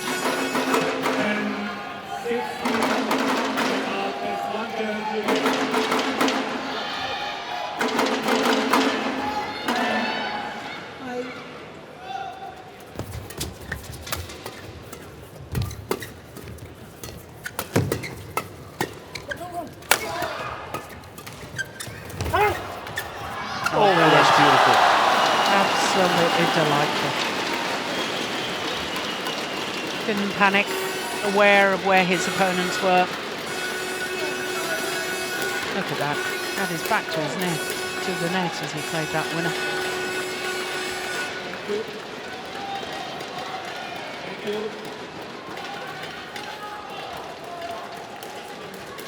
Turns over. 17-10.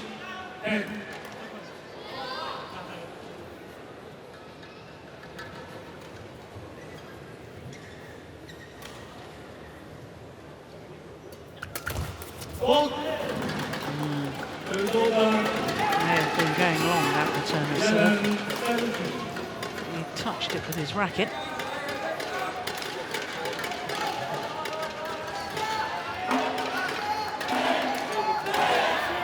Need a couple of points or three of the Malaysians now to start believing it again and put pressure on the Danes, who are debutants here in the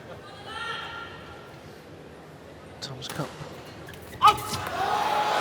error on the low serve from Tan Boon Kiong. I think that's his second error. Plus he's had a service fault. 3 points away from forcing a deciding match within the tie.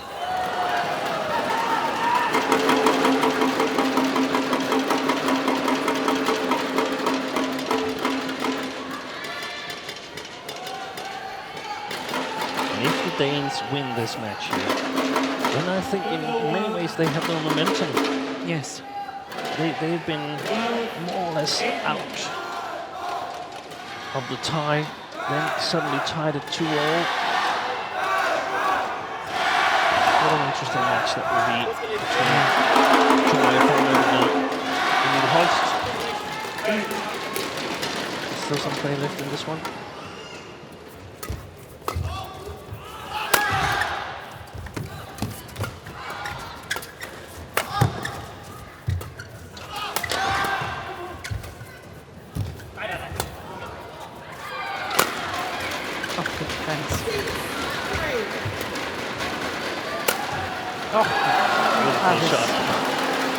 Incredible smash from Tan Boon Kiong. Great steepness on this some sort of natural steepness from that left hand there, a bit like Fu Haifeng. Yeah.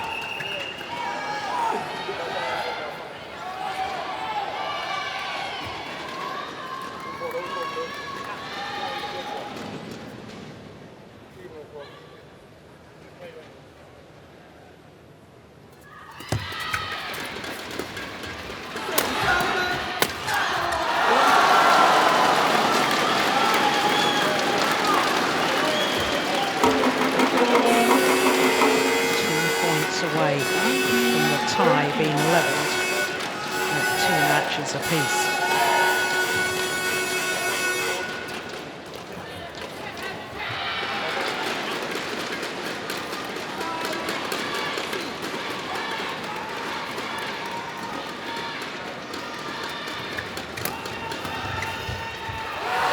Match point opportunities.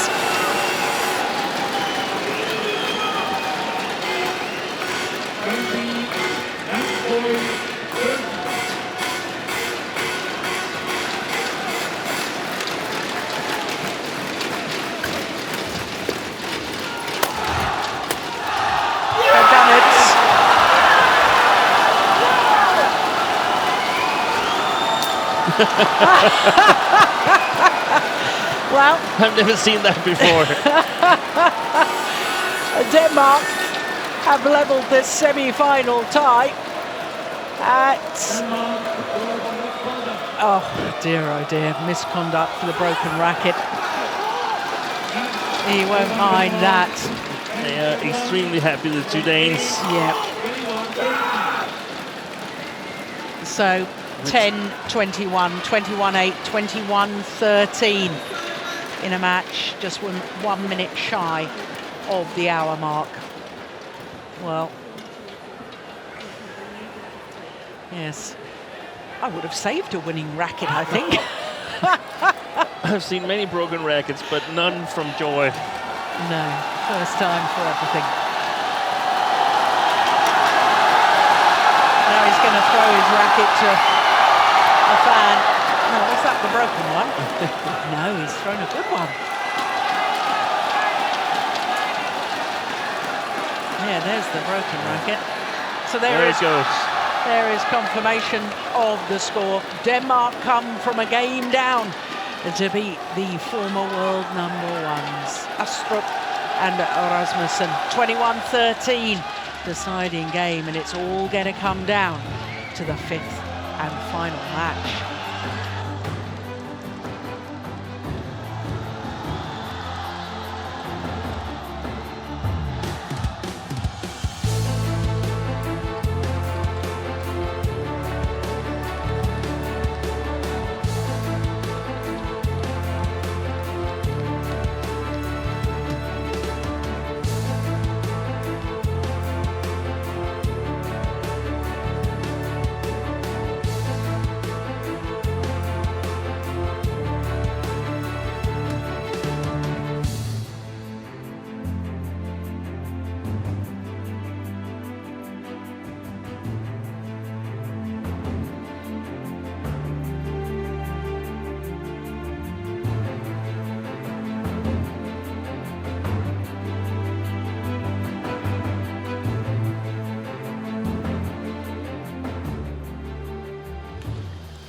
Well, we couldn't have scripted this any better.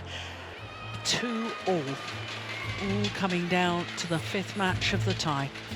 It is Chong Wei Feng of Malaysia up against Emil Holst of Denmark. And of course, Chong Wei Feng was instrumental in Malaysia reaching the final of the Thomas Cup 2 years ago in Delhi. He was playing second singles in India for Malaysia. This time he's playing third singles, and his selection came about because performance director Morten Frost felt his experience at third singles could be crucial.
Will it be Malaysia or will it be Denmark contesting the final of the Thomas Cup on Sunday? Well, lies in the hands of either Chong Wei Feng or Emil Holst.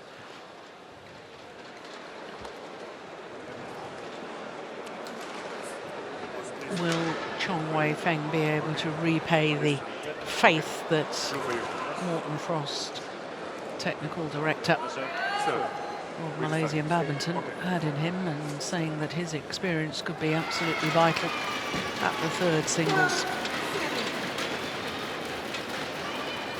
Well, for this man, I don't think he's ever been in such a pressure situation previously. 25-year-old from Copenhagen. Well, he probably thought that he had played his only match within this Thomas Cup campaign when on Tuesday he played third men's singles against New Zealand, beat Richardson in 2 straight games. But of course, due to the injury of Janor Jorgensen, it means that Holst has got his chance here. Chong Wei Feng will turn 29 next Thursday. And he has been as high as 12, as you can see, 6 weeks at number 12 in the world ranking, currently 67. And he's currently the 6th ranked Malaysian on the world ranking. Well, the match was all over in the quarterfinal against Chinese Taipei. He wasn't required, as you saw there, against Wei. But he had won all 3 other matches.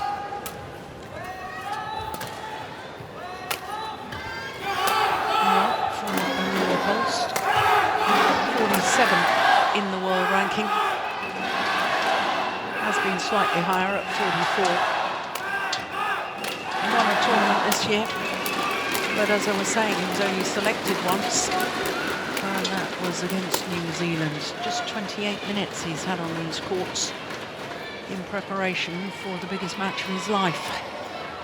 But they have played each other once previously, and that was in the qualifying of the Malaysian Superseries last year. And the Dane won on that occasion. Very close opening game, as you saw, 23-21, but ran away with the second, 21-9.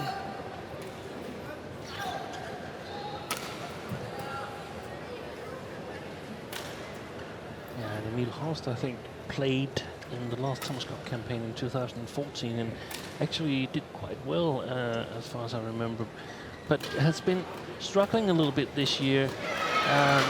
Is selected here as the 4th men's singles in Denmark, but he's actually been struggling and probably has been overtaken by the young Anders Antonsen. Very big talent from Denmark who's not selected for the team, I think basically due to lack of physical strength. Emil is a couple of years or 3 older than Anders Antonsen, and physical strength is important at this level here. So that's a good chance of redeeming himself if he can take Denmark to the final of Thomas Cup.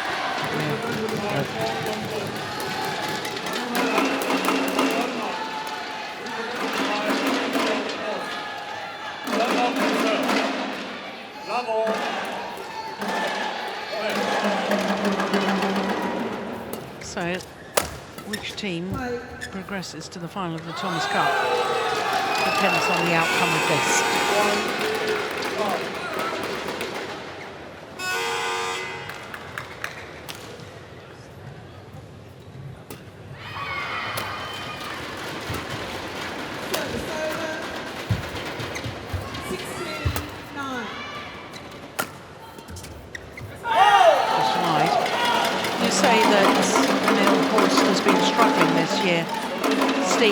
Noticed that he's won a title, the French International Challenger, and he beat Rasmus Fladberg in the final. Of course, Fladberg is the son of my former mixed doubles partner.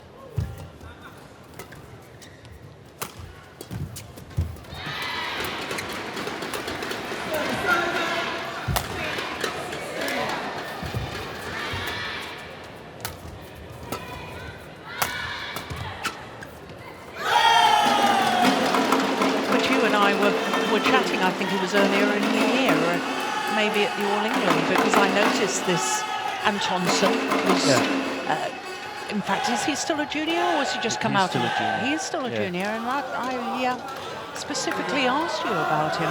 He's obviously going to be a huge talent. He's been doing well in some of the European tournaments. Very strong technically and mentally.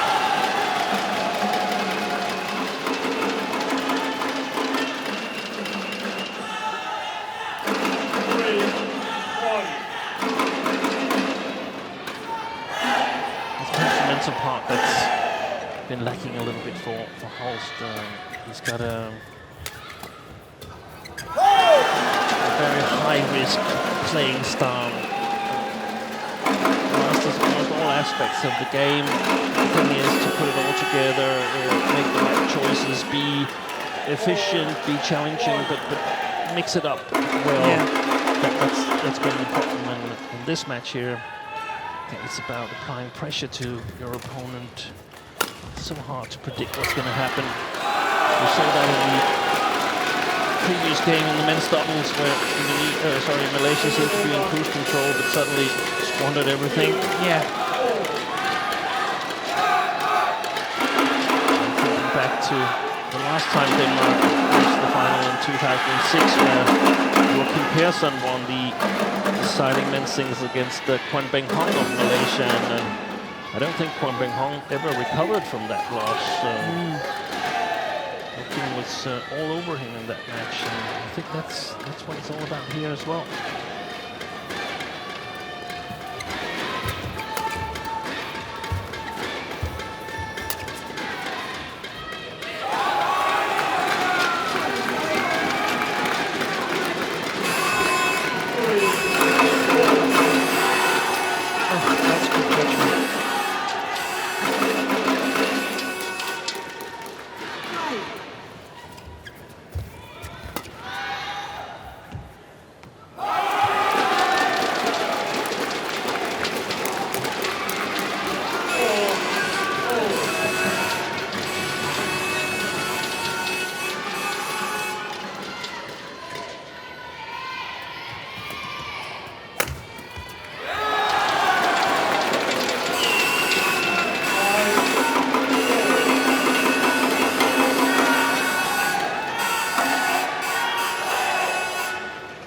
body language right now, I favor Emil Holst.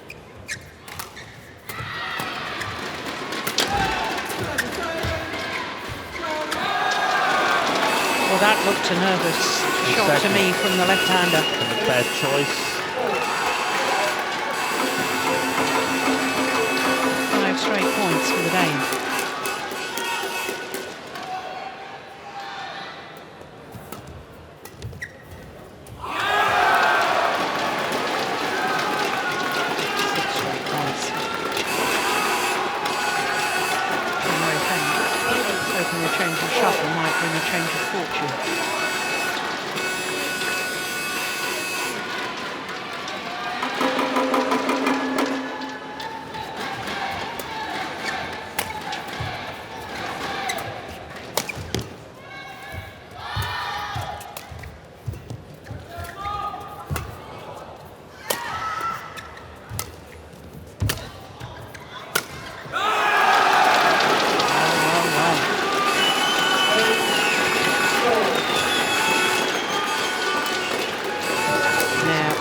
That have been asked.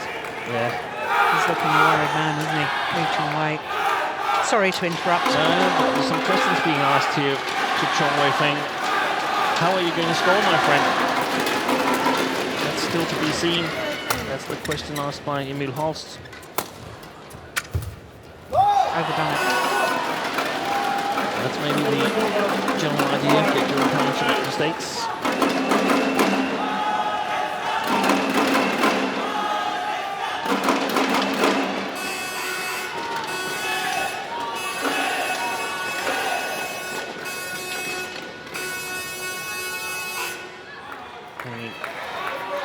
Denmark should end up losing this semi-final, they will still be admired for their fight. Yeah. Missing 3 of their top players. If they go to the final, that will be a fantastic accomplishment. I'm not sure the same goes for Malaysia, that they will be admired for reaching the semi-finals. No. If they should lose this match. Having been 2 love up in exactly. Yeah. That's the key difference. That if they lose, they will be criticized for not capitalizing from a 2-0 lead. This is good rally. Very good rally. And look at the body language of Chong Wei Feng. Unfortunately, you can't see it on television screen right now. We can see it here in Kunshan Sports Center.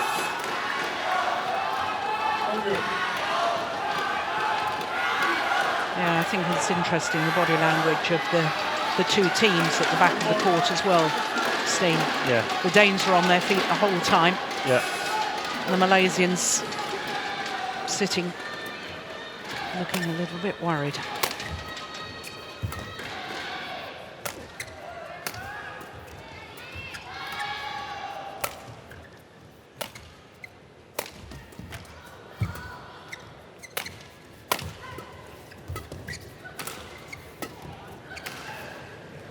In. That's great.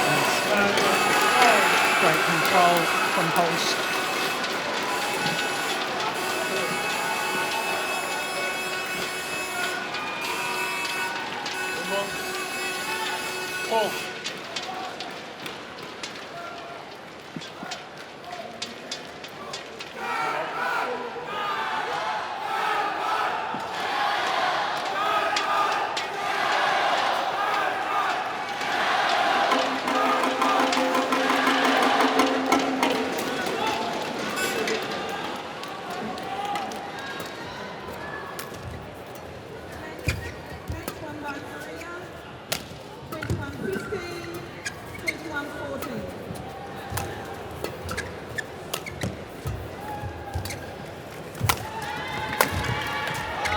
That's one right. Yeah.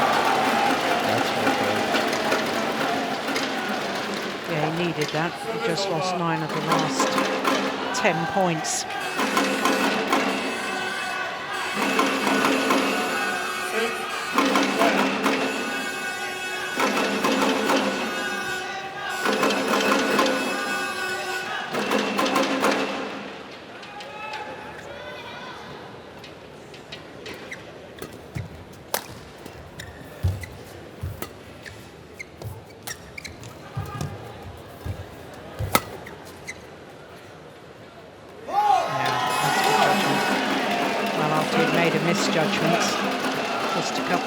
years ago.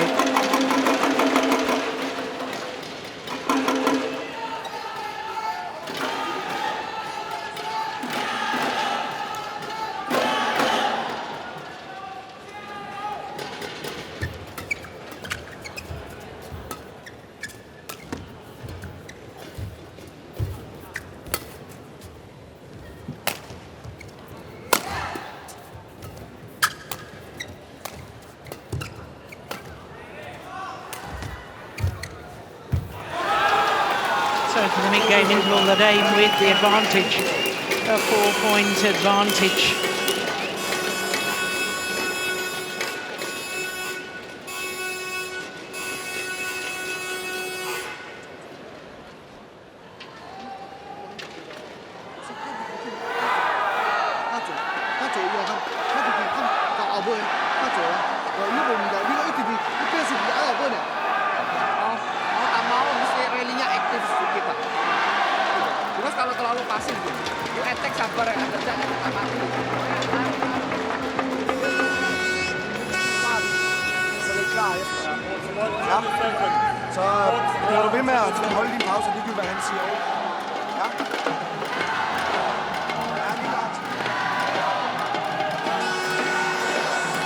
Well, we only got a snippet of the timeout discussion with the Danes. Anything you could grasp from that? Not really, except from taking your time. Don't let the other player direct the pace of this match, or whenever you want to play rallies. That's magnificent. Yeah.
When Holst comes forward, isn't it? Yeah, he's definitely got the potential, and he's got the skills to be a good player. Not always as consistent.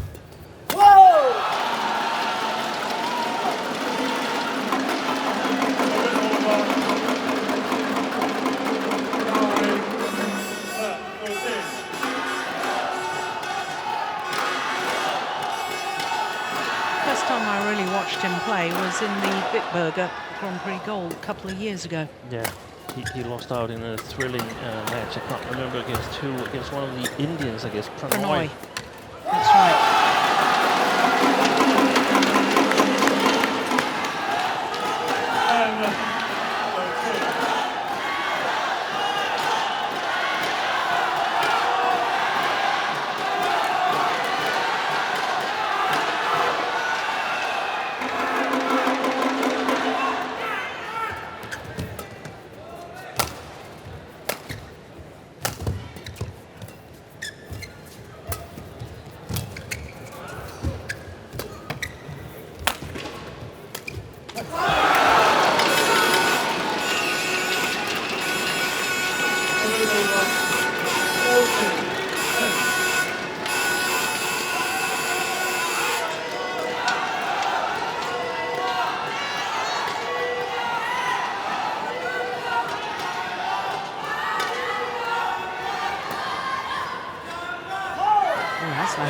Oh, there's an appeal here. Challenge.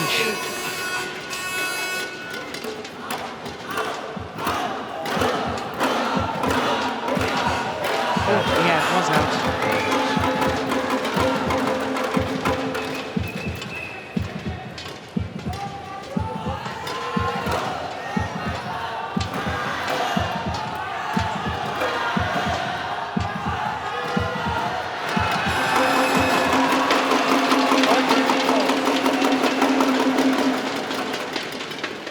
pretty bad call, in my opinion. That was not really hard to see that it was out. Yeah.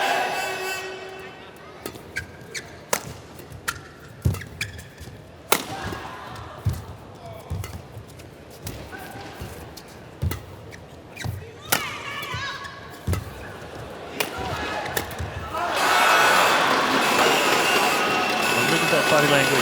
Yeah.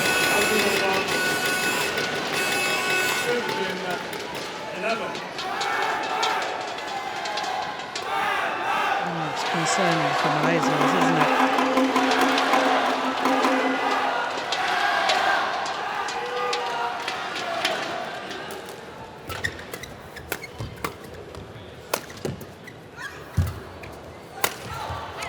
Yeah, that's a super shot. He's got the weapons to score points, Emil Holst. And if Chong Wei Feng is not capable of playing at a faster pace, then I think he's in for a tough time. And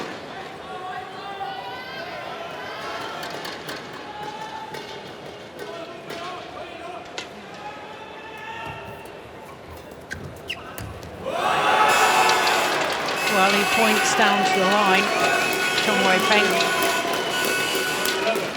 To say, should I have left it?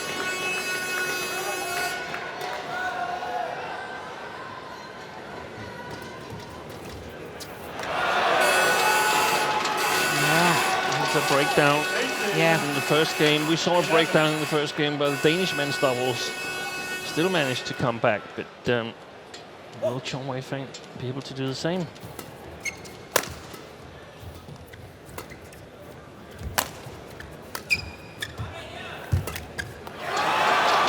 That's a very, very nervous shot again.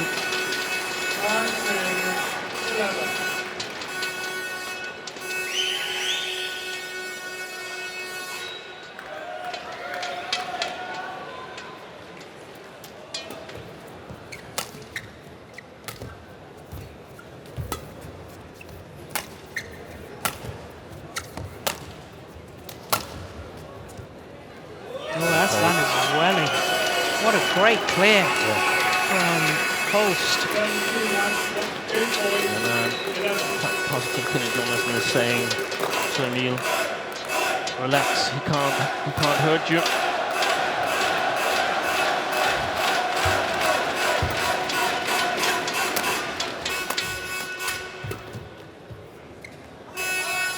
It's gone well.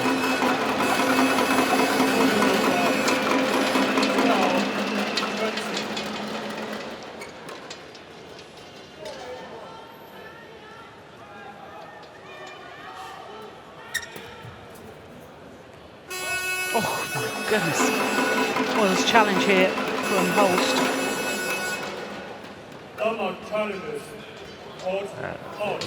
That's long. Yeah, clearly long. Yeah. Not even close.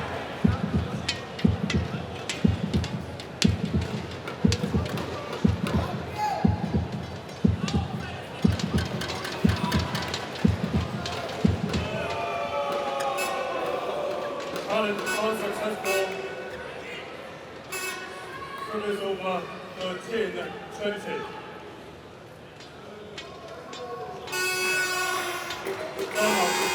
One challenge remaining.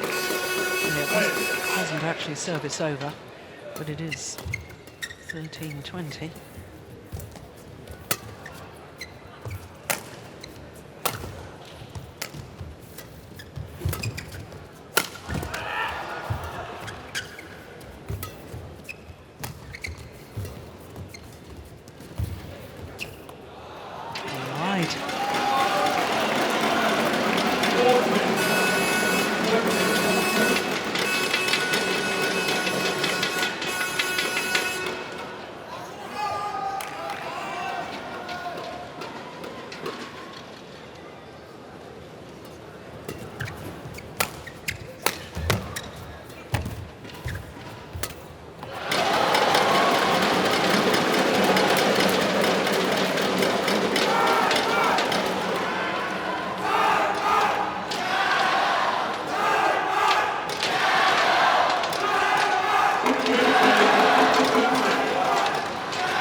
already.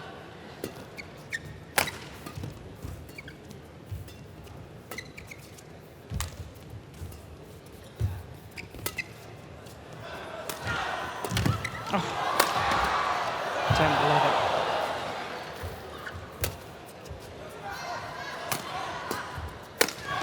Yeah, less time and the opening game for Emil Holst.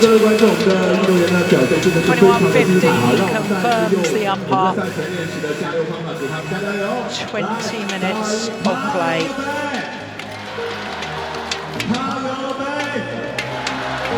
好，谢谢各位。那么要感谢观众朋友们对抗游杯线上互动活动的支持。现在我们要开始回馈大家。我们会在第2局的比赛赛后，我们要进行有对不同的活动。现在大家大家请大家看。 Hvis vi får lagt en god tydelig overspilning, så får han svært ved at slå den væk. Og så kan du komme ind under den. 好，那么大家可以好好的做出在这个kæmper sindssygt hårdt在下方点击线上互动Han begynder at bløde. 点击左下角可以选择对对碰。那么在大家比赛赛后的这个抽奖的活动啊，请大家敬请再来。Ja. Så hvis vi er i tvivl, så skal der lidt mere over til hans baghånd herovre. Der er ikke lige så god som forhånd. Okay. Men mest af alt, så er der energi. Hele vejen. Ja. Hvad tænker du nu?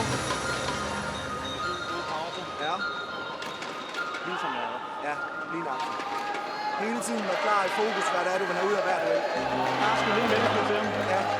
Og så er der plads ned i hans round-ahead nu. Og sidevinder en lille smule den anden vej. Okay. Men det er okay at skyde ned med den også. For at finde den følge. Well, Steen, what was Kenneth Jonasson saying there? What was his advice?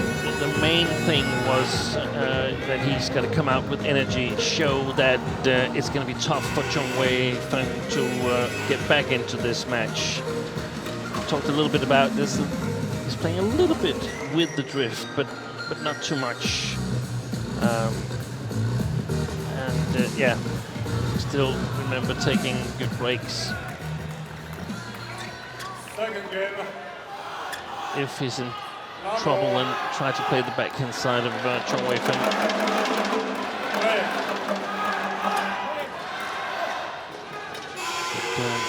I have a hard time seeing Chong Wei Feng recover from this one. But then again, I've already missed my early prediction on this match. I thought Malaysia would run away with it.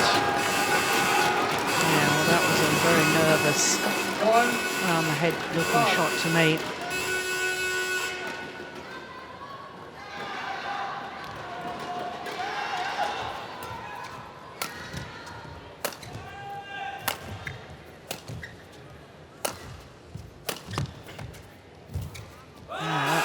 As well. I don't think he's made one shot from that particular height below the tape, Chong Wei Feng. One of the creative shots that he's tried has been successful.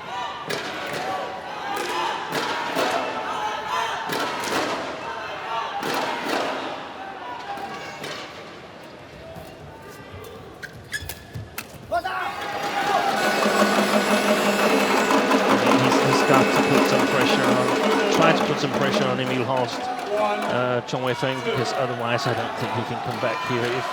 If there's put pressure in what way? What do you mean by that? Try to smash, play some flat game, challenge. Otherwise, if it's peace and no danger, I mean, Emil, he will just outmaneuver him. Yeah. Oh my goodness, that's extraordinary. Having dived on the defence, he then counter-attacks the push with around the head. Well, was it sort of a smash or a drive? That was brilliant.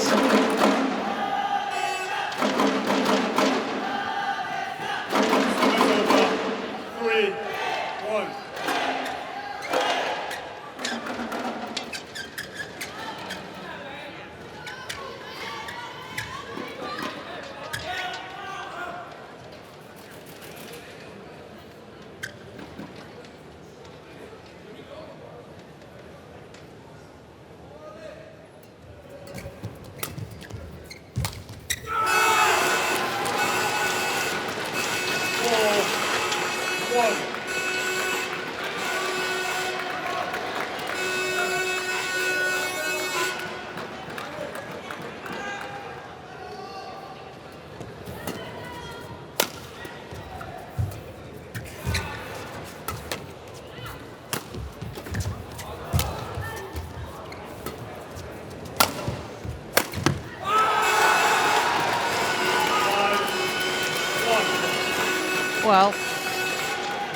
say he's fired up, Holst, I think is a bit of an understatement. I know he's one of those players that always works incredibly hard on court and is willing to throw himself around in an effort to retrieve this shuttle. But that style is making Chong Wei Feng more and more nervous. Yeah, and Holst is looking like, I mean, he's about to win the World Championships in 2017, and nobody's going to touch him. And I think he believes that he's going to win this match.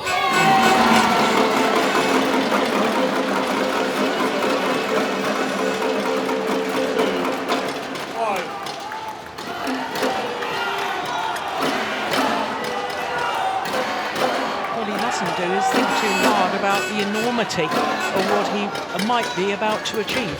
That's exactly right, because I mean we've seen that also. He lost the final of the Danish Championship to his good friend Rasmus Flood, and Emil was the favorite. Yeah.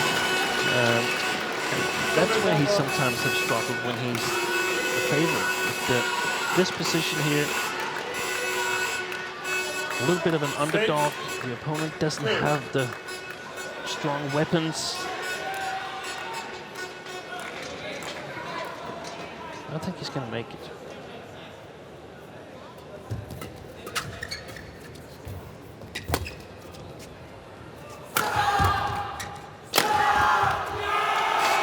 Yeah, the initial lift from the left-hander wasn't even near the double service line, and it got what it deserved. You know, as much as, you know, I'm delighted it's gone to a deciding game. This deciding match within the tie. I can't help but feel a little bit sorry for Chong Wei Feng, because he's obviously riddled with nerves. And I don't know what you say to a player in this situation, how you calm them down so that he can play his best, because at the moment he's not able to produce his best. No. He's nowhere near his best.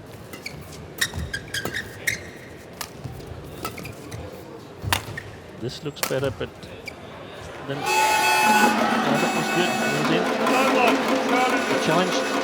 Well, it was certainly in on the back line. Was it in on the sideline? Yeah, Yes. I think so. Yeah. I don't think you can do that much, because nothing you can say can sort of change the feeling you've got, and it's the feeling that's the problem. Yeah. The only thing you can hope for is that all of a sudden he loosens up. Yeah.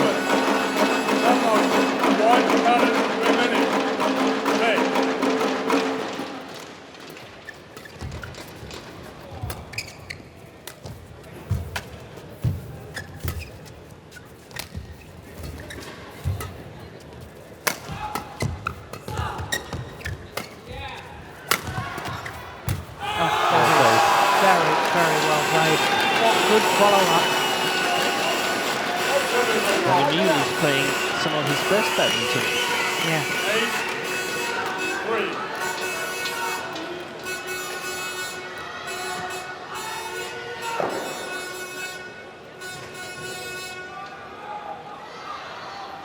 And most of all, he has the on-court appearance that I'm the best on this court. Yes. If I'm not the best in the whole tournament. That's how he looks like on this court here, and it's so valuable in these nerve matches. Yeah.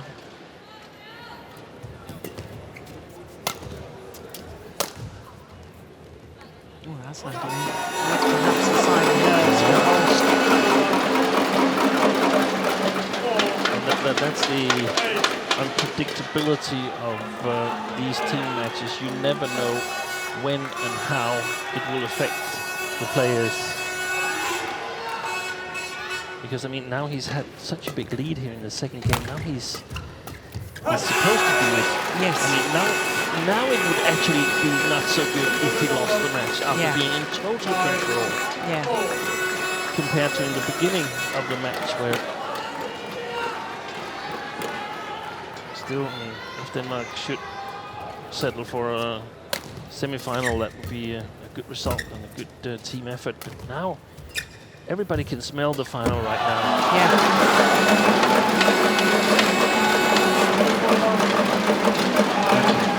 I've seen the Danish team stand there, and I don't think they can select Mathias Christiansen for an eventual final on Sunday, because I simply don't think he will have time enough to recover.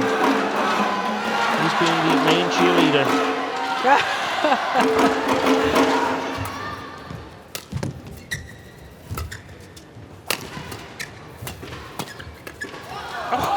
Came off, yeah, came off the frame of the racket. Important rally. Yeah. And there's been a slight change. Yeah.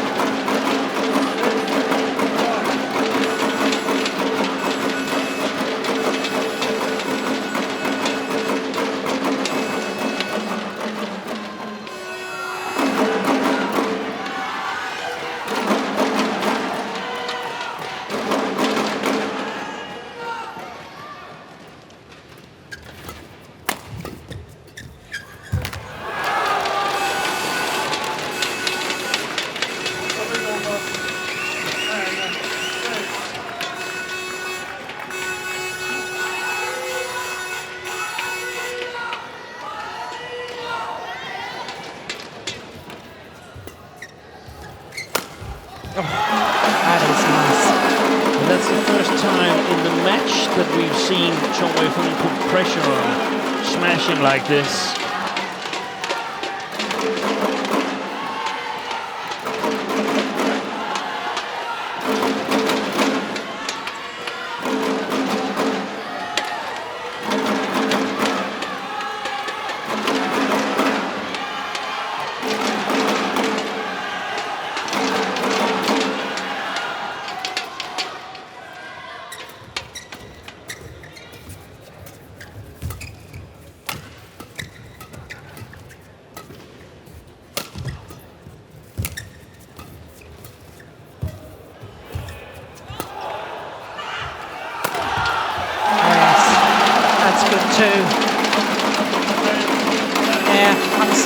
Same as you, Steve.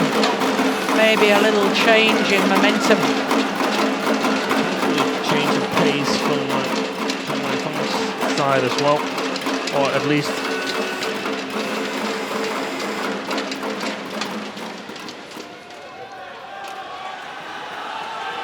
two good rallies. Also firing a couple of smashes away and get to loosen up a little bit using some of the energy.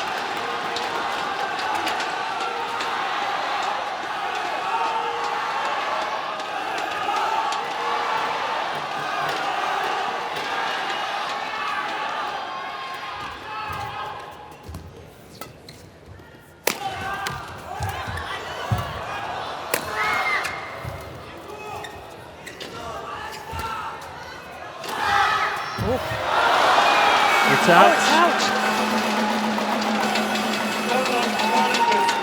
Challenge. Yeah. Well, if he's wrong on this one, then he's got no challenges left in this second game. Oh.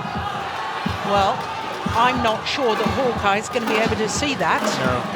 Because as he landed, he blocked the view. He blocked the view. We've got high-speed cameras down the line.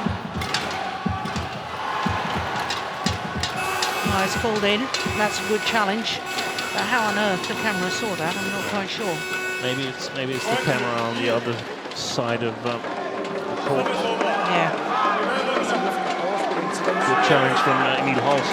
Very, very valuable challenge. Så tilbage ind mod midten, eller ned mod baghånden igen, herover i hans korte.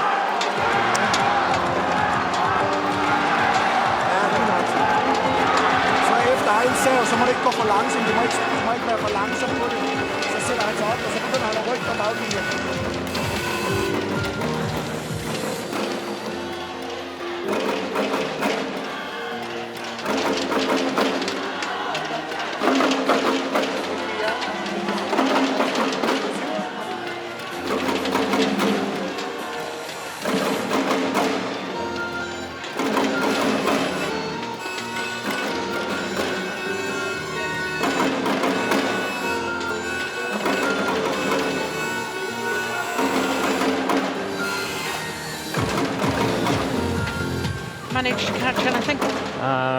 Just a few things. After his own service, he's got to be really ready and quick.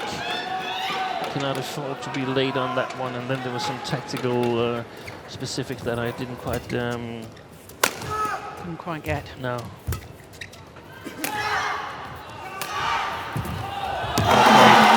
It is well played. And what I noticed there was that Emil Holst, earlier in the match, he's moved his feet. His feet just seemed absolutely planted. And that's what happens when you get a little bit nervous. Yeah. You get the feeling that no matter where you go, you're going to go wrong. And that's a terrible feeling to have on court.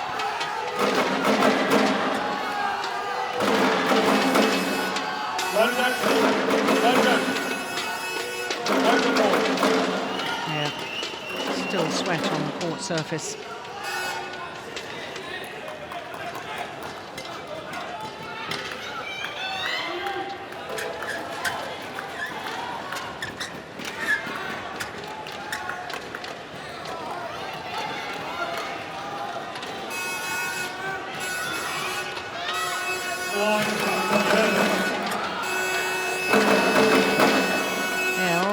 The Malaysian teammates are now a little more animated.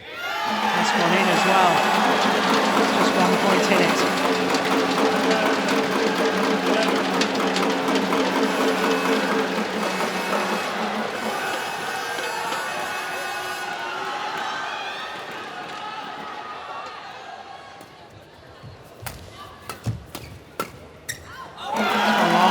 It's all level in this second game.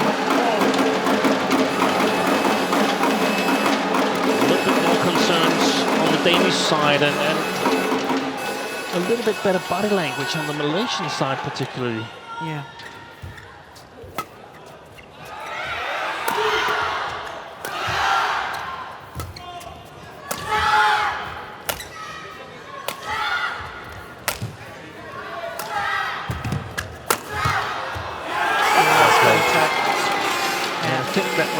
Some of the stuff that Kien talked to Emil Holst about during the interval. I couldn't quite catch it, but it was something about the backhand side of Chong Wei Feng.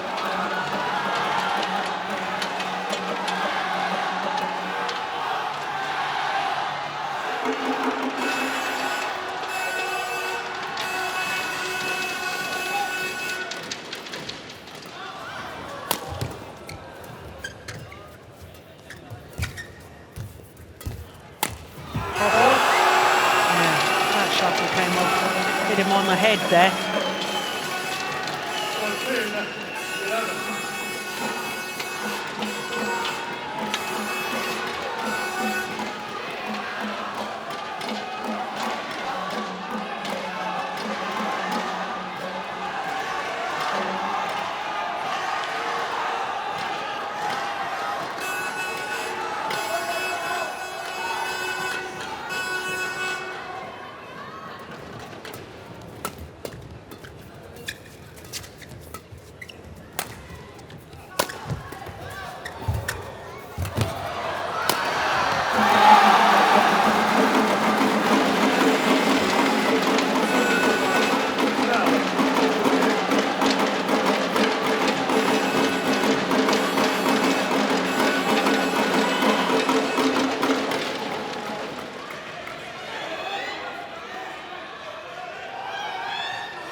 Outmaneuvered.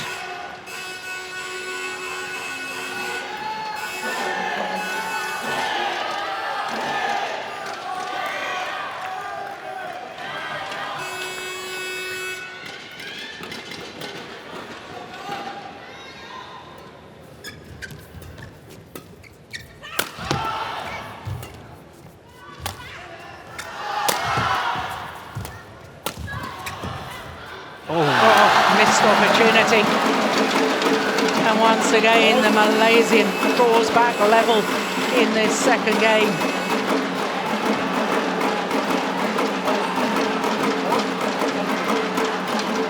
Well, he's going to get a yellow card.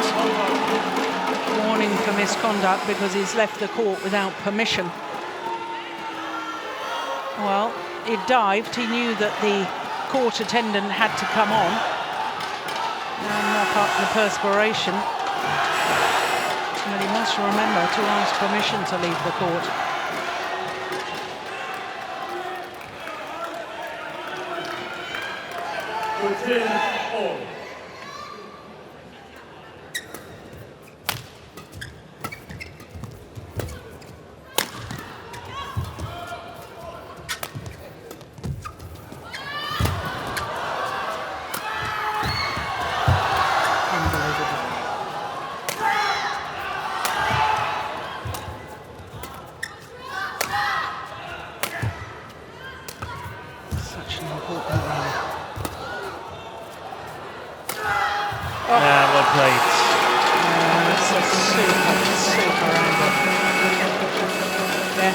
The teammates, they haven't sat down all of this deciding match within the tie.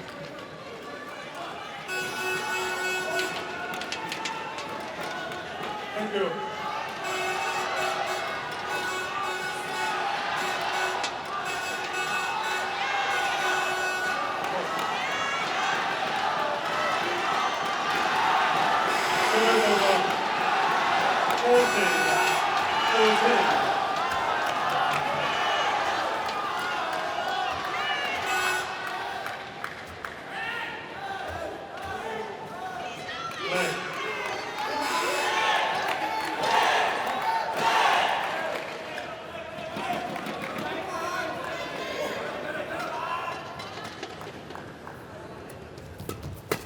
Oh, that is a good third shot. Great backhand from Holst.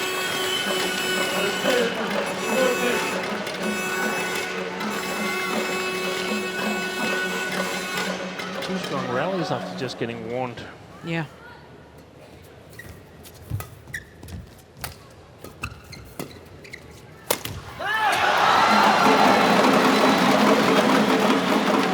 Interesting that he played his block to the centre of the court and quite far back from the net on Chong Wei Feng. Didn't want him spinning it. No.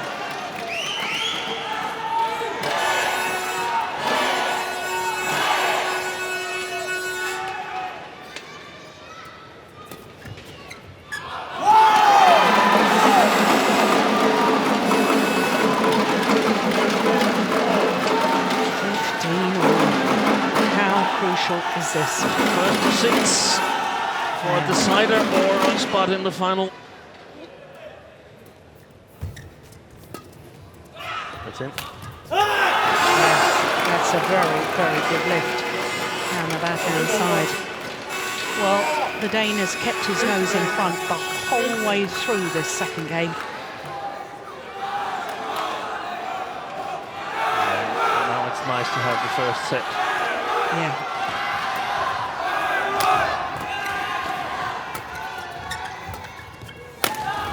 That's a brilliant smash.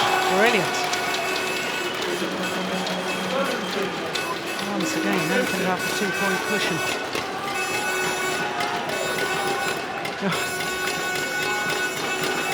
Even Lee Chong Wei can't watch. Getting nervous. He's on his feet.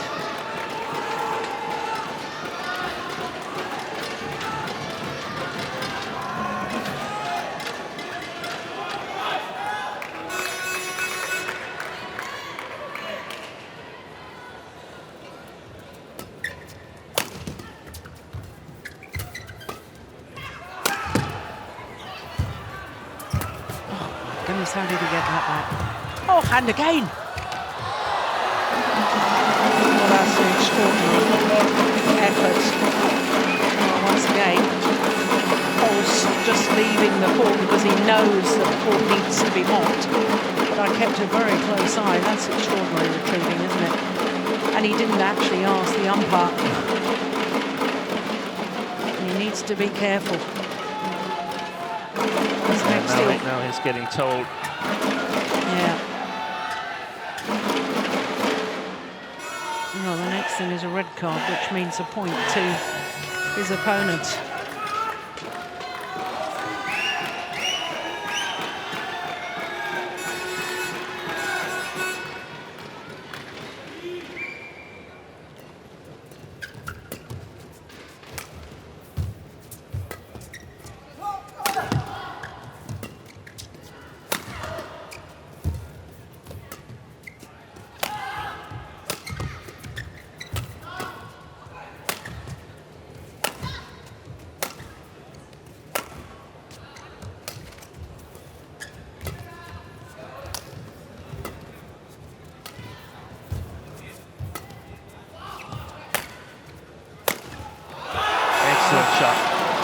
challenge here.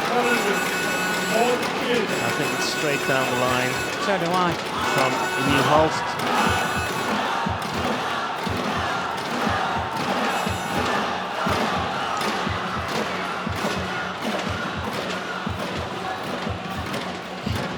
Everybody watching the giant screen here in the Sports Center.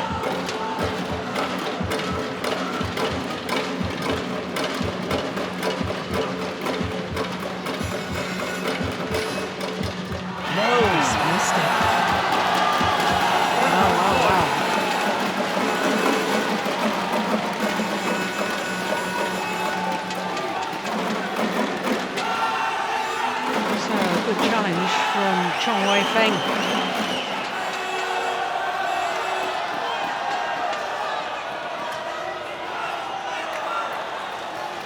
$17 all.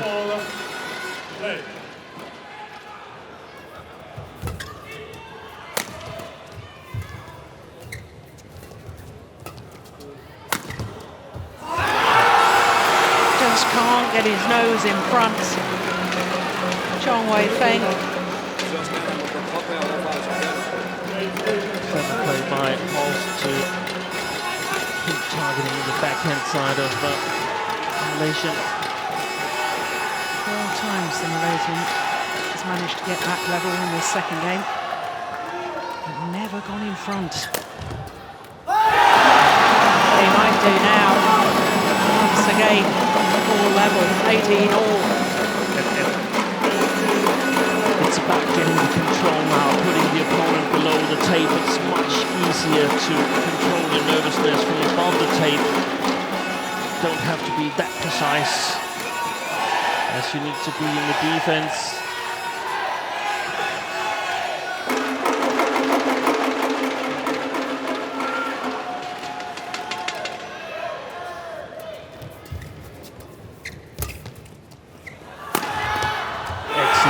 Excellent variation. Yeah, that was super. And now I think the first game comes into play. Emil Holst is playing to win it. Chong Wei Feng is playing to force a decider. 2 tantalizing points needed.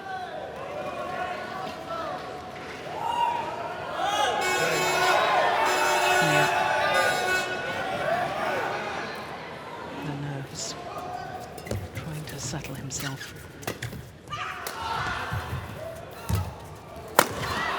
Yeah. Having been down on his knees. And I can see Viktor Axelsen, he doesn't know where to look. The magnificent trophy that awaits the victors on Sunday. Denmark have 2 chances to reach a 9th Thomas Cup final.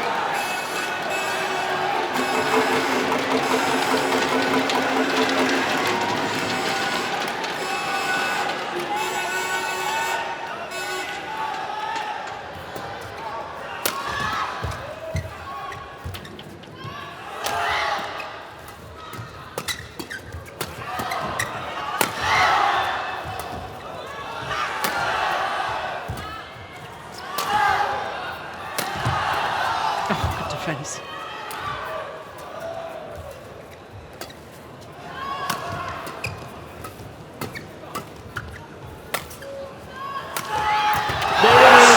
They've done it! 10 years after they last reached the Thomas Cup final, Denmark will on Sunday contest a 9th Thomas Cup final. They're looking for their first ever title, but that's what it means to Team Denmark to have reached the final of the Thomas Cup. Disappointment obvious for the Malaysians. Malaysia, of course, were 2-love up in the tie, but Denmark came back from that deficit. And for a 5th time in the history of the Thomas Cup, Indonesia will play Denmark for the coveted trophy. Well, I didn't think it was all that likely when they were love 2 down. I felt that it would take a huge effort, and a huge effort it was by Denmark. The start of the revival came from Hans-Kristian Vittinghus as he beat Zainuddin.